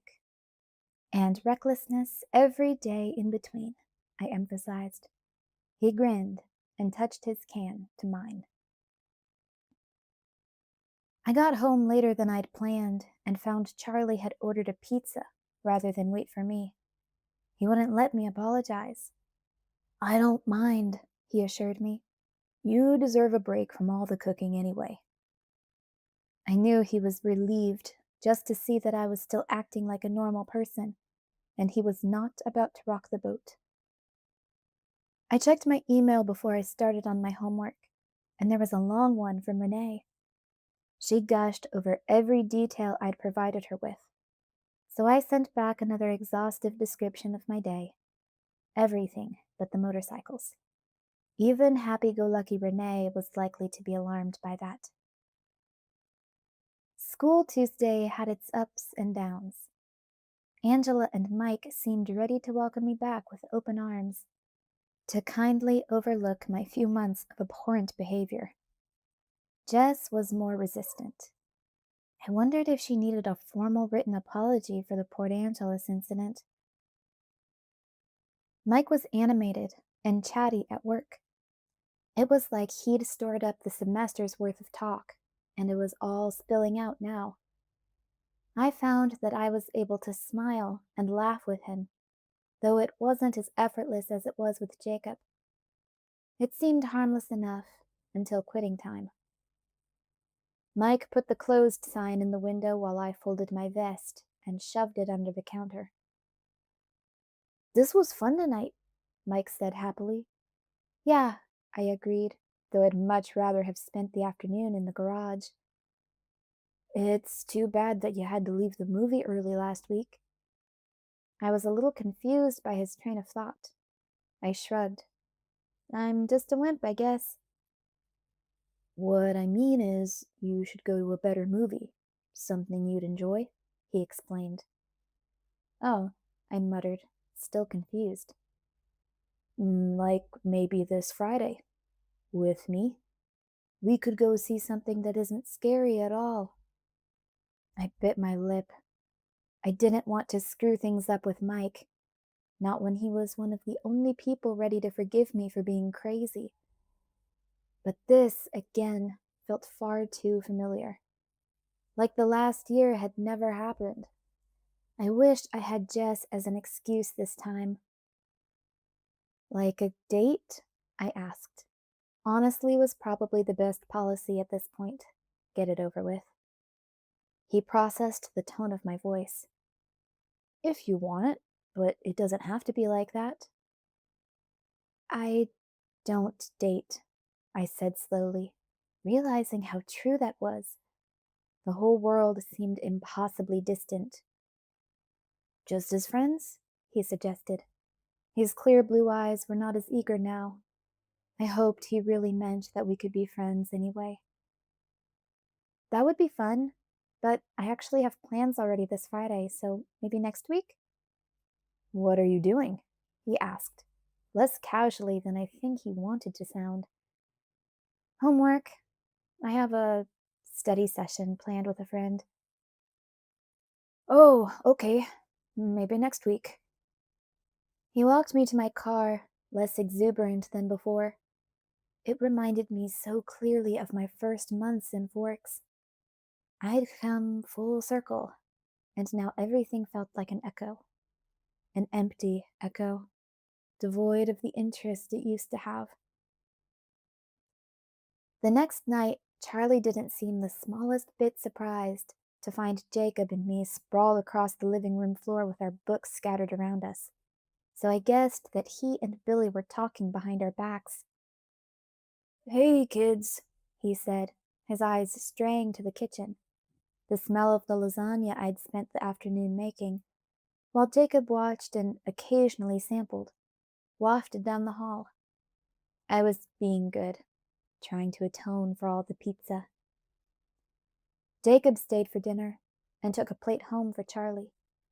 He grudgingly added another year to my negotiable age for being a good cook. Friday was the garage, and Saturday, after my shift at Newton's, was homework again. Charlie felt secure enough in my sanity to spend the day fishing with Harry. When he got back, we were all done, feeling very sensible and mature about it too, and watching Monster Garage on the Discovery Channel. "I probably ought to go," Jacob sighed. "It's later than I thought." "Okay, fine," I grumbled. "I'll take you home." He laughed at my unwilling expression. It seemed to please him. "Tomorrow, back to work," I said as soon as we were safe in the truck. "What time do you want me to come up?" There was an unexplained excitement in his answering smile. "I'll call you first, okay?" "Sure." I frowned to myself, wondering what was up. His smile widened. I cleaned the house the next morning, waiting for Jacob to call and trying to shake off the latest nightmare. The scenery had changed. Last night I'd wandered in a wide sea of ferns interspersed with huge hemlock trees. There was nothing else there, and I was lost, wandering aimless and alone, searching for nothing. I wanted to kick myself for the stupid field trip last week. I shoved the dream out of my conscious mind, hoping it would stay locked up somewhere and not escape again. Charlie was outside washing the cruiser, so when the phone rang, I dropped the toilet brush and ran downstairs to answer it.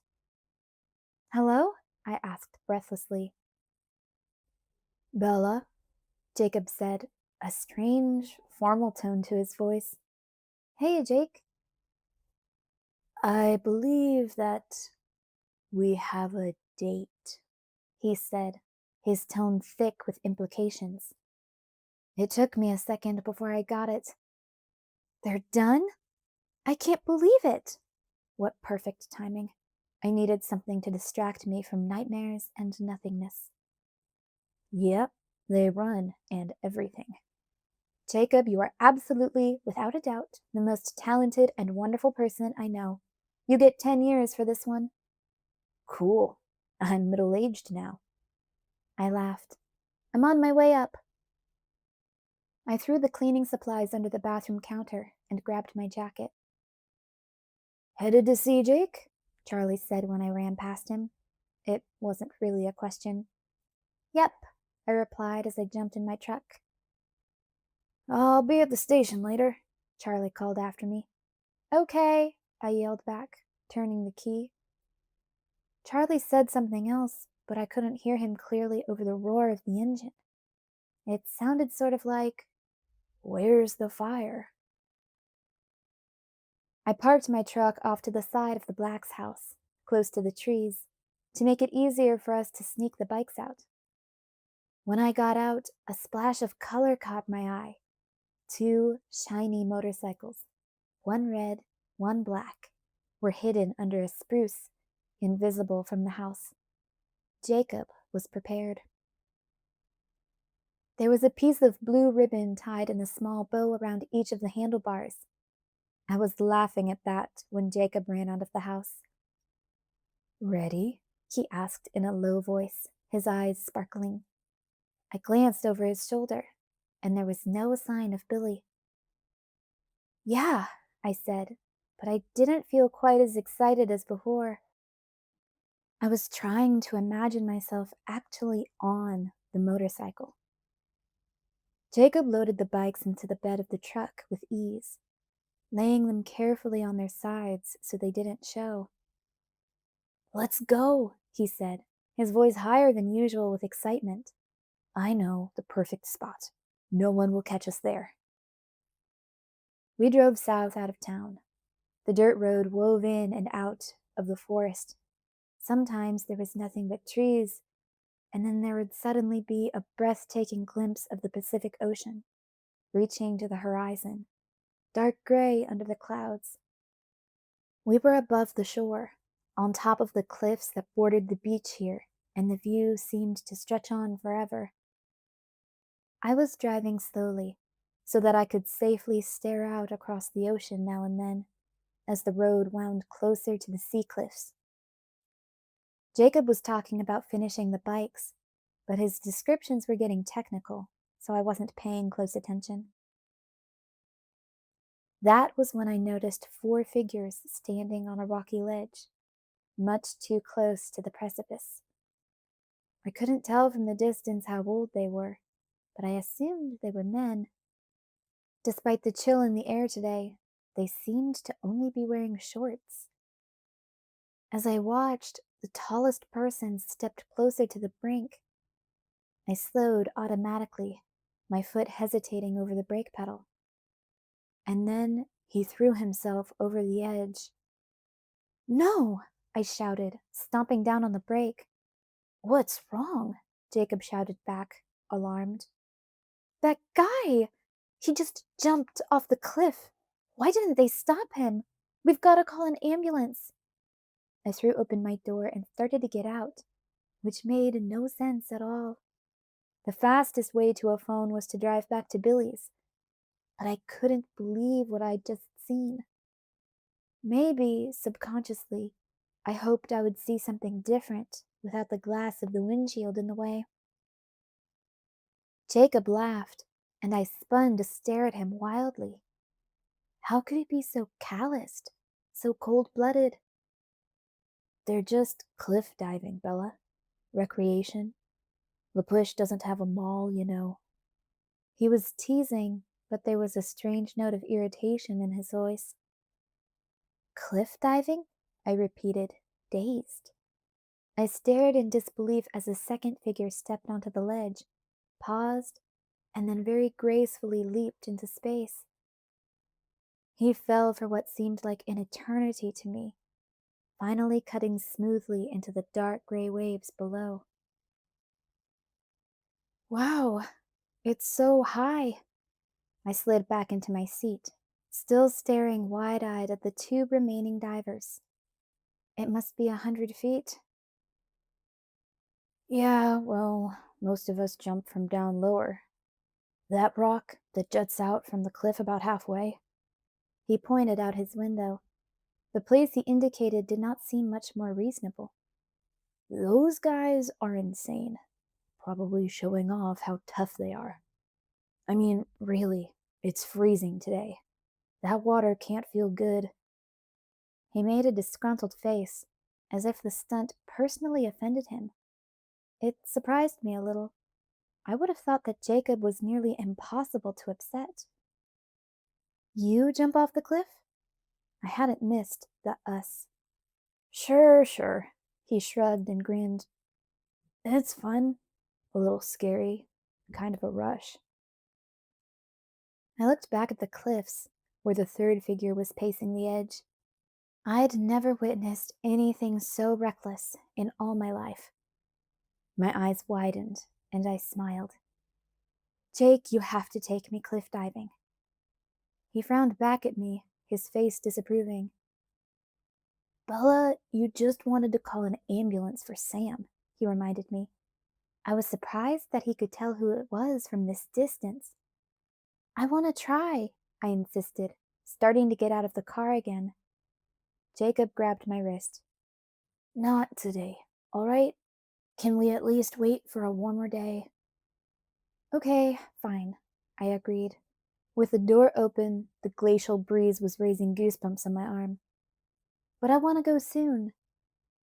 Soon. He rolled his eyes.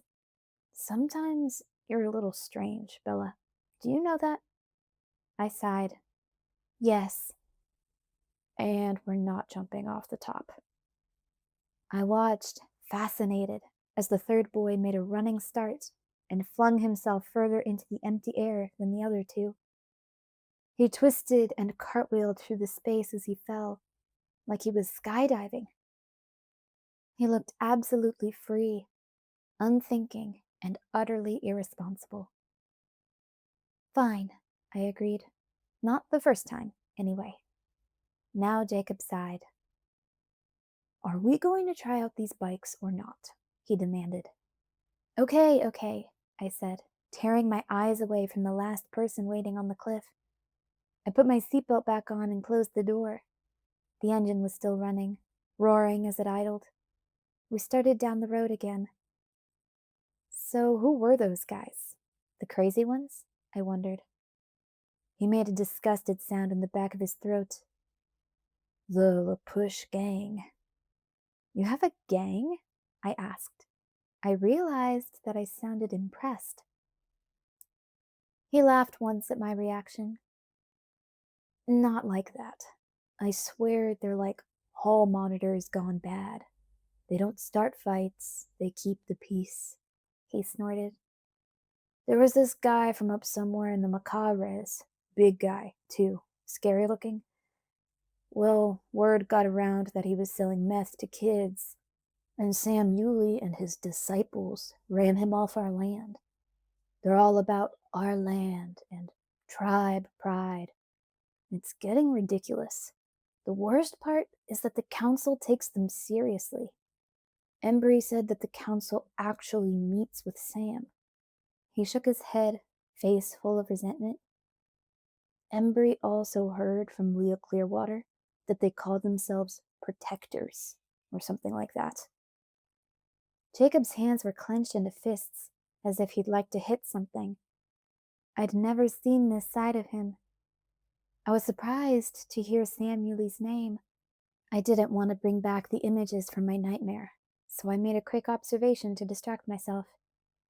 You don't like them very much. Does it show? He asked sarcastically. Well, it doesn't sound like they're doing anything bad. I tried to soothe him, to make him cheerful again. Just sort of annoyingly goody two-shoes for a gang. Yeah, annoying is a good word. They're always showing off like that. The cliff diving thing. They act like, I don't know, like tough guys. I was hanging out at the store with Embry and Quill once last semester, and Sam came by with his followers, Jared and Paul. Quill said something. He's got a big mouth, and it pissed Paul off. His eyes got all dark, and he sort of smiled. No, he showed his teeth, but he didn't smile. And it was like he was so mad he was shaking or something. But Sam put his hand against Paul's chest and shook his head. Paul looked at him for a minute and calmed down. Honestly, it was like Sam was holding him back, like Paul was going to tear us up if Sam didn't stop him.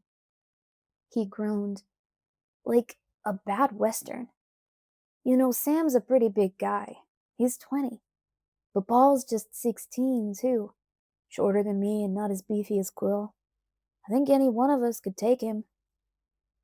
Tough guys, I agreed.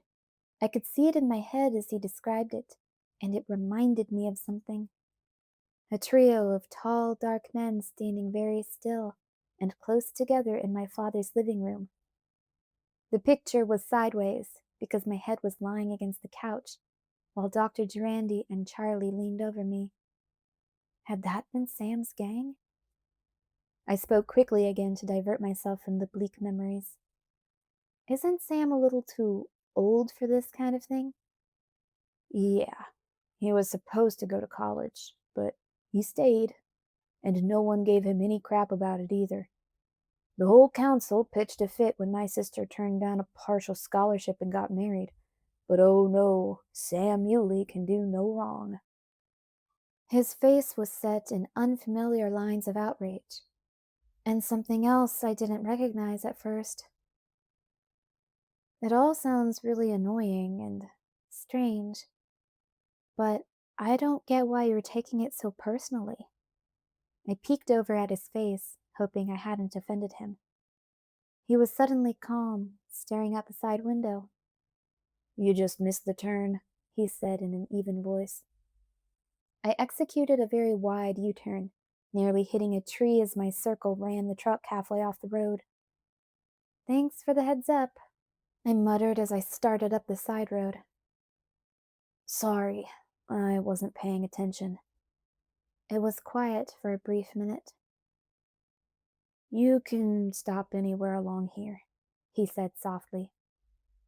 I pulled over and cut the engine. My ears rang in the silence that followed. We both got out, and Jacob leaned around the back of the truck to get the bikes. I tried to read his expression. Something more was bothering him. I'd hit a nerve. He smiled half-heartedly as he pushed the red bike to my side. Happy late birthday. Are you ready for this? I think so. The bike suddenly looked intimidating, frightening, as I realized I would soon be astride it. We'll take it slow, he promised. I gingerly leaned the motorcycle against the truck's fender while he went to get his. Jake, I hesitated as he came back around the truck. Yeah? What's really bothering you? About the Sam thing, I mean. Is there something else? I watched his face. He grimaced, but he didn't seem angry. He looked at the dirt and kicked his shoe against the front tire of his bike, again and again, like he was keeping time. He sighed. It's just the way they treat me. It creeps me out. The words started to rush out now. The council is supposed to be made up of equals. But if there was a leader, it would be my dad. I'd never been able to figure out why people treat him the way they do, why his opinion counts the most. It's got something to do with his father and his father's father. My great grandpa, Ephraim Black, was sort of the last chief we had, and they still listen to Billy, maybe because of that. But I'm just like everyone else. No one treats me special. Until now. That caught me off guard. Sam treats you special? Yeah, he agreed, looking up at me with troubled eyes. He looks at me like he's waiting for something. Like I'm going to join his stupid gang someday. He pays more attention to me than any of the other guys. I hate it. You don't have to join anything. My voice was angry. This was really upsetting Jacob, and that infuriated me. Who did these protectors think they were? Yeah. His foot kept up its rhythm against the tire. What? I could tell there was more. He frowned, his eyebrows pulling up in a way that looked sad and worried, rather than angry. It's Embry. He's been avoiding me lately. The thoughts didn't seem connected, but I wondered if I was to blame for the problems with his friend. You've been hanging out with me a lot, I reminded him, feeling selfish. I had been monopolizing him. No, that's not it. It's not just me. It's Quill, too, and everyone. Embry missed a week of school, and he was never home when we tried to see him. And when he came back, he looked freaked out, terrified. Quill and I both tried to get him to tell us what was wrong, but he wouldn't talk to either one of us. I stared at Jacob, biting my lip anxiously. He was really frightened, but he didn't look at me. I watched his own foot kicking the rubber as if it belonged to someone else. The tempo increased. Then this week, out of nowhere, Embry's hanging out with Sam and the rest of them. He was out on the cliffs today. His voice was low and tense. He finally looked at me. Bella, they bugged him even more than they bother me. He didn't want anything to do with them. And now, Embry's following Sam around like he's joined a cult. And that's the way it was with Paul. Just exactly the same. He wasn't friends with Sam at all. Then he stopped coming to school for a few weeks, and when he came back, suddenly Sam owned him. I don't know what it means. I can't figure it out, and I feel like I have to because Embry's my friend, and Sam's looking at me funny, and he trailed off. Have you talked to Billy about this? I asked. His horror was spreading to me. I had chills running on the back of my neck. Now there was anger on his face. Yes, he snorted. That was helpful. What did he say? Jacob's expression was sarcastic, and when he spoke, his voice mocked the deep tones of his father's voice. It's nothing you need to worry about now, Jacob. In a few years, if you don't, well, I'll explain later. And then his voice was his own. What am I supposed to get from that? Is he trying to say it's some stupid puberty, coming of age thing? This is something else, something wrong. He was biting his lower lip and clenching his hands. He looked like he was about to cry. I threw my arms around him instinctively, wrapping them around his waist and pressing my face against his chest. He was so big I felt like I was a child hugging a grown-up. Oh, Jake, it'll be okay, I promised. If it gets worse, you can come live with me and Charlie. Don't be scared, we'll think of something. He was frozen for a second, and then his long arms wrapped hesitantly around me. Thanks, Bella. His voice was huskier than usual. We stood like that for a moment, and it didn't upset me.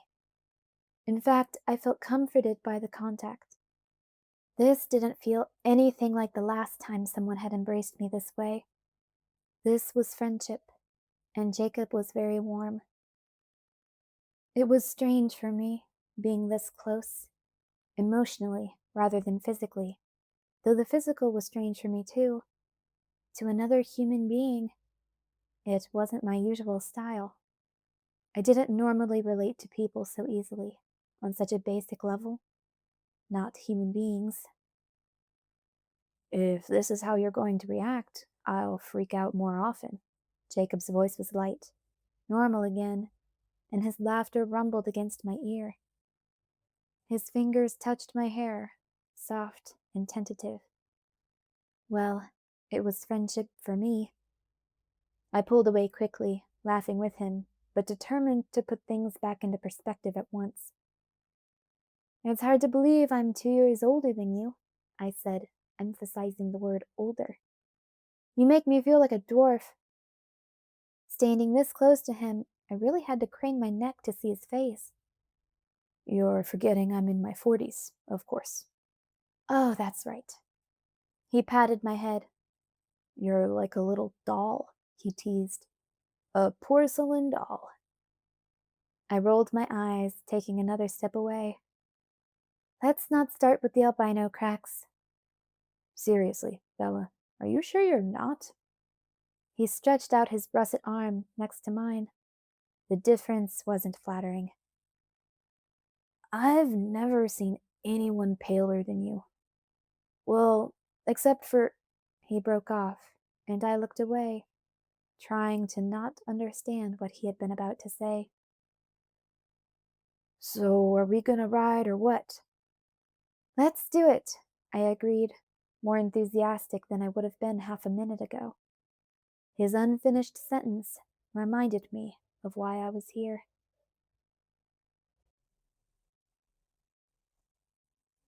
Chapter 8. Adrenaline. Okay, where's your clutch? I pointed to the lever on my left handlebar. Letting go of the grip was a mistake. The heavy bike wobbled underneath me, threatening to knock me sidewise. I grabbed the handle again, trying to hold it straight. Jacob, it won't stay up, I complained. It will when you're moving, he promised. Now, where's your brake? Behind my right foot. Wrong. He grabbed my right hand and curled my fingers around the lever over the throttle. But you said, this is the brake you want. Don't use the back brake now. That's for later, when you know what you're doing. That doesn't sound right, I said suspiciously. Aren't both brakes kind of important? Forget the back brake, okay? Here. He wrapped his hand around mine and made me squeeze the lever down. That is how you brake. Don't forget. He squeezed my hand another time. Fine, I agreed. Throttle? I twisted the right grip. Gear shift. I nudged it with my left calf. Very good. I think you've got all the parts down. Now you just have to get it moving. Uh-huh, I muttered, afraid to say more. My stomach was contorting strangely, and I thought my voice might crack. I was terrified. I tried to tell myself that the fear was pointless. I'd already lived through the worst thing possible. In comparison with that, why should anything frighten me now? I should be able to look death in the face and laugh. My stomach wasn't buying it. I stared down the long stretch of dirt road, bordered by thick, misty green on every side. The road was sandy and damp, better than mud. I want you to hold down the clutch, Jacob instructed. I wrapped my fingers around the clutch. Now this is crucial, Bella, Jacob stressed. Don't let go of that, okay? I want you to pretend that I've handed you a live grenade. The pin is out, and you are holding down the spoon. I squeezed tighter. Good. Do you think you can kickstart it? If I move my foot, I will fall over, I told him through gritted teeth, my fingers tight around my live grenade.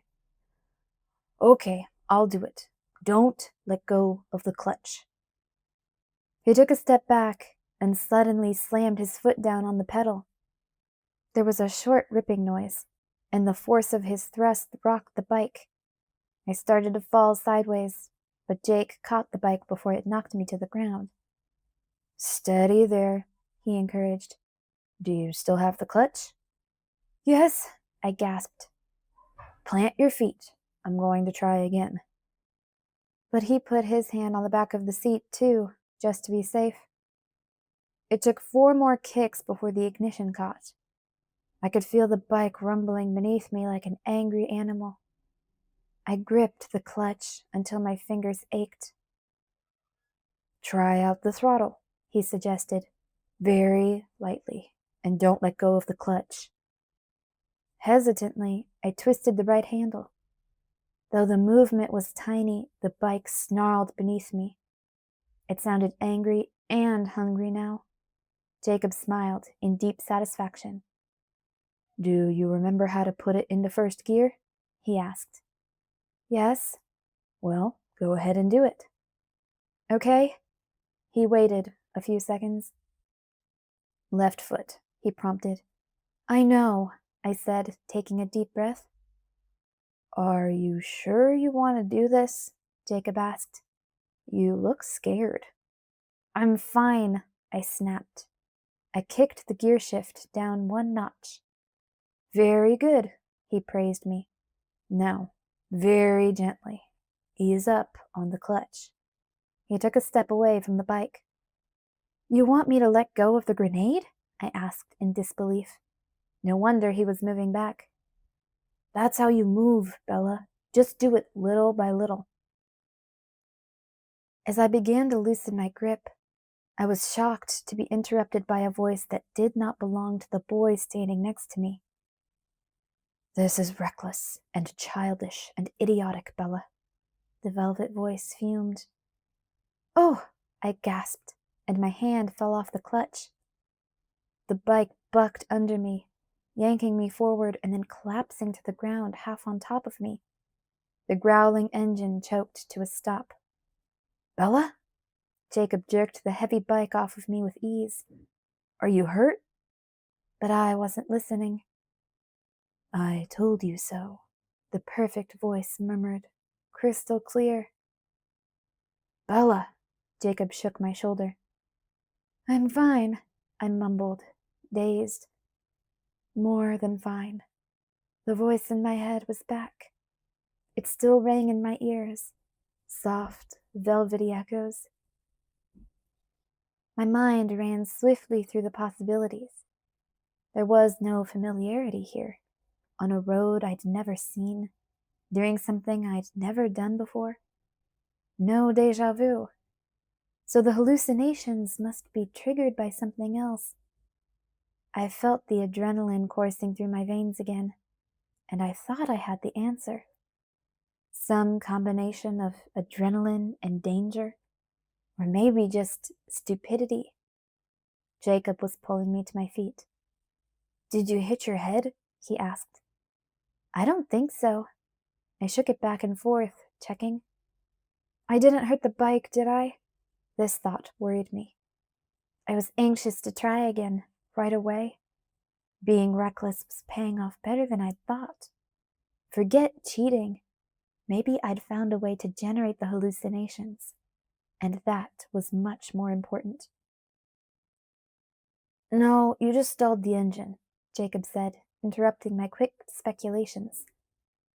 You let go of the clutch too fast. I nodded. Let's try again.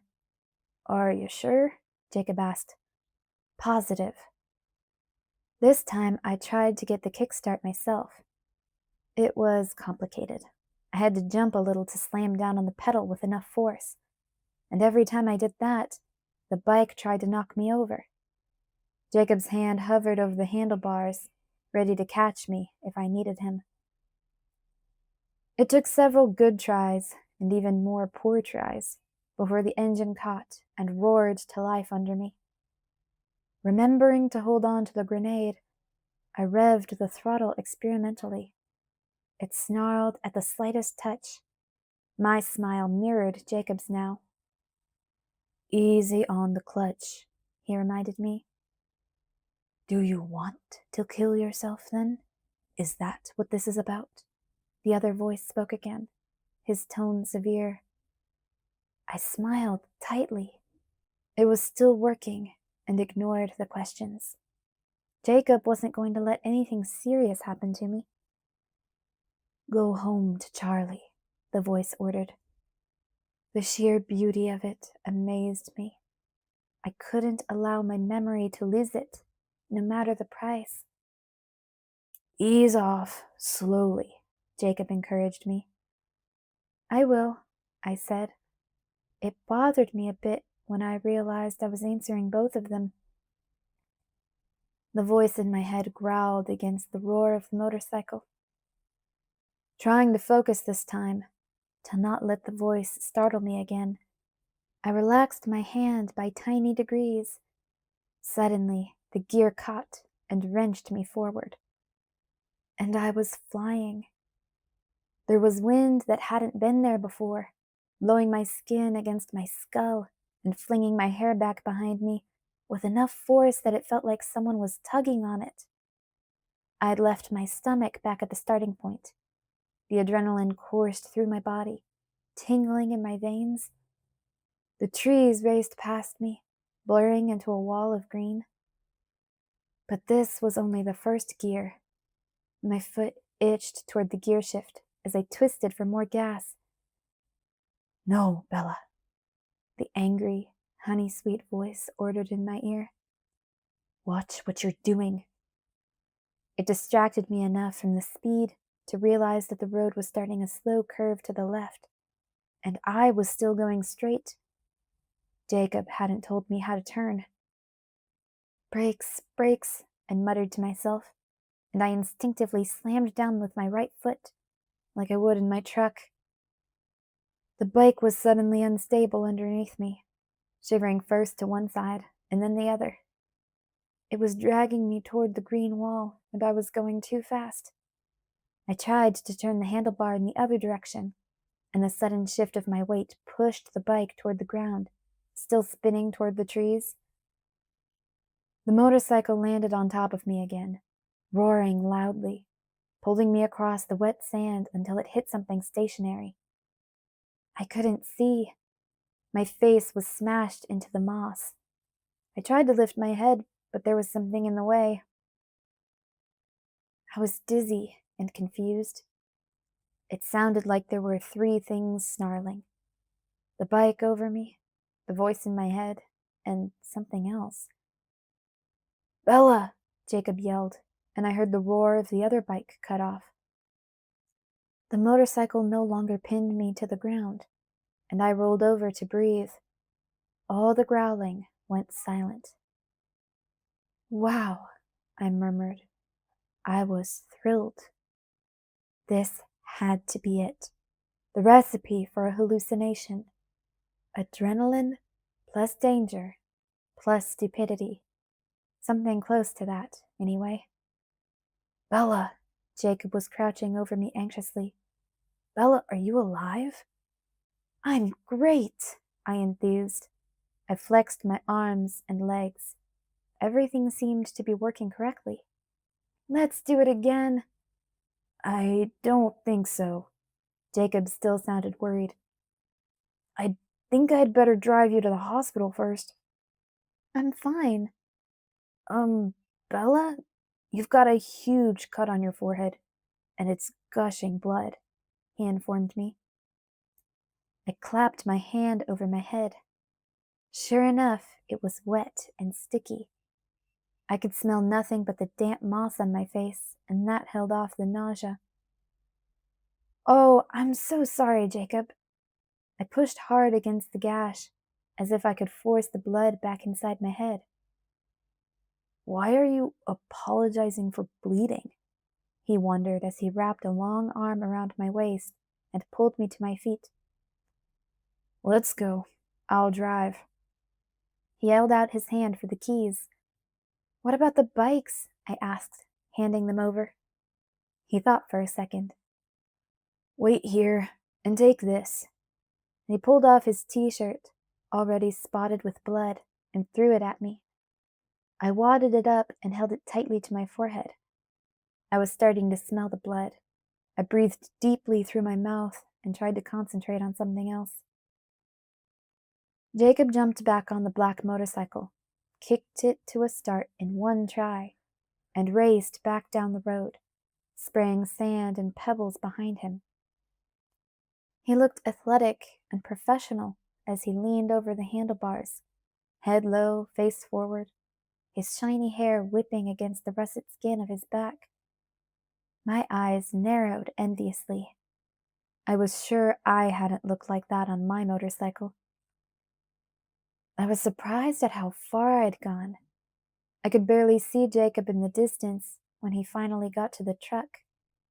He threw the bike into the bed and sprinted to the driver's side. I really didn't feel bad at all as he coaxed my truck to a deafening roar in his hurry to get back to me. My head stung a little, and my stomach was uneasy, but the cut wasn't serious. Head wounds just bled more than most. His urgency wasn't necessary. Jacob left the truck running as he raced back to me, wrapping his arm around my waist again. Okay, let's get you in the truck. I'm honestly fine, I assured him as he helped me in. Don't get worked up. It's just a little blood. Just a lot of blood, I heard him mutter as he went back for my bike. Now let's think about this for a second, I began when he got back in. If you take me to the ER like this, Charlie is sure to hear about it. I glanced down at the sand and dirt caked into my jeans. Bella, I think you need stitches. I'm not going to let you bleed to death. I won't, I promised. Let's just take the bikes back first, and then we'll make a stop at my house so I can dispose of the evidence before we go to the hospital. What about Charlie? He said he had to work today. Are you really sure? Trust me, I'm an easy bleeder. It's not nearly as dire as it looks. Jacob wasn't happy. His full mouth turned down into an uncharacteristic frown. But he didn't want me to get into trouble. I stared out the window, holding his ruined shirt to my head, while he drove me to Forks. The motorcycle was better than I'd dreamed. It had served its original purpose. I'd cheated, broken my promise. I'd been needlessly reckless. I felt a little less pathetic now that the promises had been broken on both sides. And then to discover the key to the hallucinations. At least, I hoped I had. I was going to test the theory as soon as possible. Maybe they'd get through with me quickly in the ER, and I could try again tonight. Racing down the road like that had been amazing. The feel of the wind in my face, the speed and the freedom. It reminded me of a past life, flying through the thick forest without a road, piggyback while he ran. I stopped thinking right there, letting the memory break off in a sudden agony. I flinched. You still okay? Jacob checked. Yeah. I tried to sound as convincing as before. By the way, he added, I'm going to disconnect your foot brake tonight. At home, I went to look at myself in the mirror first thing. It was pretty gruesome. Blood was drying in thick streaks across my cheek and neck, matting in my muddy hair. I examined myself clinically, pretending the blood was paint so it wouldn't upset my stomach. I breathed through my mouth and was fine. I washed up as well as I could, then I hid my dirty, bloody clothes in the bottom of my laundry basket, putting on new jeans and a button-up shirt that I didn't have to pull over my head, as carefully as I could. I managed to do this one-handed and kept both garments blood-free. Hurry up, Jacob called. Okay, I shouted back. After making sure I left nothing incriminating behind me, I headed downstairs. "How do I look?" I asked him. "Better," he admitted. "But do I look like I tripped in your garage and hit my head on a hammer?" "Sure, I guess so." "Let's go then." Jacob hurried me out the door and insisted on driving again. We were halfway to the hospital when I realized he was still shirtless. I frowned guiltily. "We should have grabbed you a jacket." "That would have given us away," he teased. "Besides, it's not cold." "Are you kidding?" I shivered and reached out to turn the heat on. I watched Jacob to see if he was just playing tough so I wouldn't worry, but he looked comfortable enough. He had one arm over the back of my seat, though I was huddled up to keep warm. Jacob really did look older than 16. Not quite 40, but maybe older than me. Quill didn't have too much on him in the muscle department, for all that Jacob claimed to be a skeleton. The muscles were the long, wiry kind, but they were definitely there under the smooth skin. His skin was such a pretty color, it made me jealous. Jacob noticed my scrutiny. "What?" he asked, suddenly self-conscious. "Nothing. I just hadn't realized before. Did you know you're sort of beautiful?" Once the words slipped out, I worried that he might take my impulsive observation the wrong way. But Jacob just rolled his eyes. "You hit your head pretty hard, didn't you?" "I'm serious." "Well then, thanks. Sort of." I grinned. "You're sort of welcome." I had to have 7 stitches to close the cut on my forehead. After the sting of the local anesthetic, there was no pain in the procedure. Jacob held my hand while Dr. Snow was sewing, and I tried not to think about why that was ironic. We were at the hospital forever. By the time I was done, I had to drop Jacob off at his home and hurry back to cook dinner for Charlie. Charlie seemed to buy my story about falling in Jacob's garage.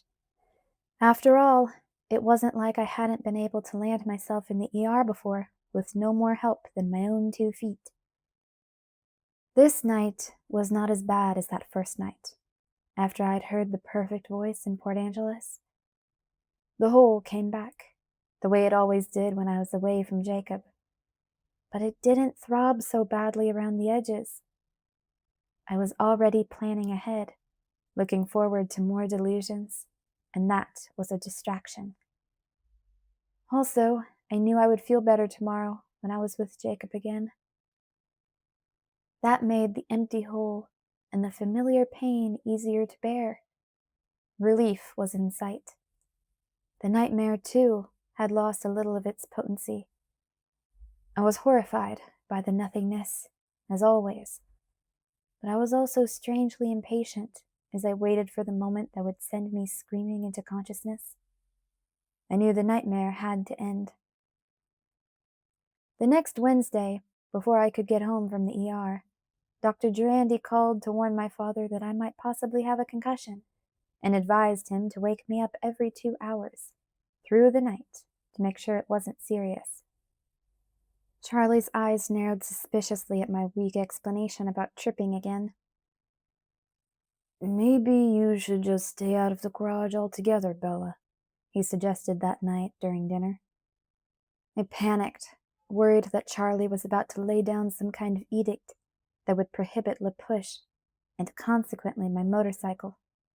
And I wasn't giving it up. I'd had the most amazing hallucination today. My velvet-voiced delusion had yelled at me for almost 5 minutes before I hit the brake too abruptly and launched myself into the tree. I'd take whatever pain that would cause me tonight without complaint. "This didn't happen in the garage," I protested quickly. "We were hiking, and I tripped over a rock." "Since when do you hike?" Charlie asked skeptically. "Working at Newton's was bound to rub off sometime," I pointed out. "Spend every day selling all the virtues of the outdoors. Eventually you get curious. Charlie glared at me, unconvinced. I'll be more careful, I promised, surreptitiously crossing my fingers under the table. I don't mind you hiking right there around La Push, but keep close to town, okay? Why? Well, we've been getting a lot of wildlife complaints lately. The forestry department is going to check into it, but for the time being. Oh, the big bear, I said with sudden comprehension. Yeah, some of the hikers coming through Newton's have seen it. Do you really think there's some giant mutated grizzly out there? His forehead creased. There's something. Keep it close to town, okay? Sure, I said quickly. He didn't look completely appeased. Charlie's getting nosy, I complained to Jacob when I picked him up after school Friday. Maybe we should cool it with the bikes. He saw my objecting expression and added, At least for a week or so. You could stay out of the hospital for a week, right? What are we going to do? I griped. He smiled cheerfully. Whatever you want. I thought about that for a minute, about what I wanted. I hated the idea of losing even my brief seconds of closeness with the memories that didn't hurt, the ones that came on their own, without me thinking of them consciously. If I couldn't have the bikes, I was going to have to find some other avenue to the danger and the adrenaline, and that was going to take some serious thought and creativity. Doing nothing in the meantime was not appealing. Suppose I got depressed again, even with Jake. I had to keep occupied. Maybe there was some other way, some other recipe, some other place. The house had been a mistake, certainly. But his presence must be stamped somewhere other than inside me. There had to be a place where he seemed more real than among all the familiar landmarks that were crowded with other human memories. I could think of one place where that might hold true, one place that would always belong to him and no one else. A magic place full of light. The beautiful meadow I'd only seen once in my life, lit by sunshine and the sparkle of his skin. This idea had a huge potential for backfiring. It might be dangerously painful. My chest ached with emptiness even to think of it.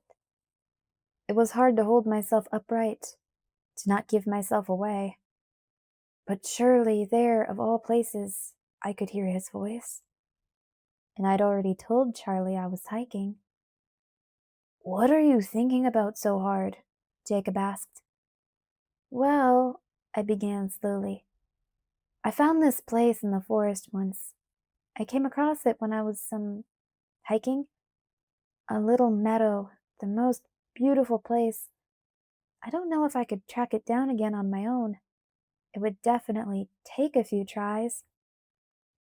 We could use a compass and a grid pattern, Jacob said with confident helpfulness.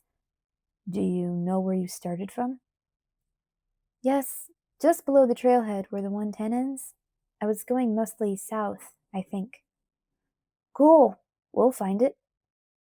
As always, Jacob was game for anything I wanted, no matter how strange it was. So Saturday afternoon, I tied on my new hiking boots.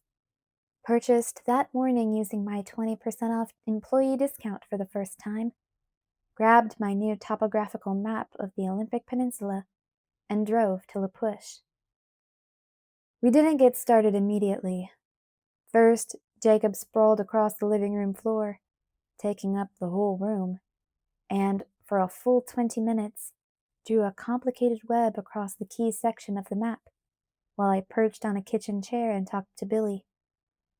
Billy didn't seem at all concerned about a proposed hiking trip. I was surprised that Jacob had told him where we were going, given the fuss people were making about the bear sightings.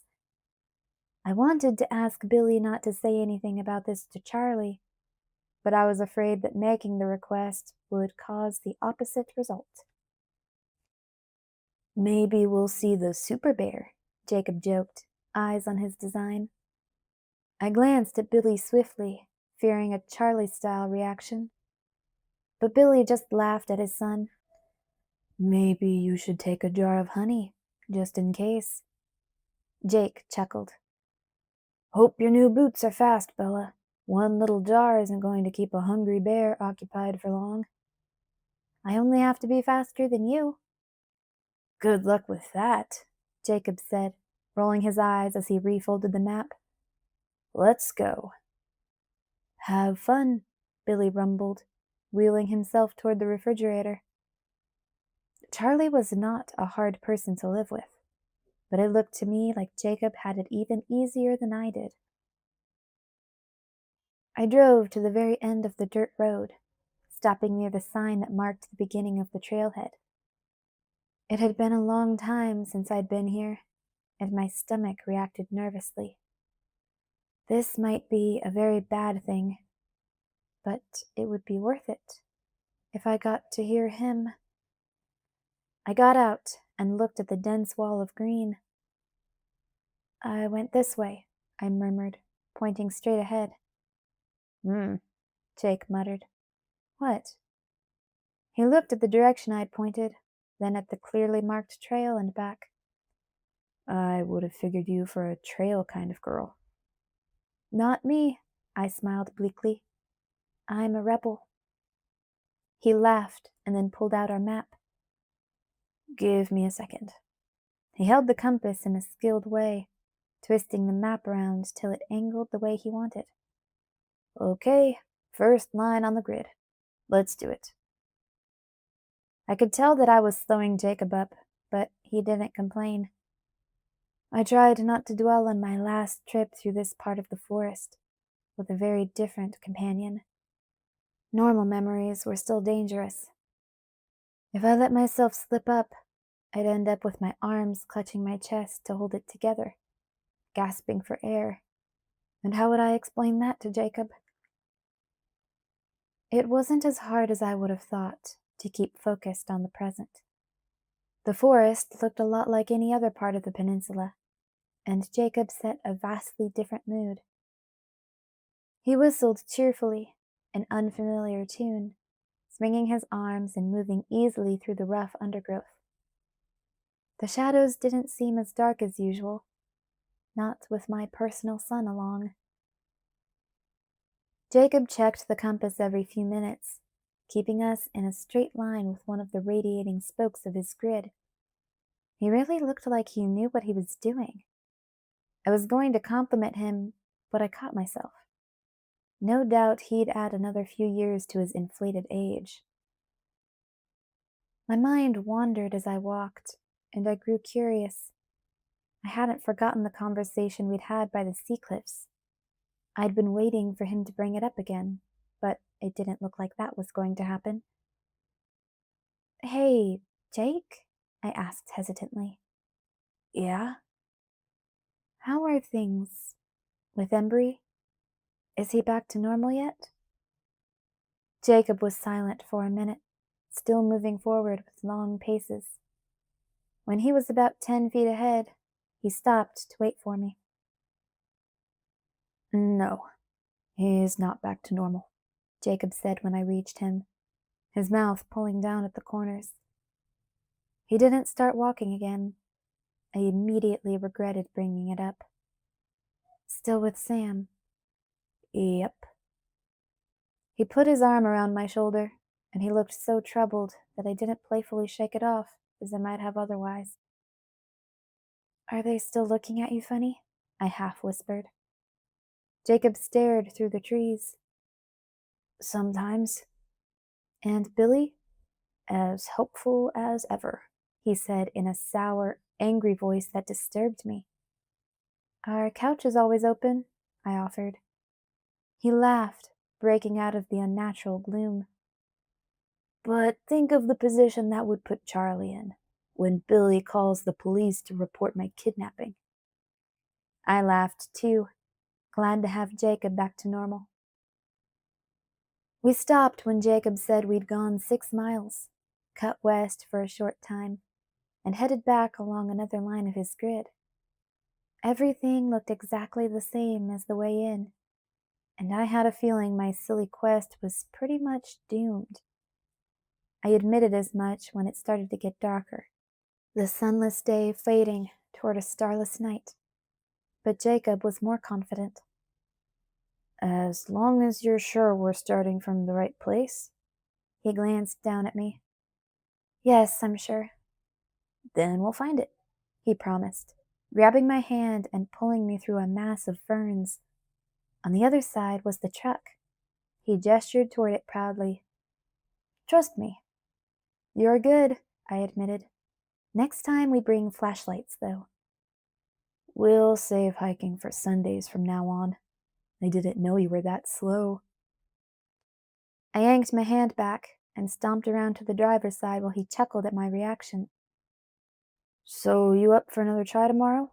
He asked, sliding into the passenger seat. Sure, unless you want to go without me, so I don't tie you down with my gimpy pace. I'll survive, he assured me. If we're hiking again, though, you might want to pick up some moleskin. I bet you can feel those new boots right now. A little, I confessed. It felt like I had more blisters than I had space to fit them. I hope we see the bear tomorrow. I'm sort of disappointed about that. Yes, me too, I agreed sarcastically. Maybe we'll get lucky tomorrow and something will eat us. Bears don't want to eat people. We don't taste that good. He grinned at me from the dark cab. Of course, you might be an exception. I bet you'd taste good. Thanks so much, I said, looking away. He wasn't the first person to tell me that.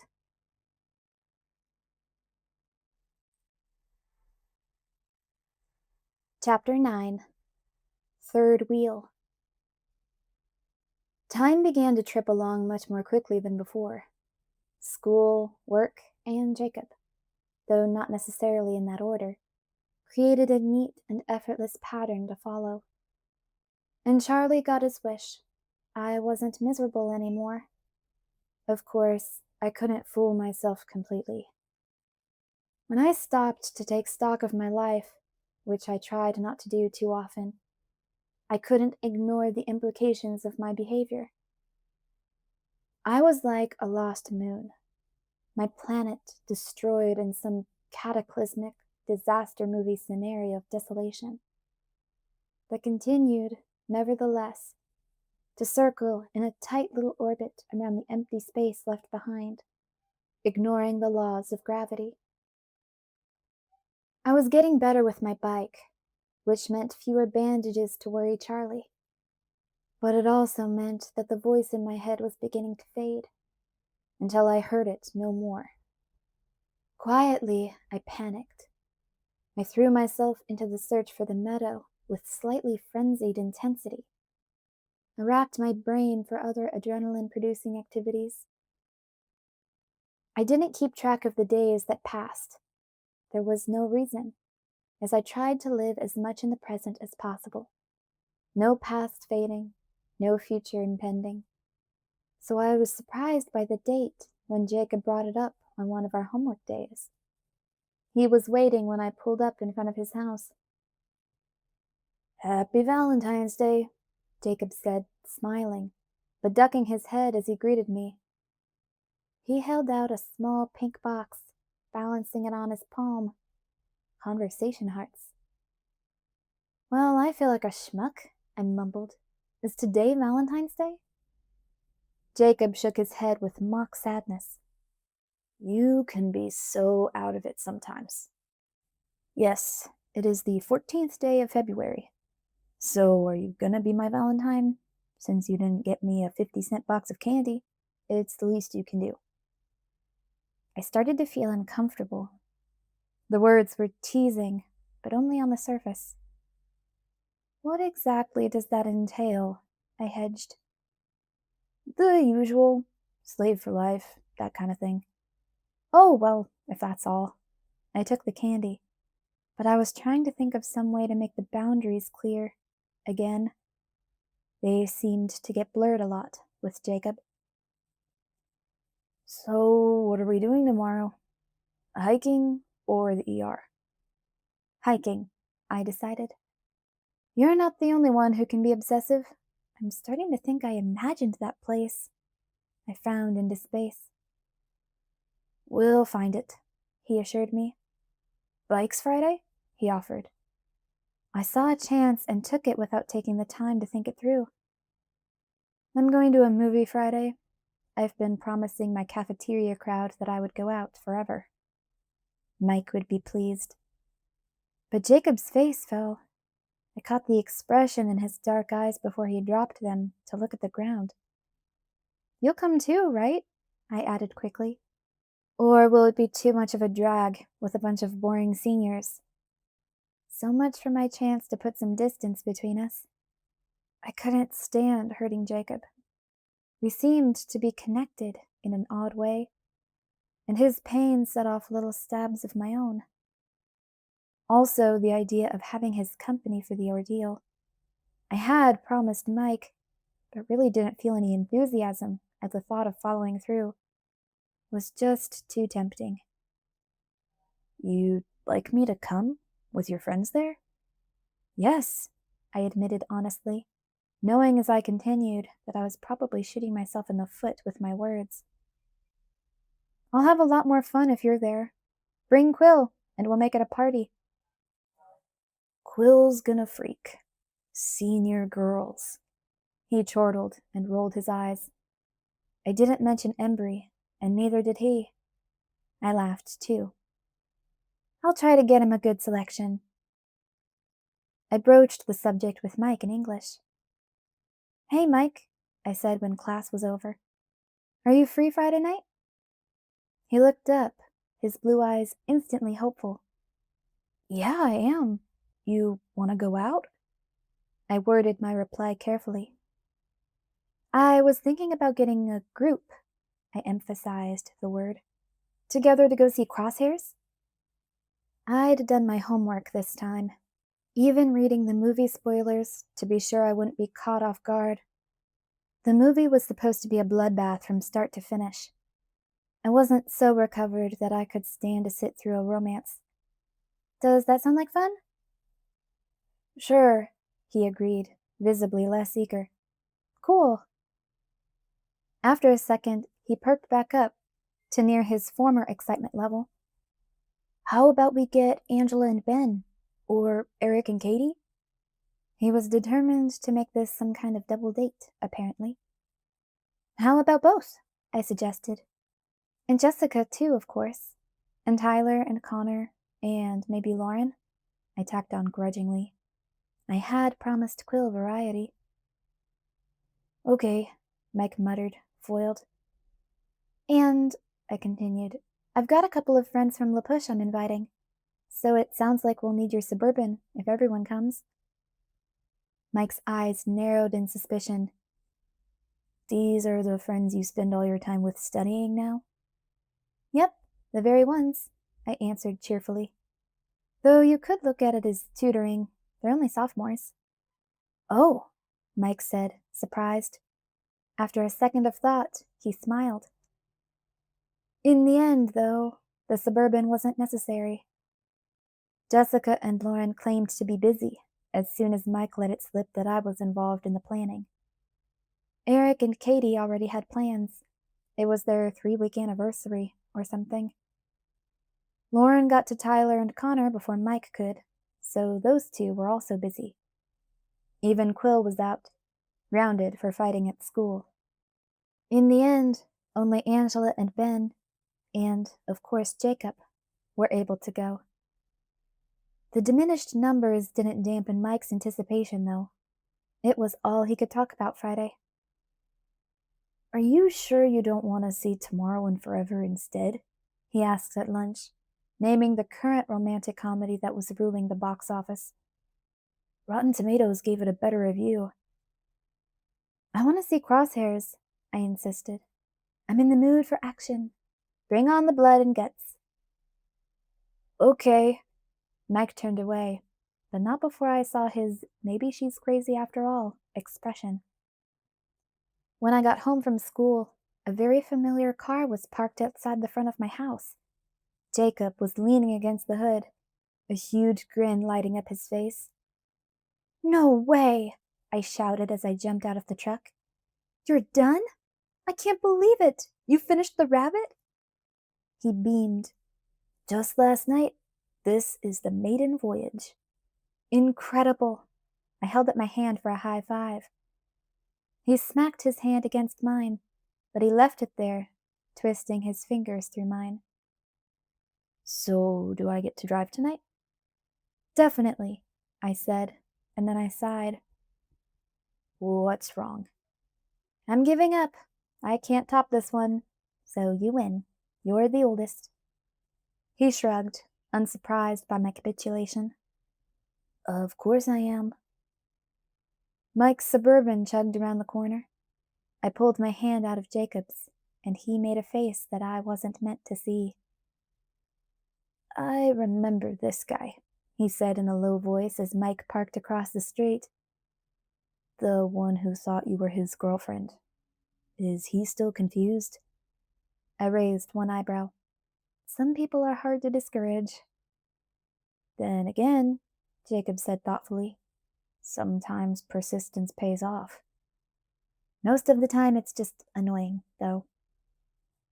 Mike got out of his car and crossed the road. "Hey, Bella," he greeted me, and then his eyes turned wary as he looked up at Jacob. I glanced briefly at Jacob too, trying to be objective. He really didn't look like a sophomore at all. He was just so big. Mike's head barely cleared Jacob's shoulder. I didn't even want to think where I measured next to him. And then his face was older looking than it used to be, even a month ago. "Hey, Mike, do you remember Jacob Black?" "Not really." Mike held out his hand. "Old family friend," Jacob introduced himself, shaking hands. They locked hands with more force than necessary. When their grip broke, Mike flexed his fingers. I heard the phone ringing from the kitchen. "I'd better get that.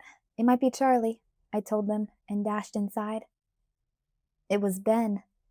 Angela was sick with the stomach flu, and he didn't feel like coming without her. He apologized for bailing on us. I walked slowly back to the waiting boys, shaking my head. I really hoped Angela would feel better soon, but I had to admit I was selfishly upset by this development. Just the three of us, Mike and Jacob and me, together for the evening. This had worked out brilliantly, I thought with grim sarcasm. It didn't seem like Jake and Mike had made any progress toward friendship in my absence. They were several yards apart, facing away from each other as they waited for me. Mike's expression was sullen, though Jacob's was cheerful as always. "Ange is sick," I told them glumly. "She and Ben aren't coming."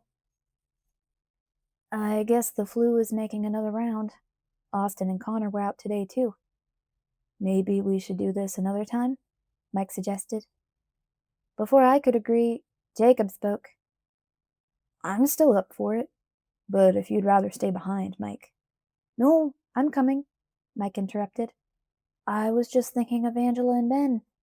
Let's go." He started toward his Suburban. "Hey, do you mind if Jacob drives?" I asked. I told him he could. He'd just finished his car. He built it from scratch, all by himself, I bragged, proud as a PTA mom with a student on the principal's list. "Fine," Mike snapped. "All right then," Jacob said, as if that settled everything.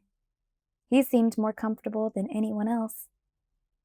Mike climbed in the back seat of the Rabbit with a disgusted expression. Jacob was his normal sunny self, chattering away until I'd all but forgotten about Mike sulking in the back. And then Mike changed his strategy. He leaned forward, resting his chin on the shoulder of my seat, his cheek almost touching mine. I shifted away, turning my back toward the window. "Doesn't the radio work in this thing?" Mike asked with a hint of petulance, interrupting Jacob mid-sentence. Yes, Jacob answered, but Bella doesn't like music. I stared at Jacob, surprised. I'd never told him that. Bella? Mike asked, annoyed. He is right, I mumbled, still looking at Jacob's serene profile. How can you not like music? Mike demanded. I shrugged. I don't know. It just irritates me. Huh. Mike leaned away. When we got to the theater, Jacob handed me a $10 bill. What's this? I objected. I'm not old enough to get into this one, he reminded me. I laughed out loud. So much for relative ages. Is Billy going to kill me if I sneak you in? No. I told him you were planning to corrupt my youthful innocence. I snickered, and Mike quickened his pace to keep up with us. I almost wished that Mike had decided to bow out.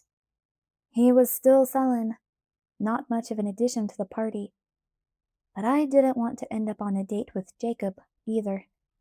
That wouldn't help anything. The movie was exactly what it professed to be. In just the opening credits, 4 people got blown up, and 1 got beheaded. The girl in front of me put her hands over her eyes and turned her face into her date's chest. He patted her shoulder and winced occasionally, too. Mike didn't look like he was watching. His face was stiff as he glared toward the fringe of the curtain above the screen. I settled in to endure the 2 hours, watching the colors and the movement on the screen, rather than seeing the shapes of the people and cars and houses. But then Jacob started sniggering. What? I whispered. Oh, come on, he hissed back. The blood squirted 20 feet out of that guy. How fake can you get? He chuckled again as a flagpole speared another man into a concrete wall. After that, I really watched the show, laughing with him as the mayhem got more and more ridiculous. How was I ever going to fight the blurring lines in our relationship when I enjoyed being with him so much? Both Jacob and Mike had claimed the armrests on either side of me. Both of their hands rested lightly, palms up, in an unnatural-looking position, like steel bear traps, open and ready. Jacob was in the habit of taking my hand whenever the opportunity presented itself, but here, in the darkened movie theater, with Mike watching, it would have a different significance, and I was sure that he knew that. I couldn't believe that Mike was thinking the same thing, but his hand was placed exactly like Jacob's. I folded my arms tightly across my chest and hoped that both their hands fell asleep. Mike gave up first. About halfway through the movie, he pulled his arm back and leaned forward to put his head in his hands. At first, I thought he was reacting to something on the screen, but then he moaned. Mike, are you okay? I whispered. The couple in front of us turned to look at him as he groaned again. I could see the sheen of sweat across his face in the light from the screen. Mike groaned again and bolted for the door. I got up to follow him, and Jacob copied me immediately. No, stay, I whispered. I'll make sure he's okay. Jacob came with me anyway. You don't have to come. Get your $8 worth of carnage, I insisted as we walked up the aisle. That's okay. You sure can pick them, Bella. This movie really sucks. His voice rose from a whisper to its normal pitch as we walked out of the theater. There was no sign of Mike in the hallway, and I was glad then that Jacob had come with me. He ducked into the men's bathroom to check for him there. Jacob was back in a few seconds. Oh, he's in there all right, he said, rolling his eyes. What a marshmallow. You should hold out for someone with a stronger stomach. Someone who laughs at the gore that makes weaker men vomit.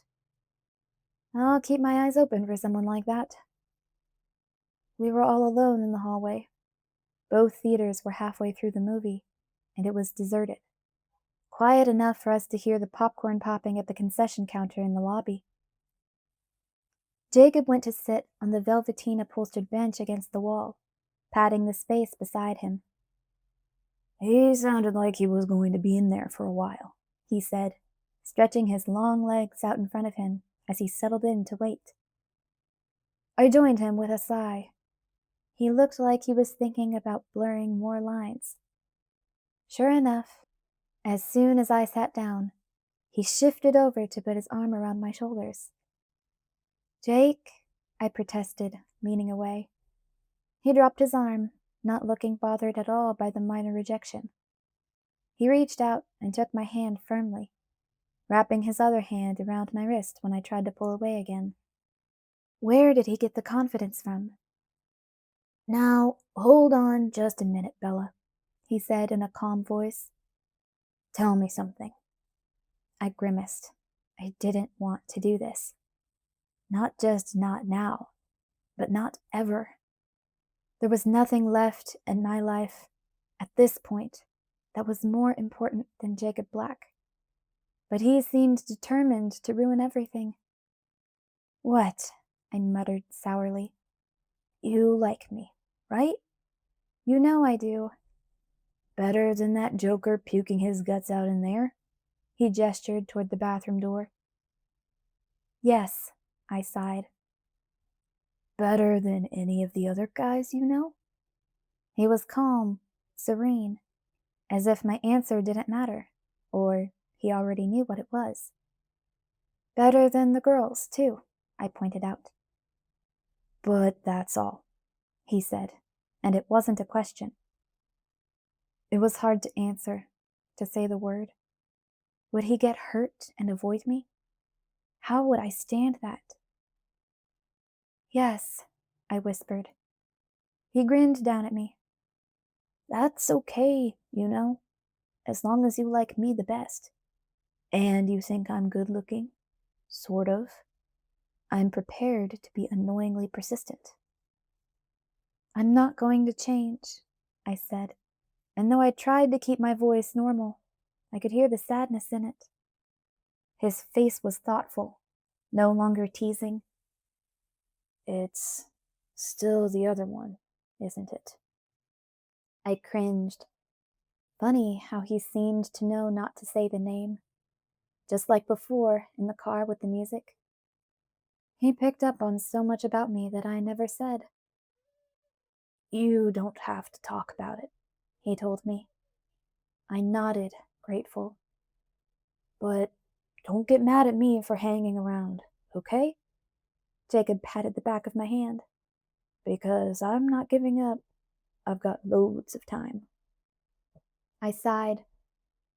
"You shouldn't waste it on me," I said, though I wanted him to, especially if he was willing to accept me the way I was. Damaged goods, as is. It's what I want to do, as long as you still like to be with me. "I can't imagine how I could not like being with you," I told him honestly. Jacob beamed.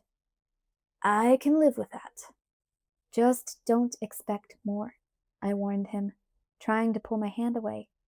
He held on to it obstinately. "This really doesn't bother you, does it?" he demanded, squeezing my fingers. "No," I sighed. Truthfully, it felt nice. His hand was so much warmer than mine. I always felt too cold these days. "And you don't care what he thinks?" Jacob jerked his thumb toward the bathroom. "I guess not." "So, what's the problem?" "The problem," I said, "is that it means something different to you than it does to me." "Well," he tightened his hand around mine, "that's my problem, isn't it?" "Fine," I grumbled. "Don't forget it, though." "I won't. The pin's out of the grenade for me now, huh?" He poked me in the ribs. I rolled my eyes. I guess if he felt like making a joke out of it, he was entitled. He chuckled quietly for a minute, while his pinky finger absently traced designs against the side of my hand. "That's a funny scar you've got there," he suddenly said, twisting my hand to examine it. "How did that happen?" The index finger of his free hand followed the line of the long, silvery crescent that was barely visible against my pale skin. I scowled. Do you honestly expect me to remember where all my scars come from? I waited for the memory to hit, to open the gaping hole. But, as it so often did, Jacob's presence kept me whole. It's cold, he said, pressing lightly against the place where James had cut me with his teeth. And then Mike stumbled out of the bathroom, his face ashen and covered in sweat. He looked horrible. Oh, Mike, I gasped. Do you mind leaving early? He whispered. No, of course not. I pulled my hand free and went to help Mike walk. He looked unsteady. Movie too much for you? Jacob said heartlessly. Mike's glare was malevolent. I didn't actually see any of it, he mumbled. I was nauseated before the lights went down. Why didn't you say something? I scolded as we staggered toward the exit. I was hoping it would pass, he said. Just a sec, Jacob said as we reached the door. He walked quickly back to the concession stand. Could I have an empty popcorn bucket? He asked the salesgirl. She looked at Mike once, then thrust the bucket at Jacob. Get him outside, please, she begged. She was obviously the one who would have to clean the floor. I towed Mike out into the cool, wet air. He inhaled deeply. Jacob was right behind us. He helped me get Mike into the back of the car and handed him the bucket with a serious gaze. Please, was all Jacob said. We rolled down the windows, letting the icy night air blow through the car, hoping it would help Mike. I curled my arms around my legs to keep warm. Cold again? Jacob asked, putting his arm around me before I could answer. You're not? He shook his head. You must have a fever or something, I grumbled. It was freezing. I touched my fingers to his forehead, and his head was hot. Whoa, Jake, you're burning up. I feel fine, he shrugged. Fit as a fiddle. I frowned and touched his head again. His skin blazed under my fingers. Your hands are like ice, he complained. Maybe it's me, I allowed. Mike groaned in the back seat and threw up in the bucket.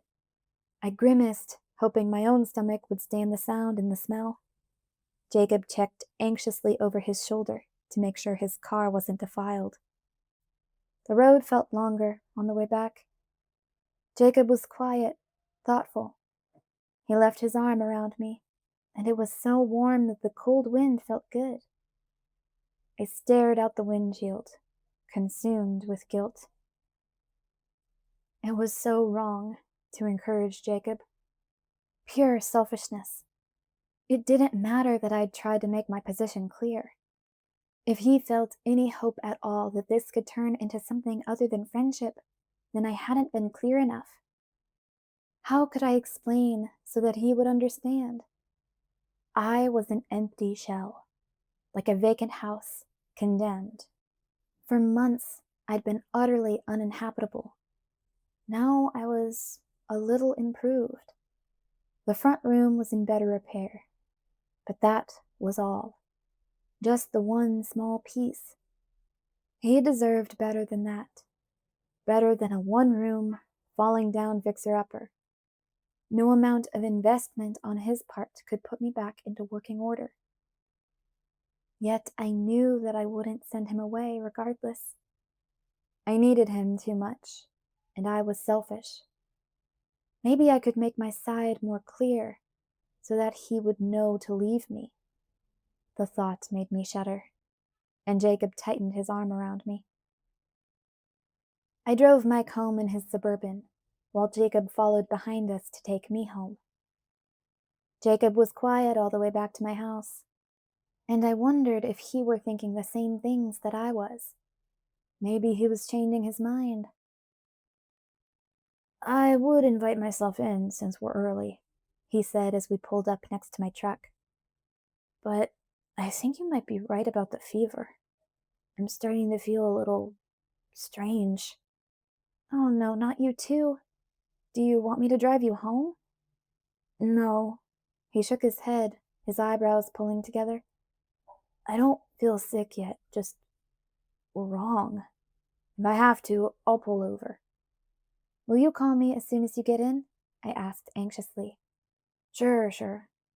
He frowned, staring ahead into the darkness and biting his lip. I opened my door to get out, but he grabbed my wrist lightly and held me there. I noticed again how hot his skin felt on mine. What is it, Jake? I asked. There's something I want to tell you, Bella, but I think it's going to sound kind of corny. I sighed. This would be more of the same from the theater. Go ahead. It's just that I know how you're unhappy a lot, and maybe it doesn't help anything, but I wanted you to know that I'm always here. I won't ever let you down. I promise that you can always count on me. Wow, that does sound corny. But you know that, right? That I would never, ever hurt you. Yeah, Jake, I know that. And I already do count on you, probably more than you know. The smile broke across his face, the way the sunrise set the clouds on fire, and I wanted to cut my tongue out.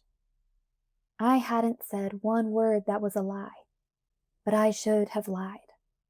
The truth was wrong. It would hurt him. I would let him down.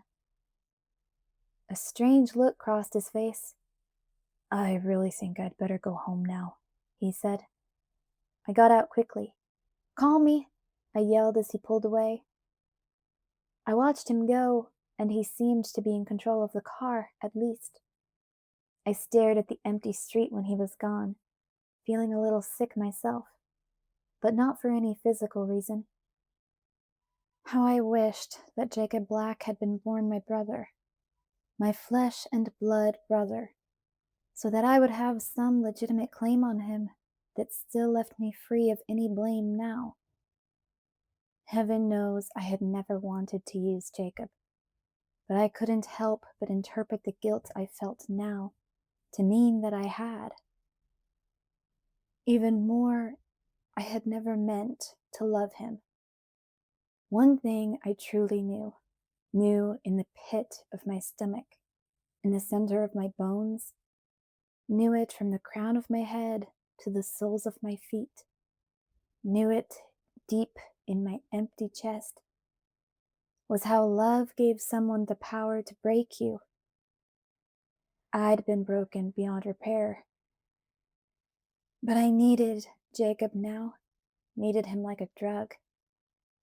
I'd used him as a crutch for too long, and I was in deeper than I'd planned to go with anyone again.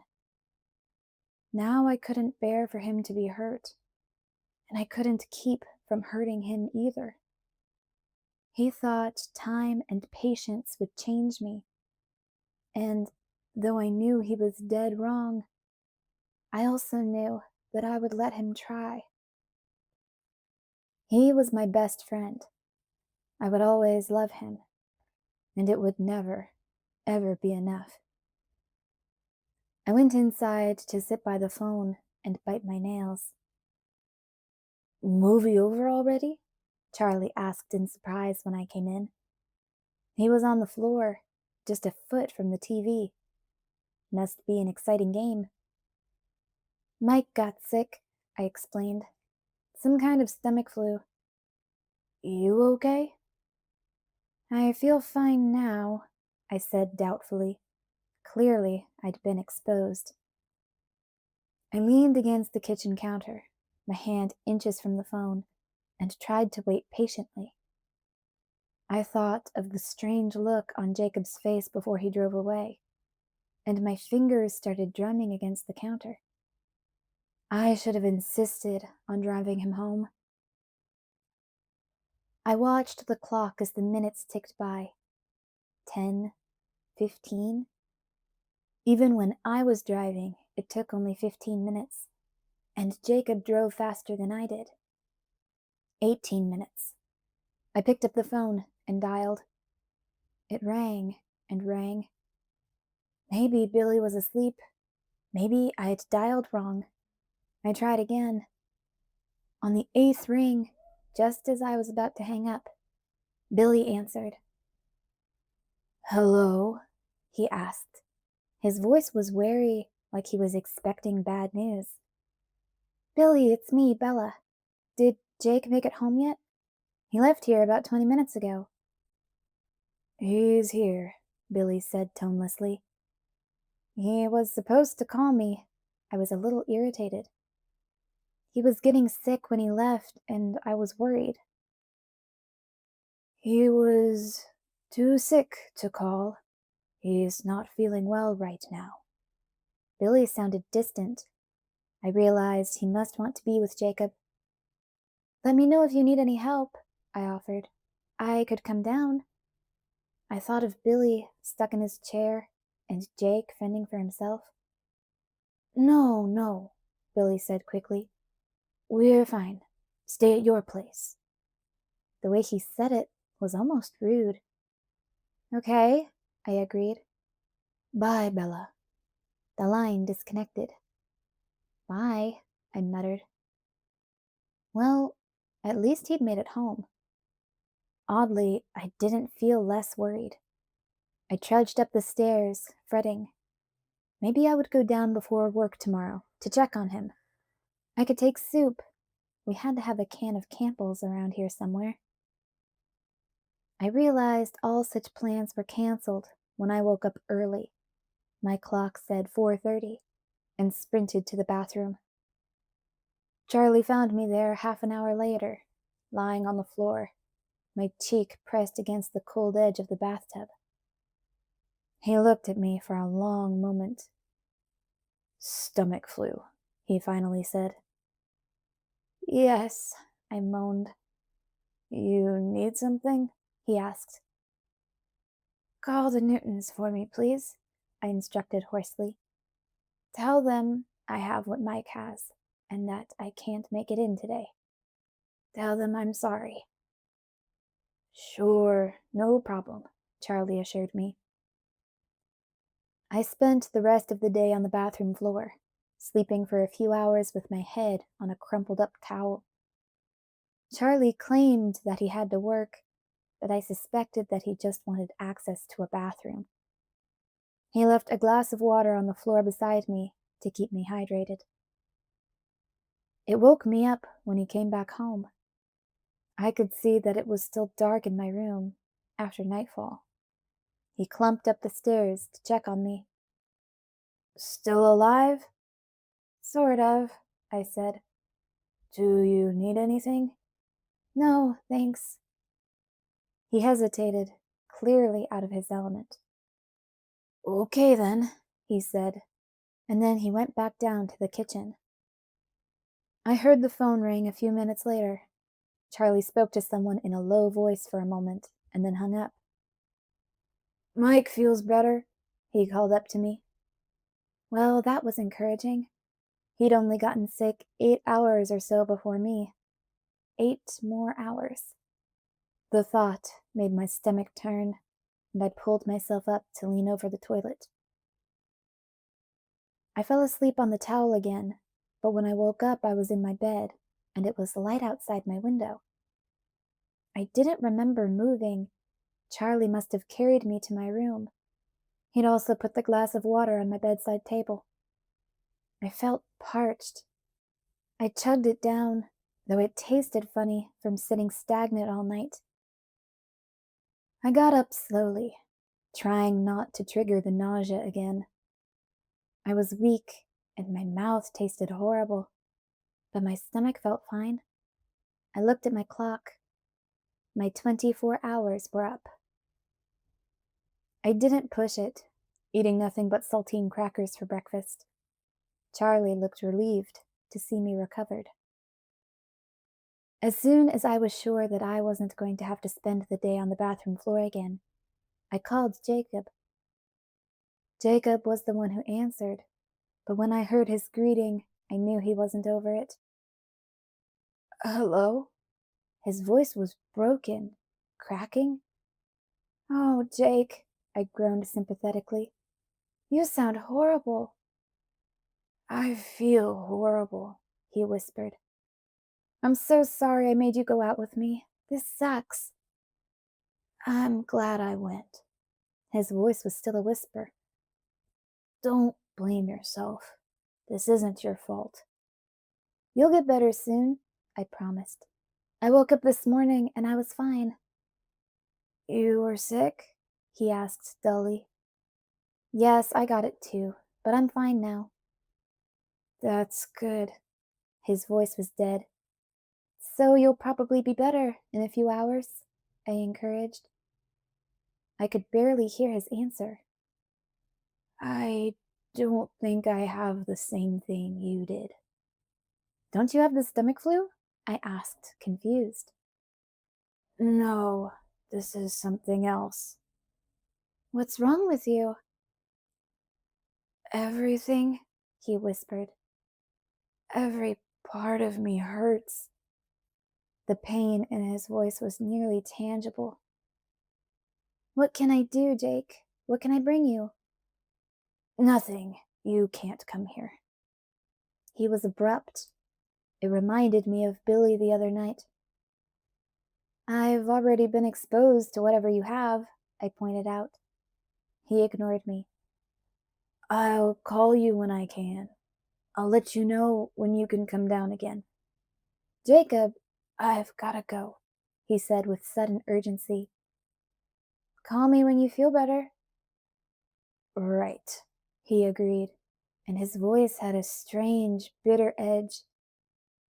He was silent for a moment. I was waiting for him to say goodbye, but he waited too. "I'll see you soon," I finally said. "Wait for me to call," he said again. "Okay. Bye, Jacob." "Bella." He whispered my name and then hung up the phone.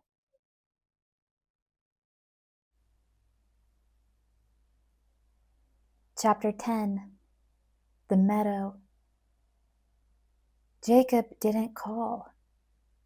The first time I called, Billy answered and told me that Jacob was still in bed. I got nosy, checking to make sure that Billy had taken him to a doctor.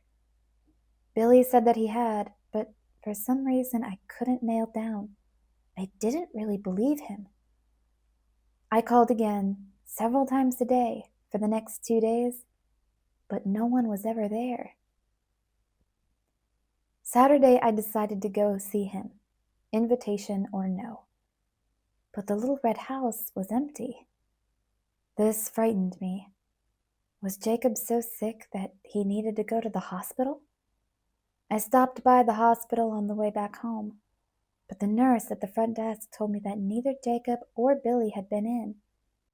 I made Charlie call Harry Clearwater as soon as he got home from work. I waited, anxious, while Charlie chatted with his old friend. The conversation seemed to go on forever, without Jacob even being mentioned. It seemed that Harry had been in the hospital, some kind of tests for his heart. Charlie's forehead got all pinched together, but Harry joked with him, blowing it off, until Charlie was laughing again. Only then did Charlie ask about Jacob, and now his side of the conversation didn't give me much to work with. Just a lot of hmms and yes. I drummed my fingers against the counter beside him until he put a hand over mine to stop me. Finally, Charlie hung up the phone and turned to me. "Harry says there's been some trouble with the phone lines, and that's why you haven't been able to get through. Billy took Jake to a doctor down there, and it looks like he has mono. He's real tired, and Billy said no visitors," he reported. "No visitors?" I demanded in disbelief. Charlie raised one eyebrow. "Now, don't go making a pest of yourself, Bells. Billy knows what's best for Jake. He'll be up and around soon enough. Be patient." I didn't push it. Charlie was too worried about Harry. That was clearly the more important issue. It wouldn't be right to bug him with my lesser concerns. Instead, I went straight upstairs and turned on my computer. I found a medical site online and typed mononucleosis into the search box. All I knew about mono was that you were supposed to get it from kissing, which was clearly not the case with Jake. I read through the symptoms quickly. The fever he definitely had, but what about the rest of it? No horrible sore throat, no exhaustion, no headaches, at least not before he'd gone home from the movie. He'd said he'd felt fit as a fiddle. Did it really come on so fast? The article made it sound like the sore stuff showed up first. I glared at my computer screen and wondered why exactly I was doing this. Why did I feel so suspicious, like I didn't believe Billy's story? Why would Billy lie to Harry? I was being silly, probably. I was just worried, and to be honest, I was afraid of not being allowed to see Jacob. That made me nervous. I skimmed through the rest of the article, looking for more information. I stopped when I got to the part about how mono could last more than a month. A month? My mouth fell open. But Billy couldn't enforce the no visitors thing that long. Of course not. Jake would go crazy stuck in bed that long without anyone to talk to. What was Billy afraid of anyway? The article said that a person with mono needed to avoid physical activity, but there was nothing about visitors. The disease wasn't very infectious. I'd give Billy a week, I decided, before I got pushy. A week was generous. A week was long. By Wednesday, I was sure I wasn't going to live till Saturday. When I'd decided to leave Billy and Jacob alone for a week, I hadn't really believed that Jacob would go along with Billy's rule. Every day when I got home from school, I ran to the phone to check for messages. There never were any. I cheated 3 times by trying to call him, but the phone lines still weren't working. I was in the house too much, and much too alone. Without Jacob, and my adrenaline, and my distractions, everything I'd been repressing started creeping up on me. The dreams got hard again. I could no longer see the end coming, just the horrible nothingness. Half the time in the forest, half the time in the empty fur sea where the White House no longer existed. Sometimes Sam Yulee was there in the forest, watching me again. I paid him no attention. There was no comfort in his presence, and it made me feel no less alone. It didn't stop me from screaming myself awake, night after night. The hole in my chest was worse than ever. I'd thought that I'd been getting it under control, but I found myself hunched over, day after day, clutching my sides together and gasping for air. I wasn't handling alone well. I was relieved beyond measure the morning I woke up, screaming, of course, and remembered that it was Saturday. Today I could call Jacob, and if the phone lines still weren't working, then I was going to La Push. One way or another, today would be better than the lonely last week. I dialed and then waited without high expectations. It caught me off guard when Billy answered on the second ring. Hello? Oh, hey, the phone is working again. Hi, Billy, it's Bella. I was just calling to see how Jacob is doing. Is he up for visitors yet? I was thinking about dropping by. I'm sorry, Bella, Billy interrupted, and I wondered if he was watching TV. He sounded distracted. He's not in. Oh, it took me a second. So, he's feeling better then? Yeah. Billy hesitated for an instant too long. Turns out it wasn't mono after all, just some other virus.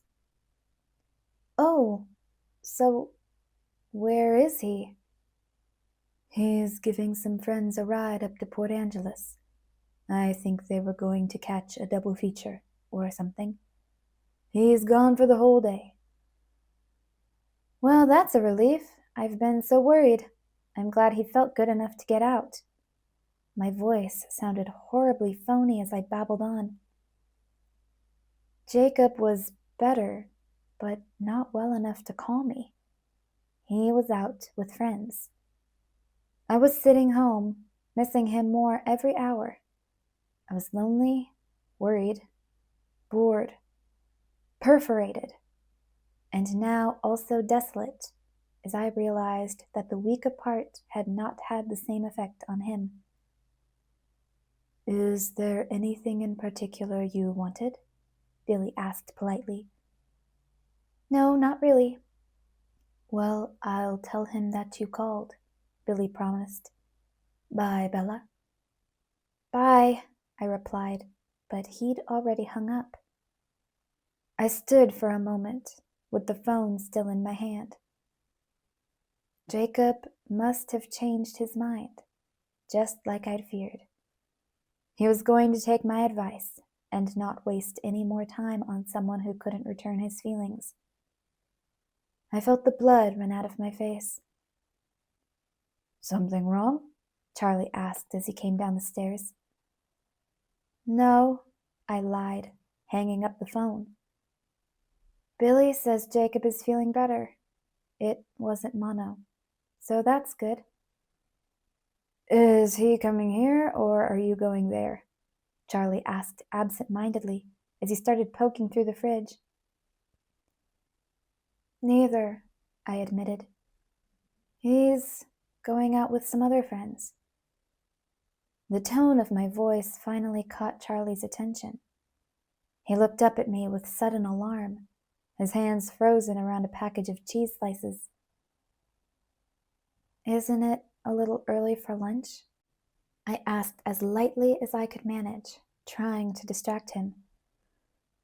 No, I'm just packing something to take out on the river. Oh, fishing today? Well, Harry called, and it's not raining. He was creating a stack of food on the counter as he spoke. Suddenly, he looked up again as if he'd just realized something. Say, did you want me to stay with you since Jake's out? That's okay, Dad, I said, working to sound indifferent.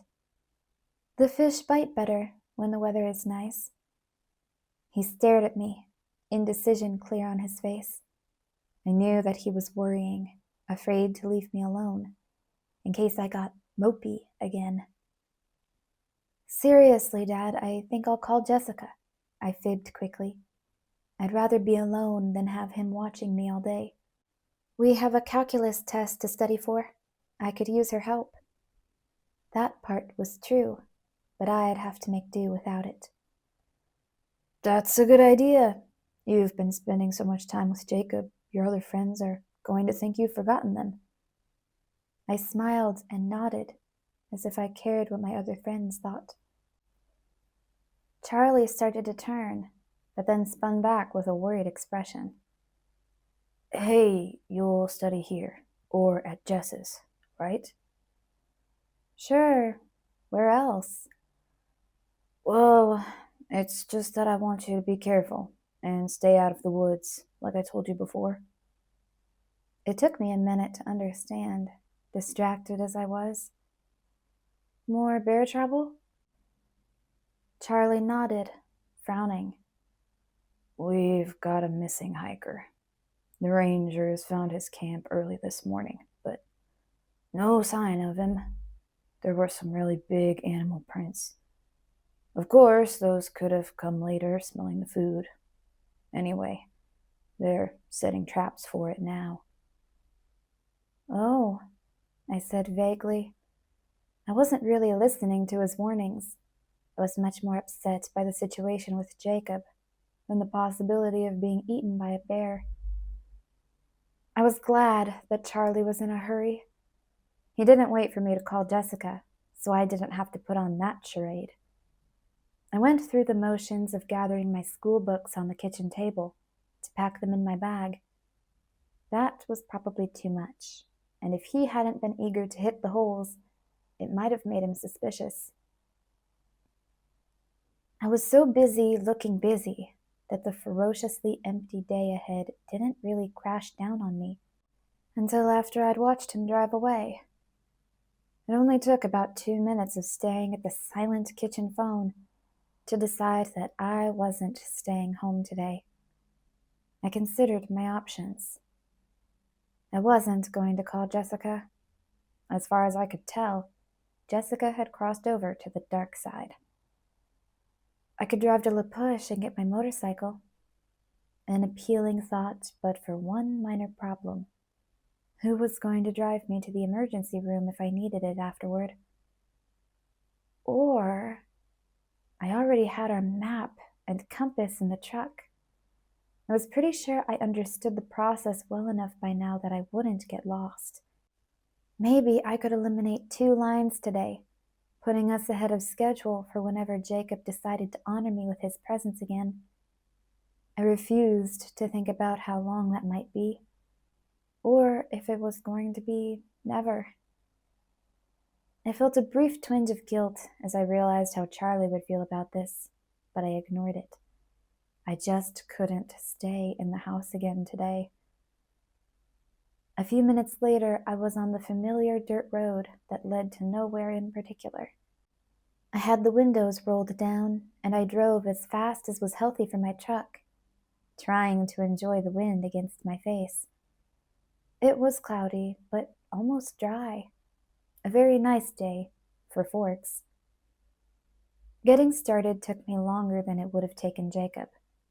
After I parked in the usual spot, I had to spend a good 15 minutes studying the little needle on the compass face and the markings on the now worn map. When I was reasonably certain that I was following the right line of the web, I set off into the woods. The forest was full of life today, all the little creatures enjoying the momentary dryness. Somehow, though, even with the birds chirping and cawing, the insects buzzing noisily around my head, and the occasional scurry of the field mice through the shrubs, the forest seemed creepier today. It reminded me of my most recent nightmare. I knew it was just because I was alone, missing Jacob's carefree whistle and the sound of another pair of feet squishing across the damp ground. The sense of unease grew stronger the deeper I got into the trees. Breathing started to get more difficult. Not because of exertion, but because I was having trouble with the stupid hole in my chest again. I kept my arms tight around my torso and tried to banish the ache from my thoughts. I almost turned around, but I hated to waste the effort I'd already expended. The rhythm of my footsteps started to numb my mind and my pain as I trudged on. My breathing evened out eventually, and I was glad I hadn't quit. I was getting better at this bushwhacking thing. I could tell I was faster. I didn't realize quite how much more efficiently I was moving.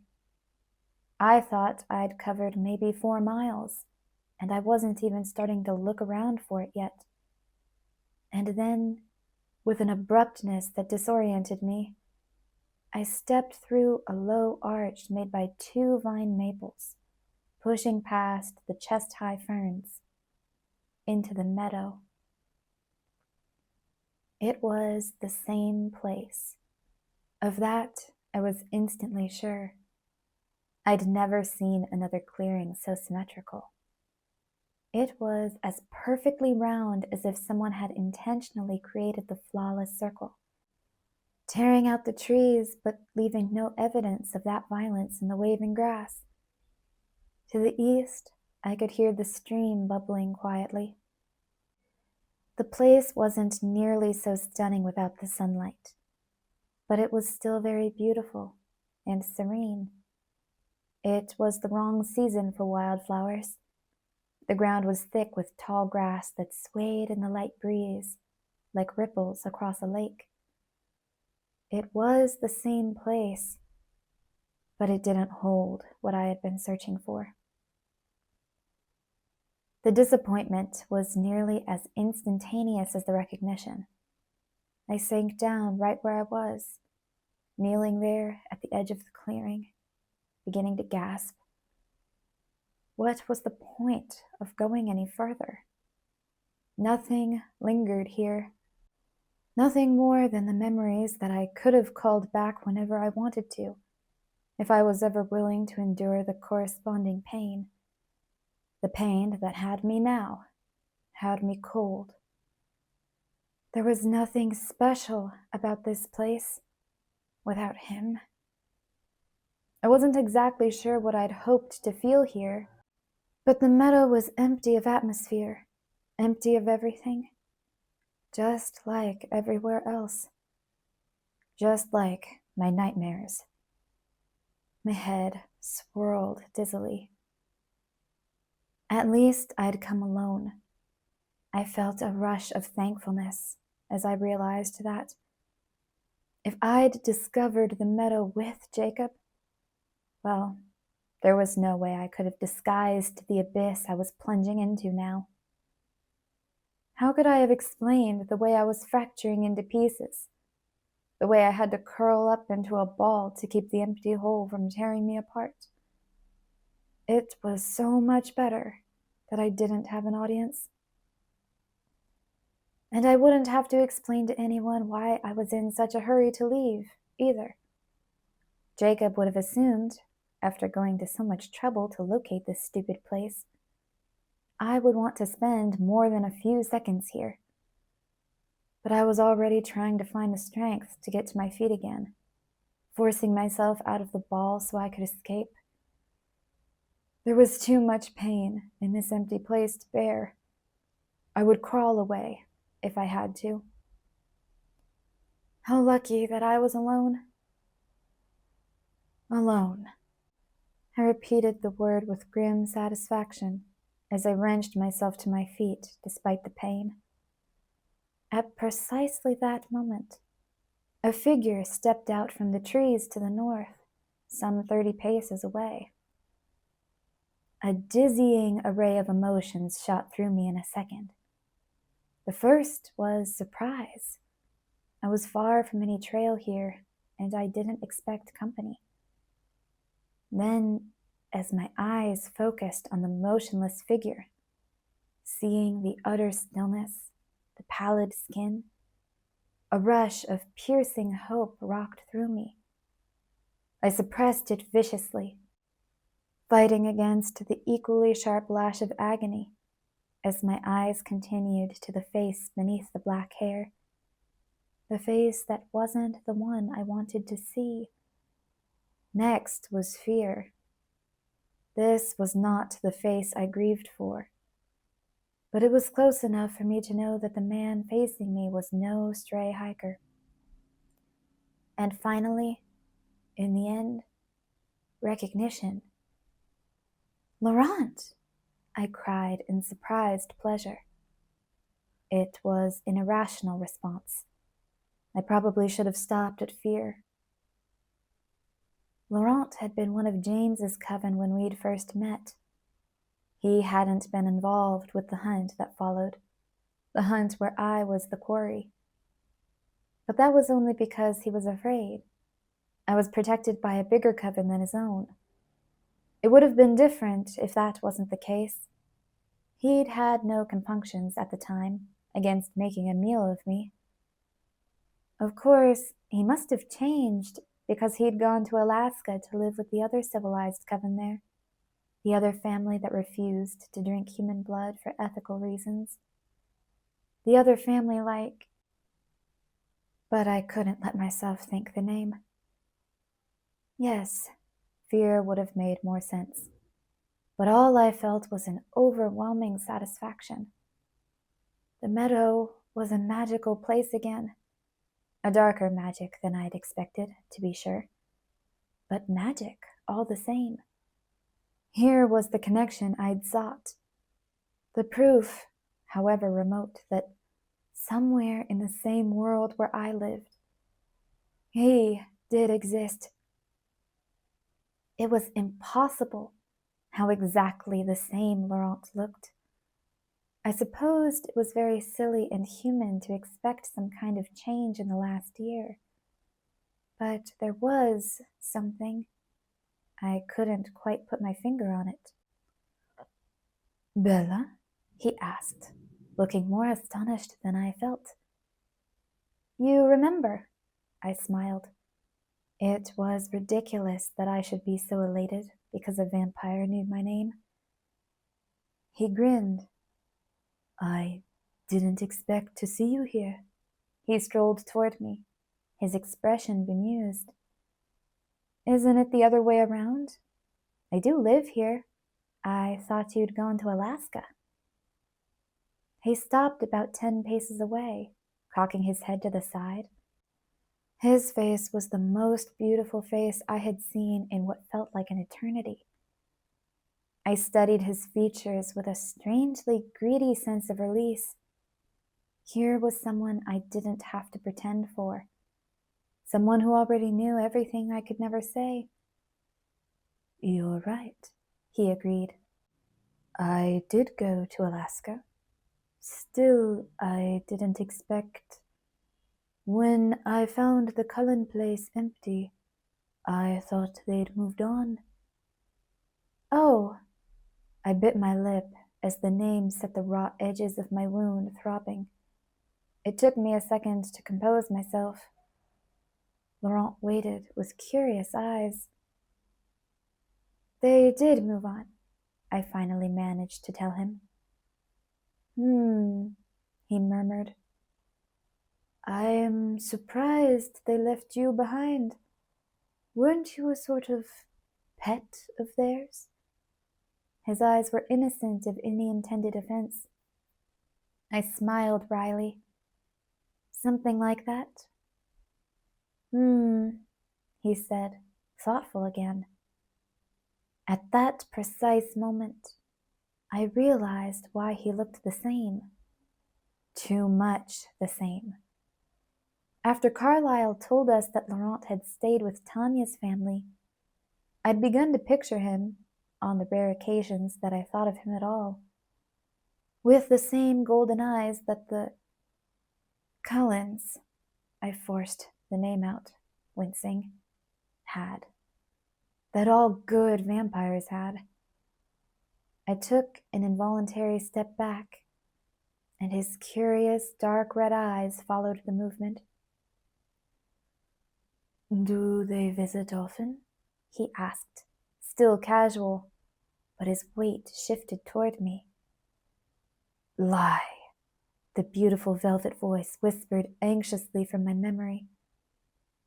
I started at the sound of his voice, but it should not have surprised me.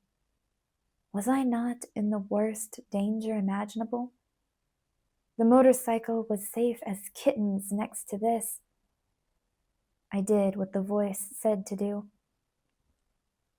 Now and again, I tried to make my voice light, relaxed. The time seems longer to me, I imagine. You know how they get distracted. I was beginning to babble. I had to work to shut myself up. He said again. The house smelled like it had been vacant for a while. You must lie better than that, Bella, the voice urged. I tried. I'll have to mention to Carlyle that you stopped by.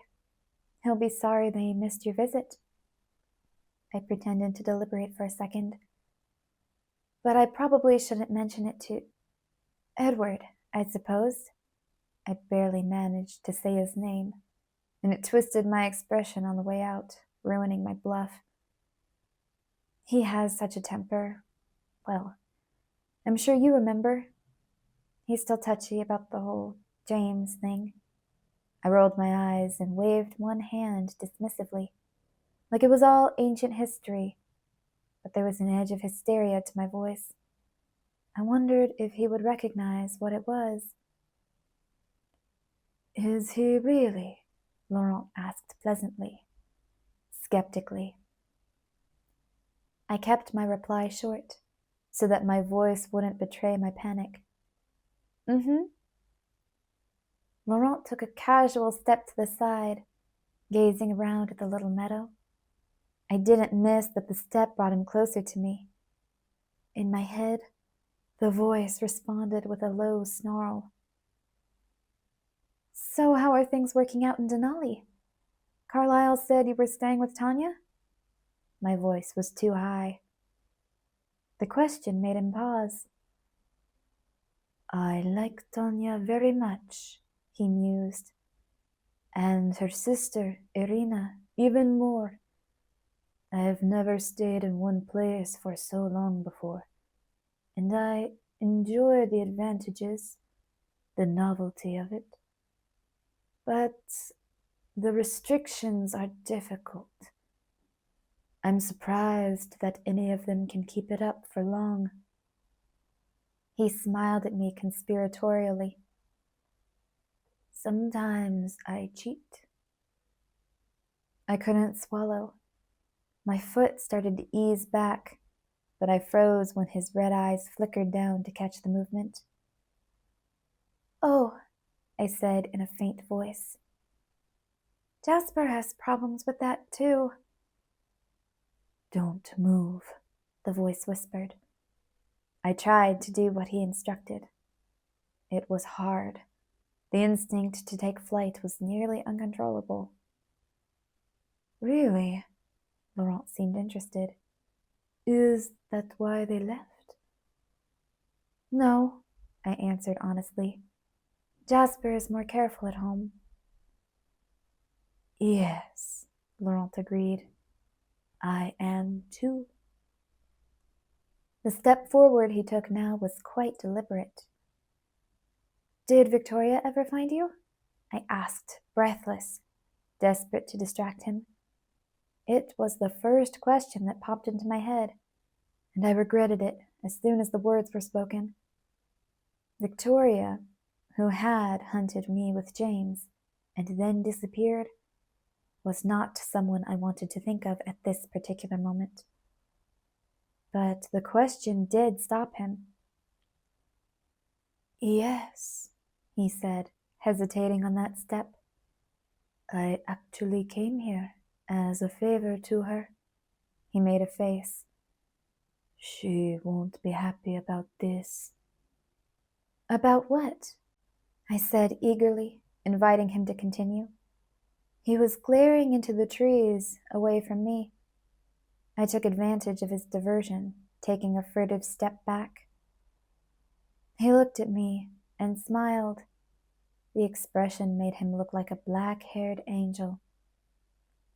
About me killing you, he answered in a seductive purr. I staggered back another step. The frantic growling in my head made it hard to hear. She wanted to save that part for herself, he went on blithely.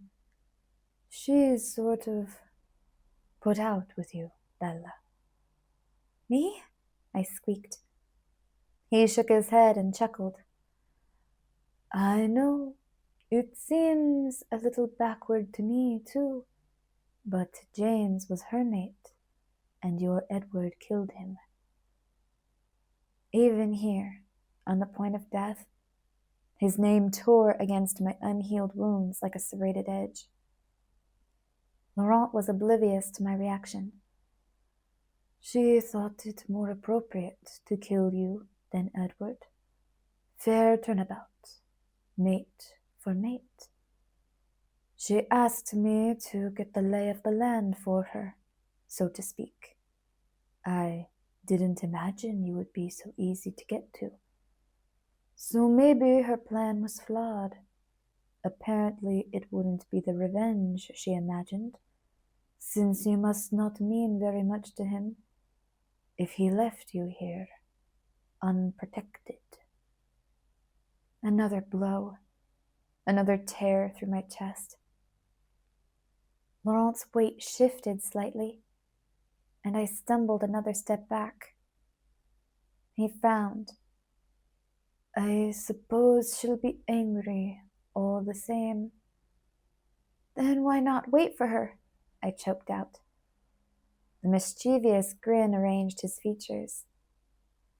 Well, you've caught me at a bad time, Bella. I didn't come to this place on Victoria's mission. I was hunting. I'm quite thirsty, and you do smell simply mouth-watering. Laurent looked at me with approval, as if he meant it as a compliment. Threaten him, the beautiful delusion ordered, his voice distorted with dread. He'll know it was you, I whispered obediently. You won't get away with this. And why not? Laurent's smile widened. He gazed around the small opening in the trees. The scent will wash away with the next rain. No one will find your body. You will simply go missing, like so many, many other humans. There's no reason for Edward to think of me. If he cares enough to investigate, this is nothing personal, let me assure you, Bella. Just thirst. Beg, my hallucination begged. Please, I gasped. Laurent shook his head, his face kind. Look at it this way, Bella. You're very lucky I was the one to find you. Am I? I mouthed, faltering another step back. Laurent followed, lithe and graceful. Yes, he assured me. I'll be very quick. You won't feel a thing, I promise. Oh, I'll lie to Victoria about that later, naturally, just to placate her. But if you knew what she had planned for you, Bella. He shook his head with a slow movement, almost as if in disgust. I swear you'd be thanking me for this. I stared at him in horror. He sniffed at the breeze that blew threads of my hair in his direction. Mouth-watering, he repeated, inhaling deeply. I tensed for the spring, my eyes squinting as I cringed away, and the sound of Edward's furious roar echoed distantly in the back of my head. His name burst through all the walls I'd built to contain it. Edward, Edward, Edward. I was going to die. It shouldn't matter if I thought of him now. Edward, I love you. Through my narrowed eyes, I watched as Laurent paused in the act of inhaling and whipped his head abruptly to the left. I was afraid to look away from him, to follow his glance, though he hardly needed a distraction or any other trick to overpower me. I was too amazed to feel relief when he started slowly backing away from me. I don't believe it, he said, his voice so low that I barely heard it. I had to look then. My eyes scanned the meadow, searching for the interruption that had extended my life by a few seconds. At first I saw nothing, and my gaze flickered back to Laurent. He was retreating more quickly now, his eyes boring into the forest. Then I saw it. A huge black shape eased out of the trees, quiet as a shadow, and stalked deliberately toward the vampire. It was enormous. As tall as a horse, but thicker and much more muscular. The long muzzle grimaced, revealing a line of dagger-like incisors. A grisly snarl rolled out from between the teeth, rumbling across the clearing like a prolonged crack of thunder. The bear. Only it wasn't a bear at all. Still, this gigantic black monster had to be the creature causing all the alarm. From a distance, anyone would assume it was a bear. What else could be so vast, so powerfully built? I wished I were lucky enough to see it from a distance. Instead, it padded silently through the grass a mere 10 feet from where I stood. "Don't move an inch," Edward's voice whispered. I stared at the monstrous creature, my mind boggling as I tried to put a name to it. There was a distinctly canine cast to the shape of it, the way it moved. I could only think of one possibility, locked in horror as I was. Yet I never imagined that a wolf could get so big. Another growl rumbled in its throat, and I shuddered away from the sound. Laurent was backing toward the edge of the trees, and under the freezing terror, confusion swept through me. Why was Laurent retreating? Granted, the wolf was monstrous in size, but it was just an animal. What reason would a vampire have for fearing an animal? And Laurent was afraid. His eyes were wide with horror, just like mine. As if in answer to my question, suddenly the mammoth wolf was not alone. Flanking it on either side, another 2 gigantic beasts prowled silently into the meadow. One was a deep gray, the other brown, neither one quite as tall as the first. The gray wolf came through the trees only a few feet from me, its eyes locked onto Laurent. Before I could even react, 2 more wolves followed, lined up in a V, like geese flying south, which meant that the rusty brown monster that shrugged through the brush last was close enough for me to touch. I gave an involuntary gasp and jumped back, which was the stupidest thing I could have done. I froze again, waiting for the wolves to turn on me, the much weaker of the available prey. I wished briefly that Laurent would get on with it and crush the wolf pack. It should be so simple for him. I guessed that between the 2 choices before me, being eaten by wolves was almost certainly the worse option. The wolf closest to me, the reddish-brown one, turned its head slightly at the sound of my gasp. The wolf's eyes were dark, nearly black. It gazed at me for a fraction of a second, the deep eyes seeming too intelligent for a wild animal. As it stared at me, I suddenly thought of Jacob, again with gratitude. At least I'd come here alone, to this fairy tale meadow filled with dark monsters. At least Jacob wasn't going to die too. At least I wouldn't have his death on my hands. Then another low growl from the leader caused the russet wolf to whip his head around, back toward Laurent. Laurent was staring at the pack of monster wolves with unconcealed shock and fear.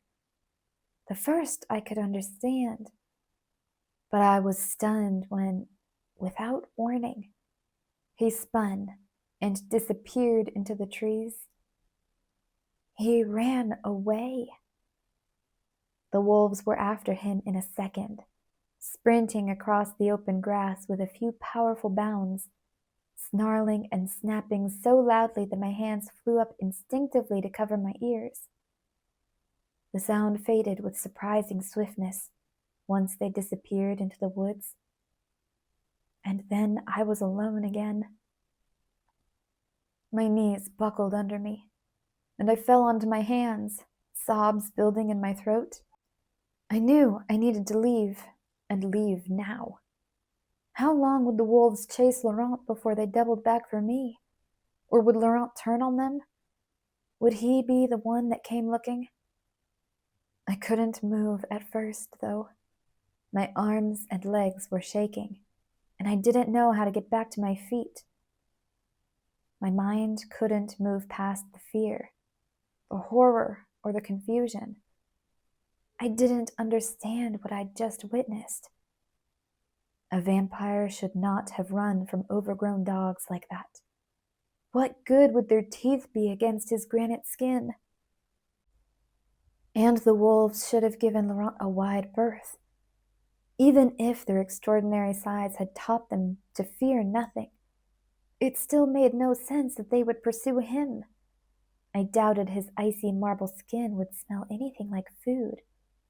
Why would they pass up something warm-blooded and weak like me to chase after Laurent?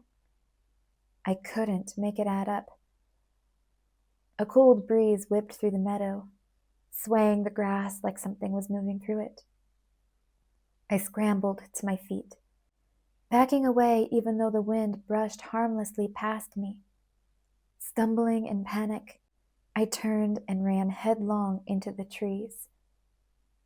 The next few hours were agony. It took me 3 times as long to escape the trees as it had to get to the meadow. At first, I paid no attention to where I was headed, focused only on what I was running from. By the time I collected myself enough to remember the compass, I was deep in the unfamiliar and menacing forest. My hands were shaking so violently that I had to set the compass on the muddy ground to be able to read it. Every few minutes I would stop to put the compass back down and check that I was still heading northwest, hearing, when the sounds weren't hidden behind the frantic squelching of my footsteps, the quiet whisper of unseen things moving in the leaves. The call of a jaybird made me leap back and fall into a thick stand of young spruce, scraping up my arms and tangling my hair with sap. The sudden rush of a squirrel up a hemlock made me scream so loud it hurt my own ears. At last there was a break in the trees ahead. I came out onto the empty road, a mile or so south of where I'd left the truck. Exhausted as I was, I jogged up the lane until I found it. By the time I pulled myself into the cab, I was sobbing again. I fiercely shoved down both stiff locks before I dug my keys out of my pocket. The roar of the engine was comforting and sane. It helped me control the tears as I sped as fast as my truck would allow toward the main highway. I was calmer, but still a mess when I got home. Charlie's cruiser was in the driveway. I hadn't realized how late it was. The sky was already dusky. "Bella?" Charlie asked when I slammed the front door behind me and hastily turned the locks. "Yeah, it's me." My voice was unsteady. "Where have you been?" he thundered, appearing through the kitchen doorway with an ominous expression. I hesitated. He'd probably called the Stanleys. I'd better stick to the truth. "I was hiking," I admitted. His eyes were tight. "What happened to going to Jessica's?" "I didn't feel like calculus today." Charlie folded his arms across his chest. "I thought I asked you to stay out of the forest." "Yeah, I know. Don't worry, I won't do it again." I shuddered. Charlie seemed to really look at me for the first time. I remembered that I spent more time on the forest floor today. It must be a mess. "What happened?" Charlie demanded. Again, I decided that the truth, or part of it anyway, was the best option. I was too shaken to pretend that I'd spent an uneventful day with the flora and the fauna. "I saw the bear." I tried to say it calmly, but my voice was high and shaky. "It's not a bear, though. It's some kind of wolf, and there are 5 of them. A big black one, and gray, and reddish-brown." Charlie's eyes grew round with horror. He strode quickly to me and grabbed the tops of my arms. "Are you okay?" My head bobbed in a weak nod. "Tell me what happened." "They didn't pay any attention to me. But after they were gone, I ran away and I fell down a lot." He let go of my shoulders and wrapped his arms around me. For a long moment, he didn't say anything. "Wolves," he murmured. "What?" "The rangers said that the tracks were wrong for a bear, but wolves don't get that big. These were huge. How many did you say you saw?" "5." Charlie shook his head, frowning with anxiety. He finally spoke in a tone that allowed no argument. "No more hiking." "No problem," I promised fervently. Charlie called the station to report what I had seen. I fudged a little bit about where exactly I'd seen the wolves, claiming I'd been on the trail that led to the north. I didn't want my dad to know how deep I'd gone into the forest against his wishes. And, more importantly, I didn't want anyone wandering near where Laurent might be searching for me. The thought of it made me feel sick. "Are you hungry?" he asked when he hung up the phone. I shook my head, though I must have been starving. I hadn't eaten all day. "Just tired," I told him. I turned for the stairs. "Hey," Charlie said, his voice suddenly suspicious again. "Didn't you say Jacob was gone for the day?" "That's what Billy said," I told him, confused by his question. He studied my expression for a minute and seemed satisfied with what he saw there. "Huh. Why?" I demanded.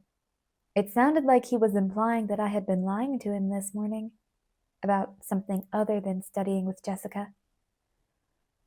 "Well, it's just that when I went to pick up Harry, I saw Jacob out in front of the store down there with some of his friends. I waved hi, but well, I guess I don't know if he saw me. I think maybe he was arguing with his friends.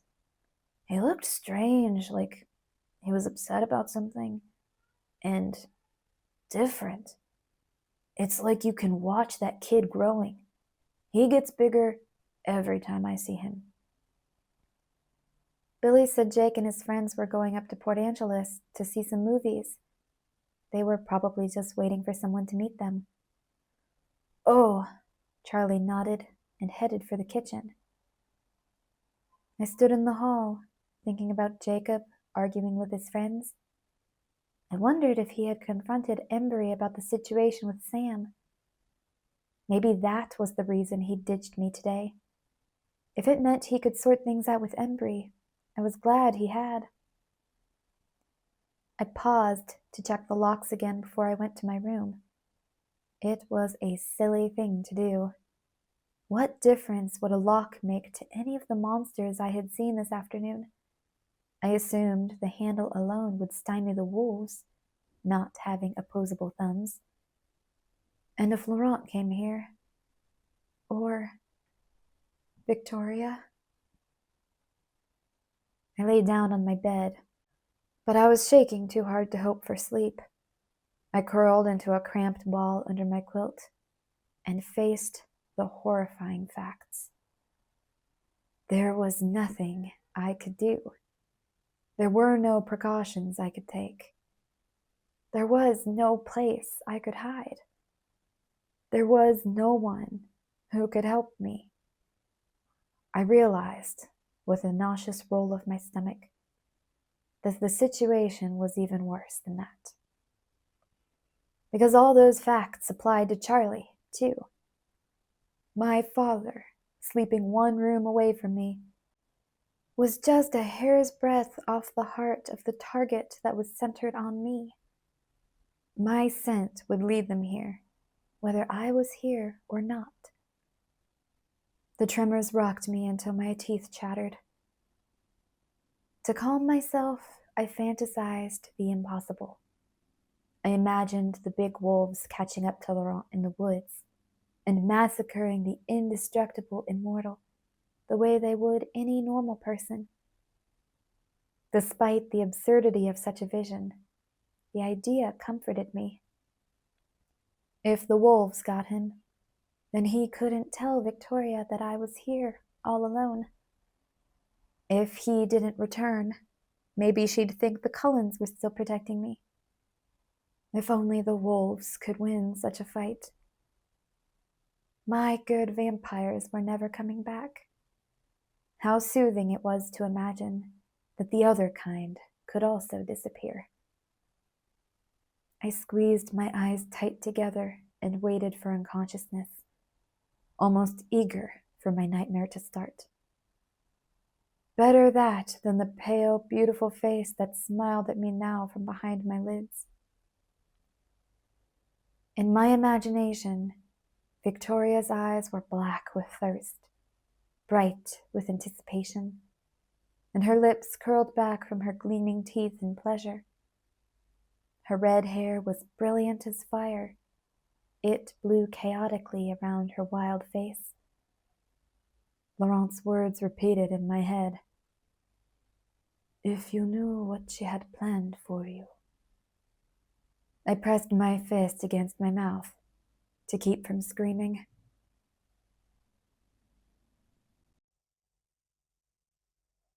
Chapter 11. Cult.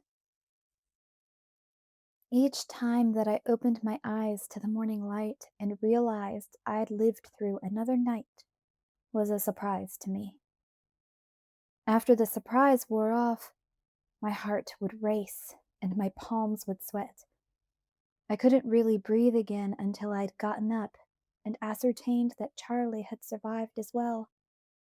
I could tell he was worried, watching me jump at any loud sound, or my face suddenly go white for no reason that he could see. From the questions he asked now and then, he seemed to blame the change on Jacob's continued absence. The terror that was always foremost in my thoughts usually distracted me from the fact that another week had passed, and Jacob still hadn't called me. But when I was able to concentrate on my normal life, if my life was ever really normal, this upset me. I missed him horribly. It had been bad enough to be alone before I was scared silly. Now, more than ever, I yearned for his carefree laugh and his infectious grin. I needed the safe sanity of his homemade garage and his warm hand around my cold fingers. I had half expected him to call on Monday. If there had been some progress with Embry, wouldn't he want to report it? I wanted to believe that it was his worry for his friend that was occupying all his time, not that he was just giving up on me. I called him Tuesday, but no one answered. Were the phone lines still having problems? Or had Billy invested in caller ID? On Wednesday, I called every half hour until after 11 at night, desperate to hear the warmth of Jacob's voice. Thursday, I sat in my truck in front of my house, with the locks pushed down, keys in hand, for a solid hour. I was arguing with myself, trying to justify a quick trip to La Push, but I couldn't do it. I knew that Laurent had gone back to Victoria by now. If I went to La Push, I took the chance of leading one of them there. What if they caught up to me when Jake was nearby? As much as it hurt me, I knew it was better for Jacob that he was avoiding me. Safer for him. It was bad enough that I couldn't figure out a way to keep Charlie safe. Nighttime was the most likely time that they would come looking for me. And what could I say to get Charlie out of the house? If I told him the truth, he'd have me locked up in a rubber room somewhere. I would have endured that, welcomed it, even, if it could have kept him safe. But Victoria would still come to his house first, looking for me. Maybe if she found me here, that would be enough for her. Maybe she would just leave when she was done with me. So I couldn't run away. Even if I could, where would I go? To Renee? I shuddered at the thought of dragging my lethal shadows into my mother's safe, sunny world. I would never endanger her that way. The worry was eating a hole in my stomach. Soon I would have matching punctures. That night, Charlie did me another favor and called Harry again to see if the Blacks were out of town. Harry reported that Billy had attended the council meeting Wednesday night and never mentioned anything about leaving. Charlie warned me not to make a nuisance of myself. Jacob would call when he got around to it. Friday afternoon, as I drove home from school, it hit me out of the blue. I wasn't paying attention to the familiar road, letting the sound of the engine deaden my brain and silence the worries. When my subconscious delivered a verdict, it must have been working on for some time without my knowledge. As soon as I thought of it, I felt really stupid for not seeing it sooner. Sure, I'd had a lot on my mind. Revenge-obsessed vampires, giant mutant wolves, a ragged hole in the center of my chest. But when I laid the evidence out, it was embarrassingly obvious. Jacob avoiding me. Charlie saying he looked strange, upset. Billy's vague, unhelpful answers. Holy crow, I knew exactly what was going on with Jacob. It was Sam Yulee. Even my nightmares had been trying to tell me that. Sam had gotten to Jacob. Whatever was happening to the other boys on the reservation had reached out and stolen my friend. He'd been sucked into Sam's cult.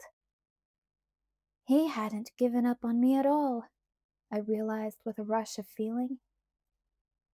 I let my truck idle in front of my house. What should I do? I weighed the dangers against each other.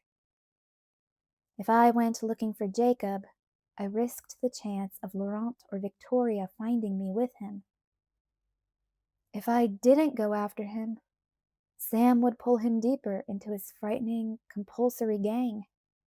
Maybe it would be too late if I didn't act soon. It had been a week, and no vampires had come for me yet. A week was more than enough time for them to have returned, so I must not be a priority. Most likely, as I had decided before, they would come for me at night. The chances of them following me to La Push were much lower than the chance of losing Jacob to Sam. It was worth the danger of the secluded forest road.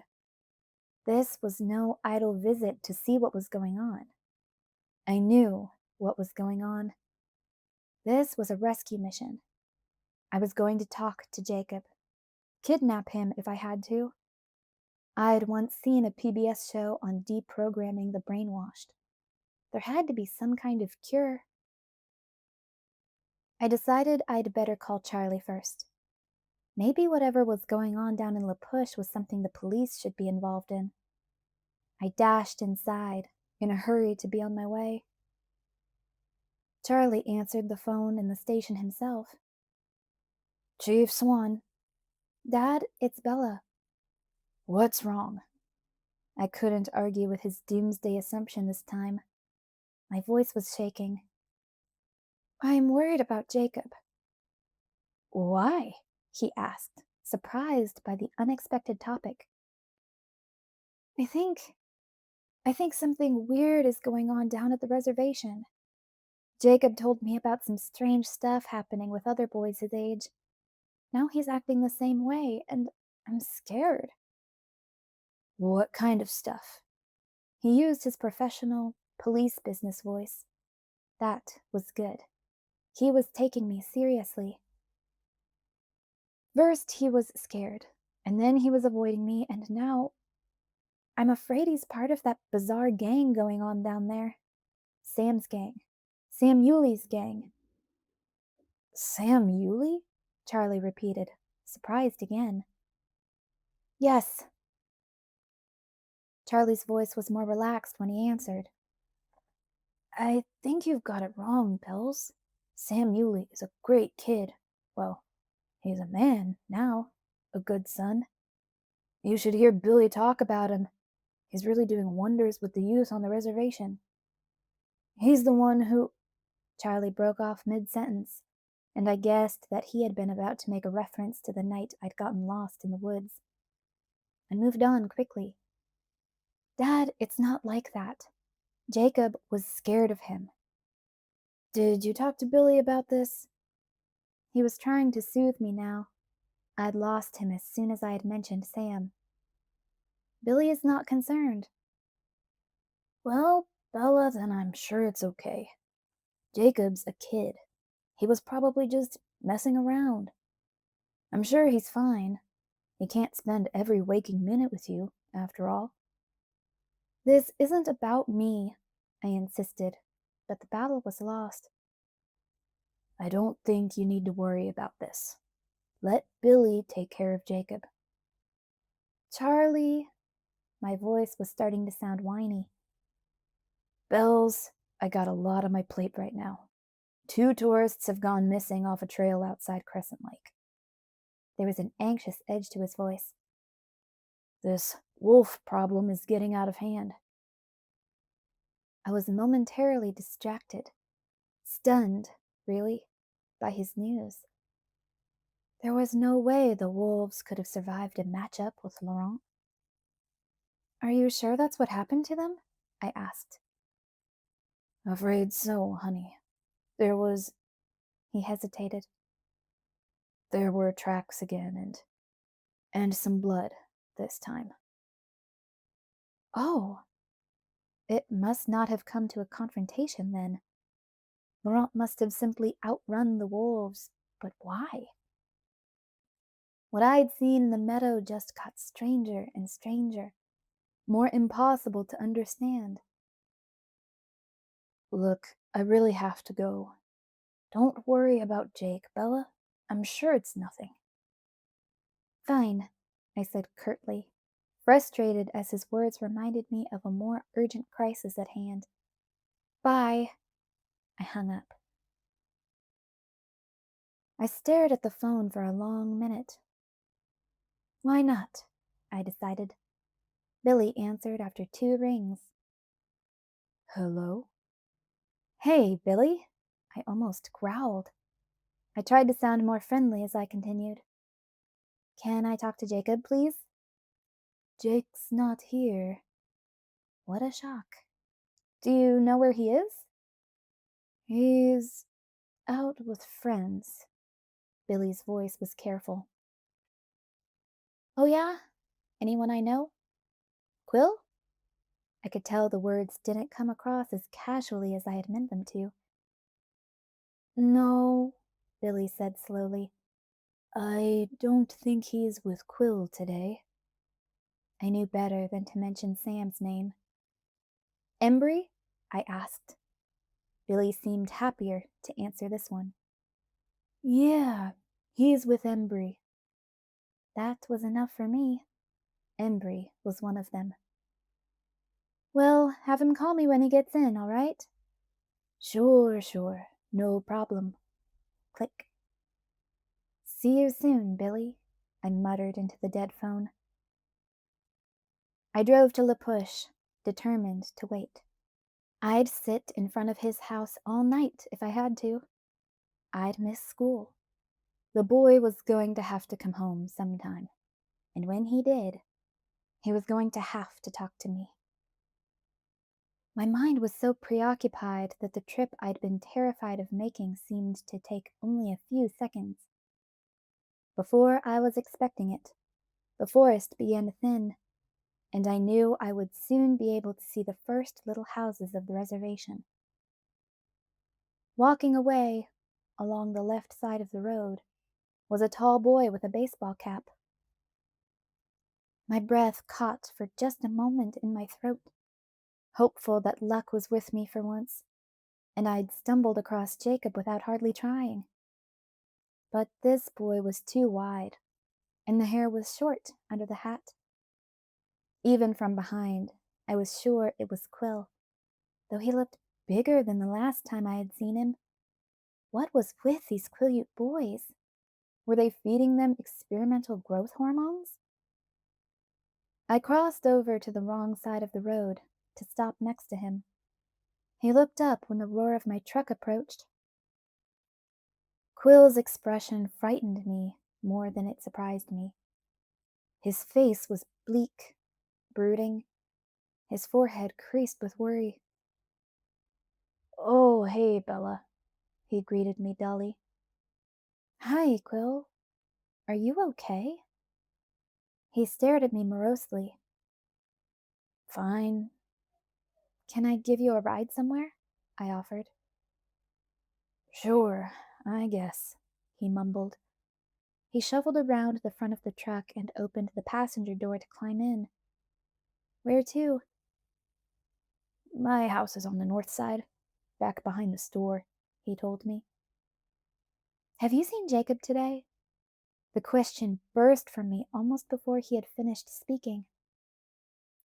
I looked at Quill eagerly, waiting for his answer. He stared out the windshield for a second before he spoke. "From a distance," he finally said. "A distance?" I echoed. "I tried to follow them. He was with Embry." His voice was low, hard to hear over the engine. I leaned closer. "I know they saw me, but they turned and just disappeared into the trees. I don't think they were alone. I think Sam and his crew might have been with them. I've been stumbling around in the forest for an hour, yelling for them. I just barely found the road again when you drove up." So Sam did get to him. The words were a little distorted. My teeth were gritted together. Quill stared at me. "You know about that?" I nodded. "Jake told me before." "Before," Quill repeated and sighed. "Jacob's just as bad as the others now?" "Never leaves Sam's side." Quill turned his head and spit out the open window. "And before that, did he avoid everyone? Was he acting upset?" His voice was low and rough. "Not for as long as the others. Maybe one day. Then Sam caught up with him." "What do you think it is? Drugs or something?" "I can't see Jacob or Embry getting into anything like that. But what do I know? What else could it be? And why aren't the old people worried?" He shook his head, and the fear showed in his eyes now. "Jacob didn't want to be part of this cult. I don't understand what could change him." He stared at me, his face frightened. "I don't want to be next." My eyes mirrored his fear. That was the second time I had heard it described as a cult. I shivered. "Are your parents any help?" He grimaced. "Right. My grandfather's on the council with Jacob's dad. Sam Yulee is the best thing that ever happened to this place, as far as he's concerned." We stared at each other for a prolonged moment. We were in La Push now, and my truck was barely crawling along the empty road. I could see the village's only store not too far ahead. "I'll get up now," Quill said. "My house is right over there." He gestured toward the small wooden rectangle behind the store. I pulled over to the shoulder, and he jumped out. "I'm going to wait for Jacob," I told him in a hard voice. "Good luck." He slammed the door and shuffled forward along the road. His head bent forward, his shoulders slumped. Quill's face haunted me as I made a wide U-turn and headed back toward the blacks. He was terrified of being next. What was happening here? I stopped in front of Jacob's house, killing the motor and rolling down the windows. It was stuffy today. No breeze. I put my feet up on the dashboard and settled in to wait. A movement flashed in my peripheral vision. I turned and spotted Billy looking at me through the front window with a confused expression. I waved once and smiled a tight smile, but stayed where I was. His eyes narrowed. He let the curtain fall across the glass. I was prepared to stay as long as it took, but I wished I had something to do. I dug up a pen out of the bottom of my backpack and an old test. I started to doodle on the back of the scrap. I'd only had time to scrawl one row of diamonds when there was a sharp tap against my door. I jumped, looking up, expecting Billy. "What are you doing here, Bella?" Jacob growled. I stared at him in blank astonishment. Jacob had changed radically in the last weeks since I'd seen him. The first thing I noticed was his hair. His beautiful hair was all gone, cropped quite short, covering his head with an inky gloss like black satin. The panes of his face seemed to have hardened subtly, tightened, aged. His neck and his shoulders were different too, thicker somehow. His hands, where they gripped the window frame, looked enormous, with the tendons and veins more prominent under the russet skin. But the physical changes were insignificant. It was his expression that made him almost completely unrecognizable. The open, friendly smile was gone like the hair. The warmth in his eyes altered to a brooding resentment that was instantly disturbing. There was a darkness in Jacob now, like my sun had imploded. "Jacob?" I whispered. He just stared at me, his eyes tense and angry. I realized we weren't alone. Behind him stood 4 others, all tall and russet-skinned, black hair chopped short just like Jacob's. They could have been brothers. I couldn't even pick Embry out of the group. The resemblance was only intensified by the strikingly similar hostility in every pair of eyes. Every pair but one. The oldest by several years, Sam, stood in the very back, his face serene and sure. I had to swallow back the bile that rose in my throat. I wanted to take a swing at him. No, I wanted to do more than that. More than anything, I wanted to be fierce and deadly, someone no one would dare mess with, someone who would scare Sam silly. I wanted to be a vampire. The violent desire caught me off guard and knocked the wind out of me. It was the most forbidden of all wishes. Even when I only wished for it for a malicious reason like this, to gain an advantage over an enemy, because it was the most painful.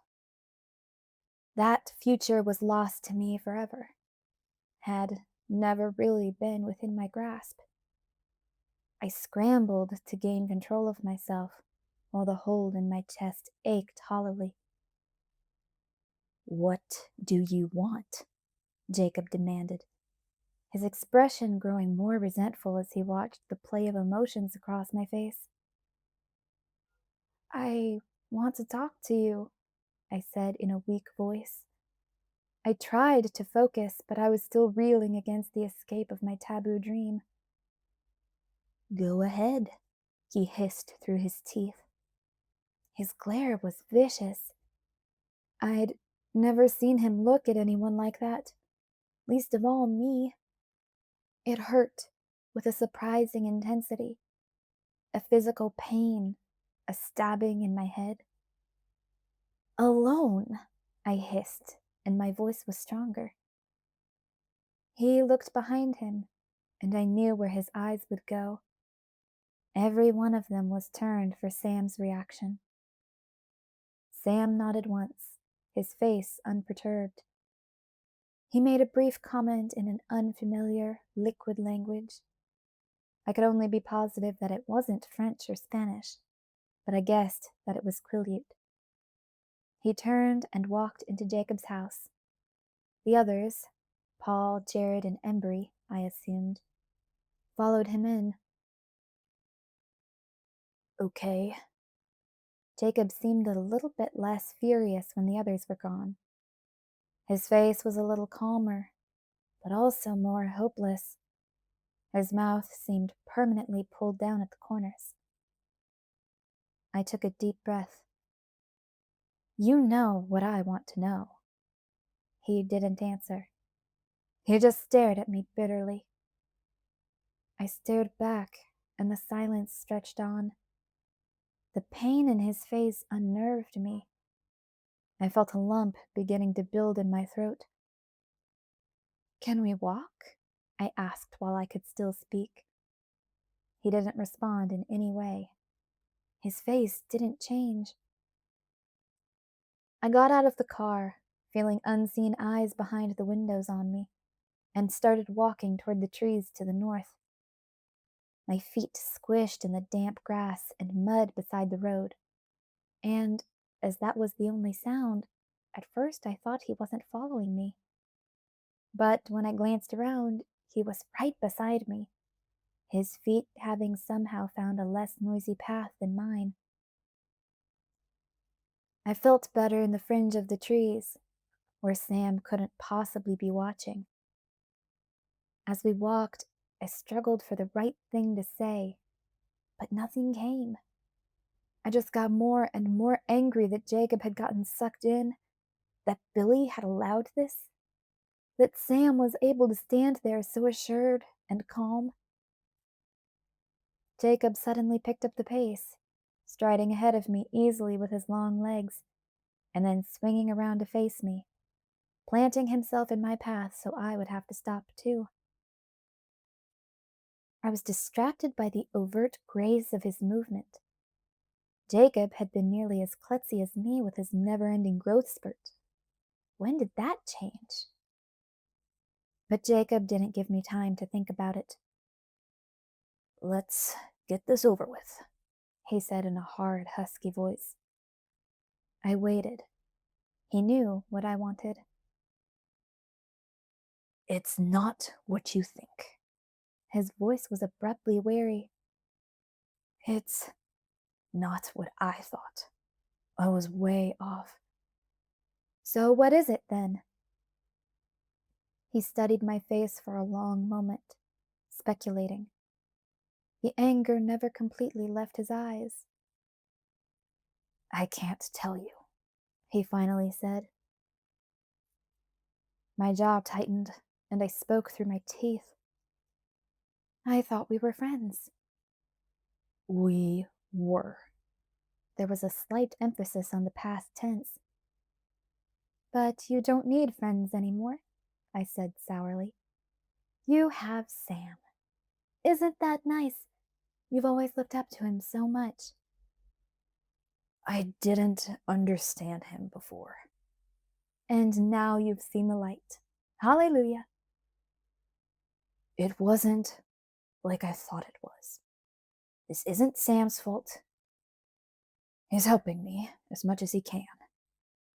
His voice turned brittle, and he looked over my head, past me, rage burning out from his eyes. He's helping you, I repeated dubiously. Naturally. But Jacob didn't seem to be listening. He was taking deep, deliberate breaths, trying to calm himself. He was so mad that his hands were shaking. Jacob, please, I whispered. Won't you tell me what happened? Maybe I can help. No one can help me now. The words were a low moan. His voice broke. What did he do to you? I demanded, tears collecting in my eyes. I reached out to him, as I had once before, stepping forward with my eyes wide. This time he cringed away, holding his hands up defensively. "Don't touch me," he whispered. "Is Sam catching?" I mumbled. The stupid tears had escaped the corners of my eyes. I wiped them away with the back of my hand and folded my arms across my chest. "Stop blaming Sam." The words came out fast, like a reflex. His hands reached up to twist around the hair that was no longer there, and then fell limply at his side. "Then who should I blame?" I retorted. He halfway smiled. It was a bleak, twisted thing. "You don't want to hear that." "The heck I don't," I snapped. "I want to know, and I want to know now." "You're wrong," he snapped back. "Don't you dare tell me I'm wrong. I'm not the one who got brainwashed. Tell me now whose fault all this is if it's not your precious Sam." "You asked for it," He growled at me, eyes glinting hard. "If you want to blame someone, why don't you point your finger at those filthy, reeking bloodsuckers you love so much?" My mouth fell open, and my breath came out with a whooshing sound. I was frozen in place, stabbed through with his double-edged words. The pain twisted in familiar patterns through my body, the jagged hole ripping me open from the inside out. But it was second place, background music to the chaos of my thoughts. I couldn't believe that I'd heard him correctly. There was no trace of indecision on his face, only fury. My mouth still hung wide. "I told you that you didn't want to hear it," he said. "I don't understand who you mean," I whispered. He raised one eyebrow in disbelief. "I think you understand exactly who I mean. You're not going to make me say it, are you? I don't like hurting you." "I don't understand who you mean," I repeated mechanically. "The Cullens," he said slowly, drawing out the word, scrutinizing my face as he spoke it. "I saw that. I can see in your eyes what it does to you when I say their name." I shook my head back and forth in denial, trying to clear it at the same time. How did he know this? And how did it have anything to do with Sam's cult? Was it a gang of vampire haters? What was the point of forming such a society when no vampires lived in Forks anymore? Why would Jacob start believing the stories about the Cullens now, when the evidence of them was long gone, never to return? It took me too long to come up with the correct response. "Don't tell me you're listening to Billy's superstitious nonsense now," I said with a feeble attempt at mockery. "He knows more than I gave him credit for." "Be serious, Jacob." He glared at me, his eyes critical.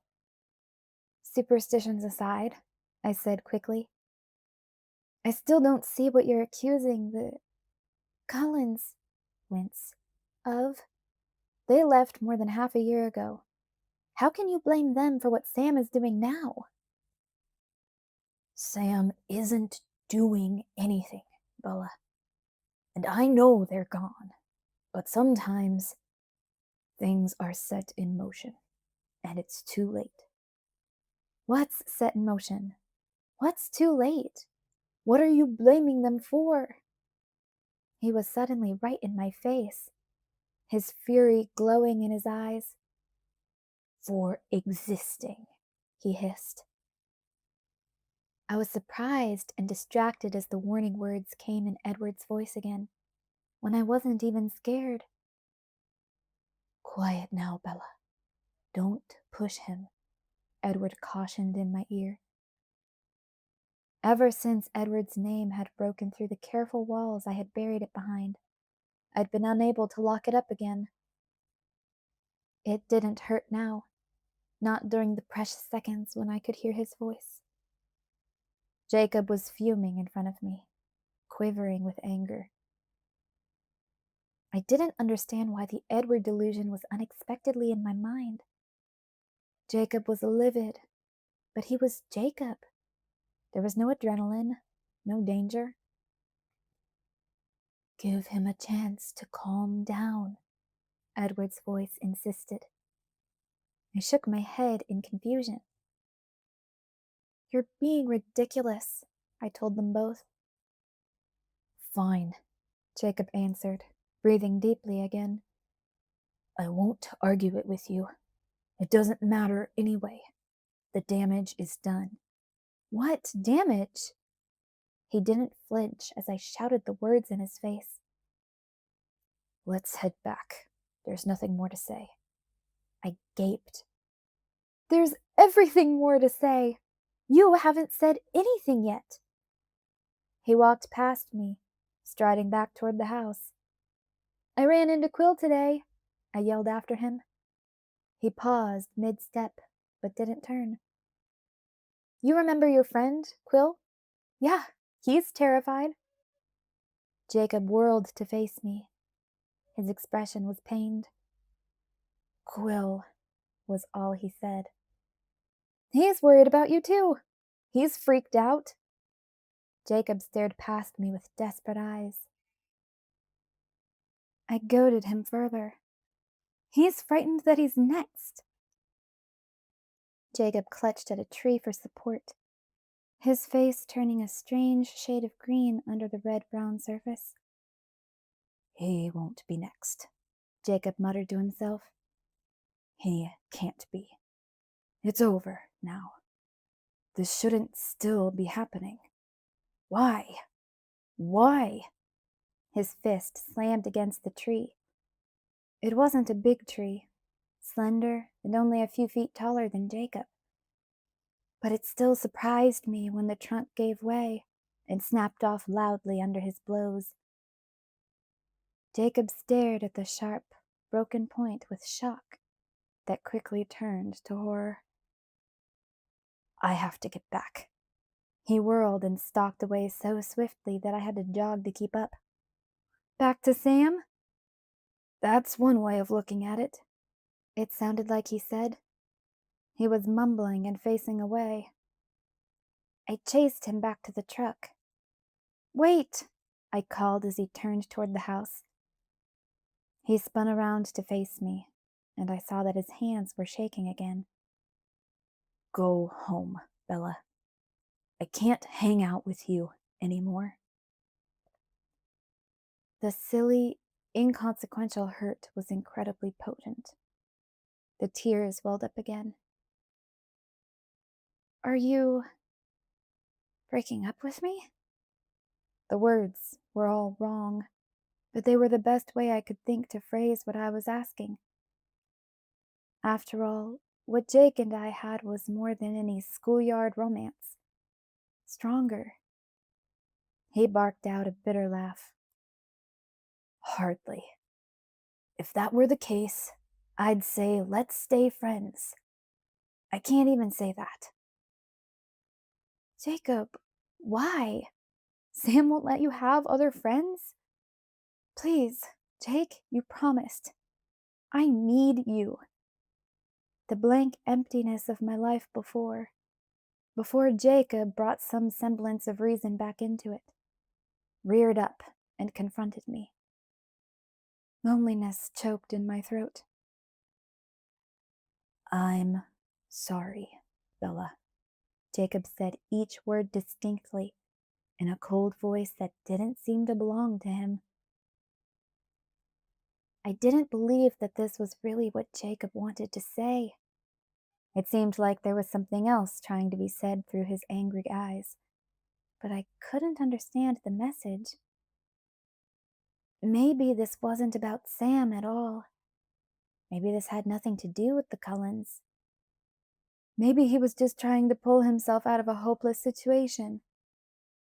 Maybe I should let him do that, if that's what was best for him. I should do that. It would be right. But I heard my voice escaping in a whisper. I'm sorry that I couldn't before. I wish I could change how I feel about you, Jacob. I was desperate, reaching, stretching the truth so far that it curved neatly into the shape of a lie. Maybe I would change, I whispered. Maybe, if you gave me some time. Just don't quit on me now, Jake. I can't take it. His face went from anger to agony in a second. One shaking hand reached out toward me. No, don't think like that, Bella, please. Don't blame yourself. Don't think this is your fault. This one is all me. I swear it's not about you. It's not you, it's me, I whispered. There's a new one. I mean it, Bella. I'm not. He struggled, his voice going even huskier as he fought to control his emotion. His eyes were tortured. I'm not good enough to be your friend anymore, or anything else. I'm not what I was before. I'm not good. What? I stared at him, confused and appalled. What are you saying? You're much better than I am, Jake. You are good. Who told you that you aren't? Sam? It's a vicious lie, Jacob. Don't let him tell you that. I was suddenly yelling again.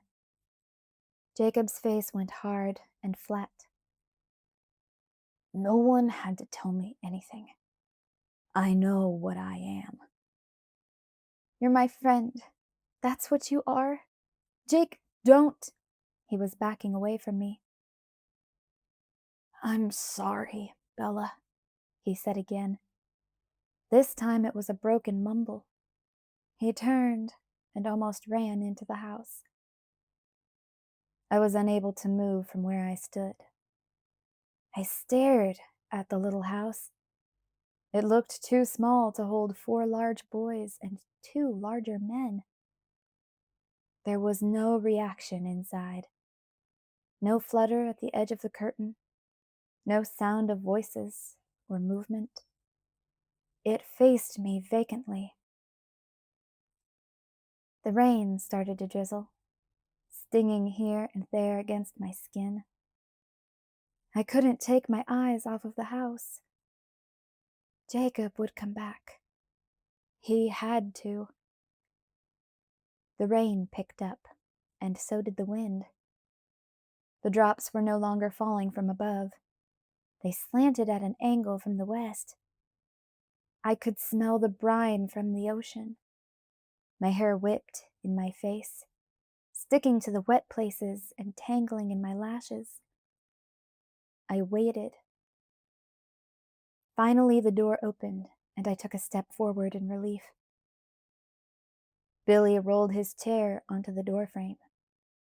I could see no one behind him.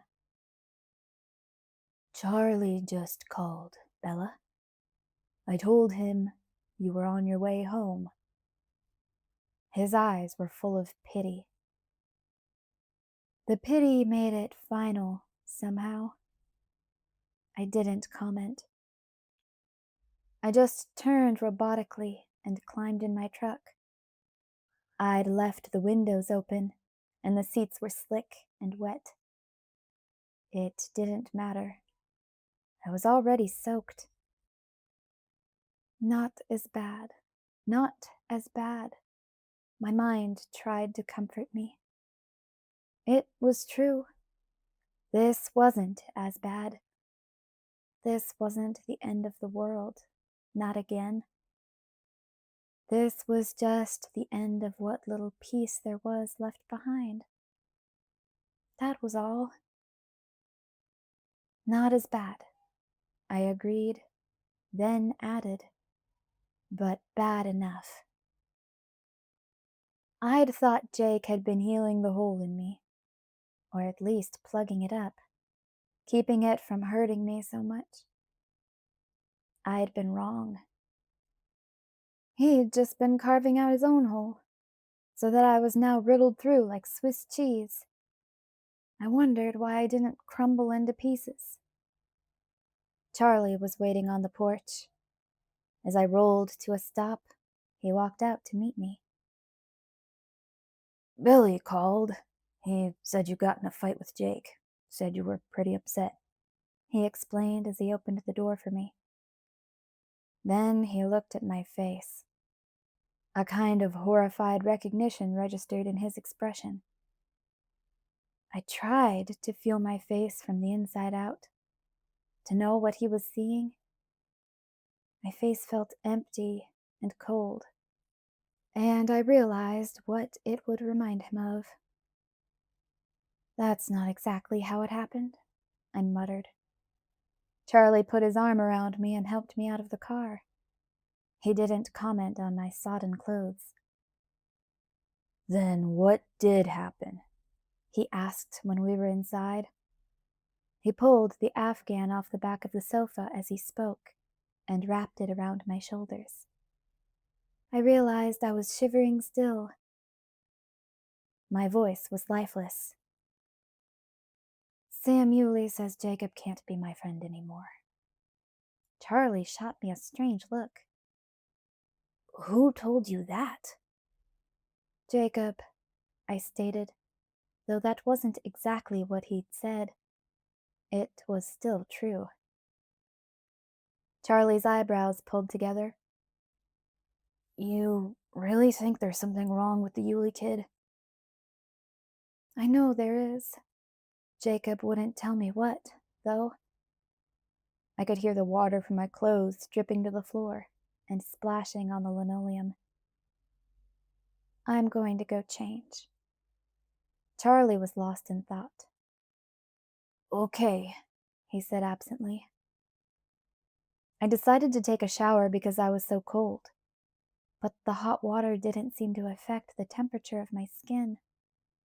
I was still freezing when I gave up and shut the water off.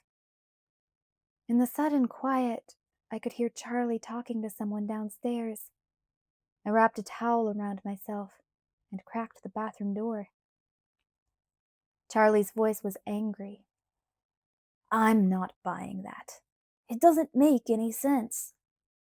It was quiet then, and I realized he was on the phone. A minute passed. Don't you put this on Bella, Charlie suddenly shouted. I jumped. When he spoke again, his voice was careful and lower. Bella has made it very clear all along that she and Jacob were just friends. Well, if that was it, then why didn't you say so at first? No, Billy, I think she's right about this. Because I know my daughter. And if she says Jacob was scared before... He was cut off mid-sentence, and when he answered, he was almost shouting again. What do you mean, I don't know my daughter as well as I think I do? He listened for a brief second, and his response was almost too low for me to hear. If you think I'm going to remind her about that, then you had better think again. She's only just starting to get over it, and mostly because of Jacob, I think. If whatever Jacob has going on with this same character sends her back into that depression, then Jacob is going to have to answer to me. You're my friend, Billy, but this is hurting my family. There was another break for Billy to respond. You got that right. Those boys set one toe out of line, and I'm going to know about it. We'll be keeping an eye on the situation. You can be sure of that. He was no longer Charlie. He was Chief Swan now. Yeah, fine. Goodbye. The phone slammed into the cradle. I tiptoed quickly across the hall into my room. Charlie was muttering angrily in the kitchen. So Billy was going to blame me. I was leading Jacob on, and he had finally had enough. It was strange, for I'd feared that myself. But after the last thing Jacob had said this afternoon, I didn't believe it anymore. There was much more to this than an unrequited crush, and it surprised me that Billy would stoop to claiming that. It made me think that whatever secret they were keeping was bigger than I'd been imagining. At least Charlie was on my side now. I put my pajamas on and crawled into bed. Life seemed dark enough at that moment that I let myself cheat. The holes now, were already aching, so why not? I pulled out the memory. Not a real memory. That would hurt too much. But the false memory of Edward's voice in my mind this afternoon,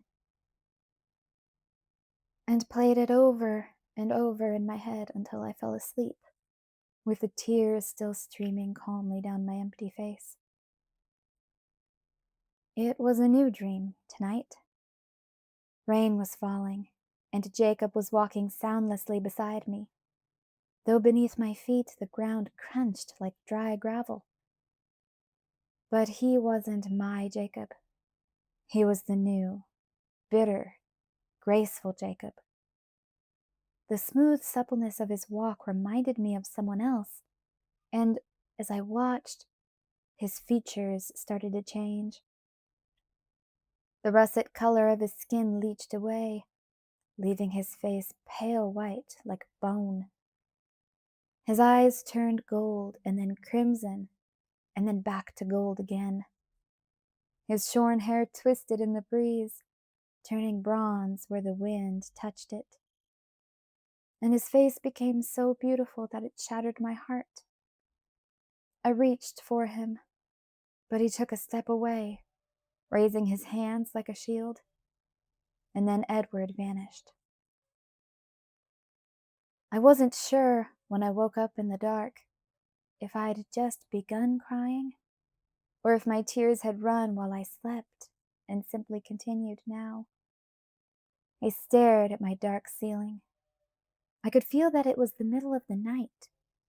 I was still half asleep, maybe more than half. I closed my eyes warily and prayed for a dreamless sleep.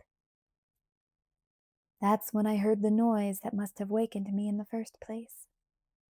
Something sharp scraped along the length of my window with a high-pitched squeal, like fingernails against the glass.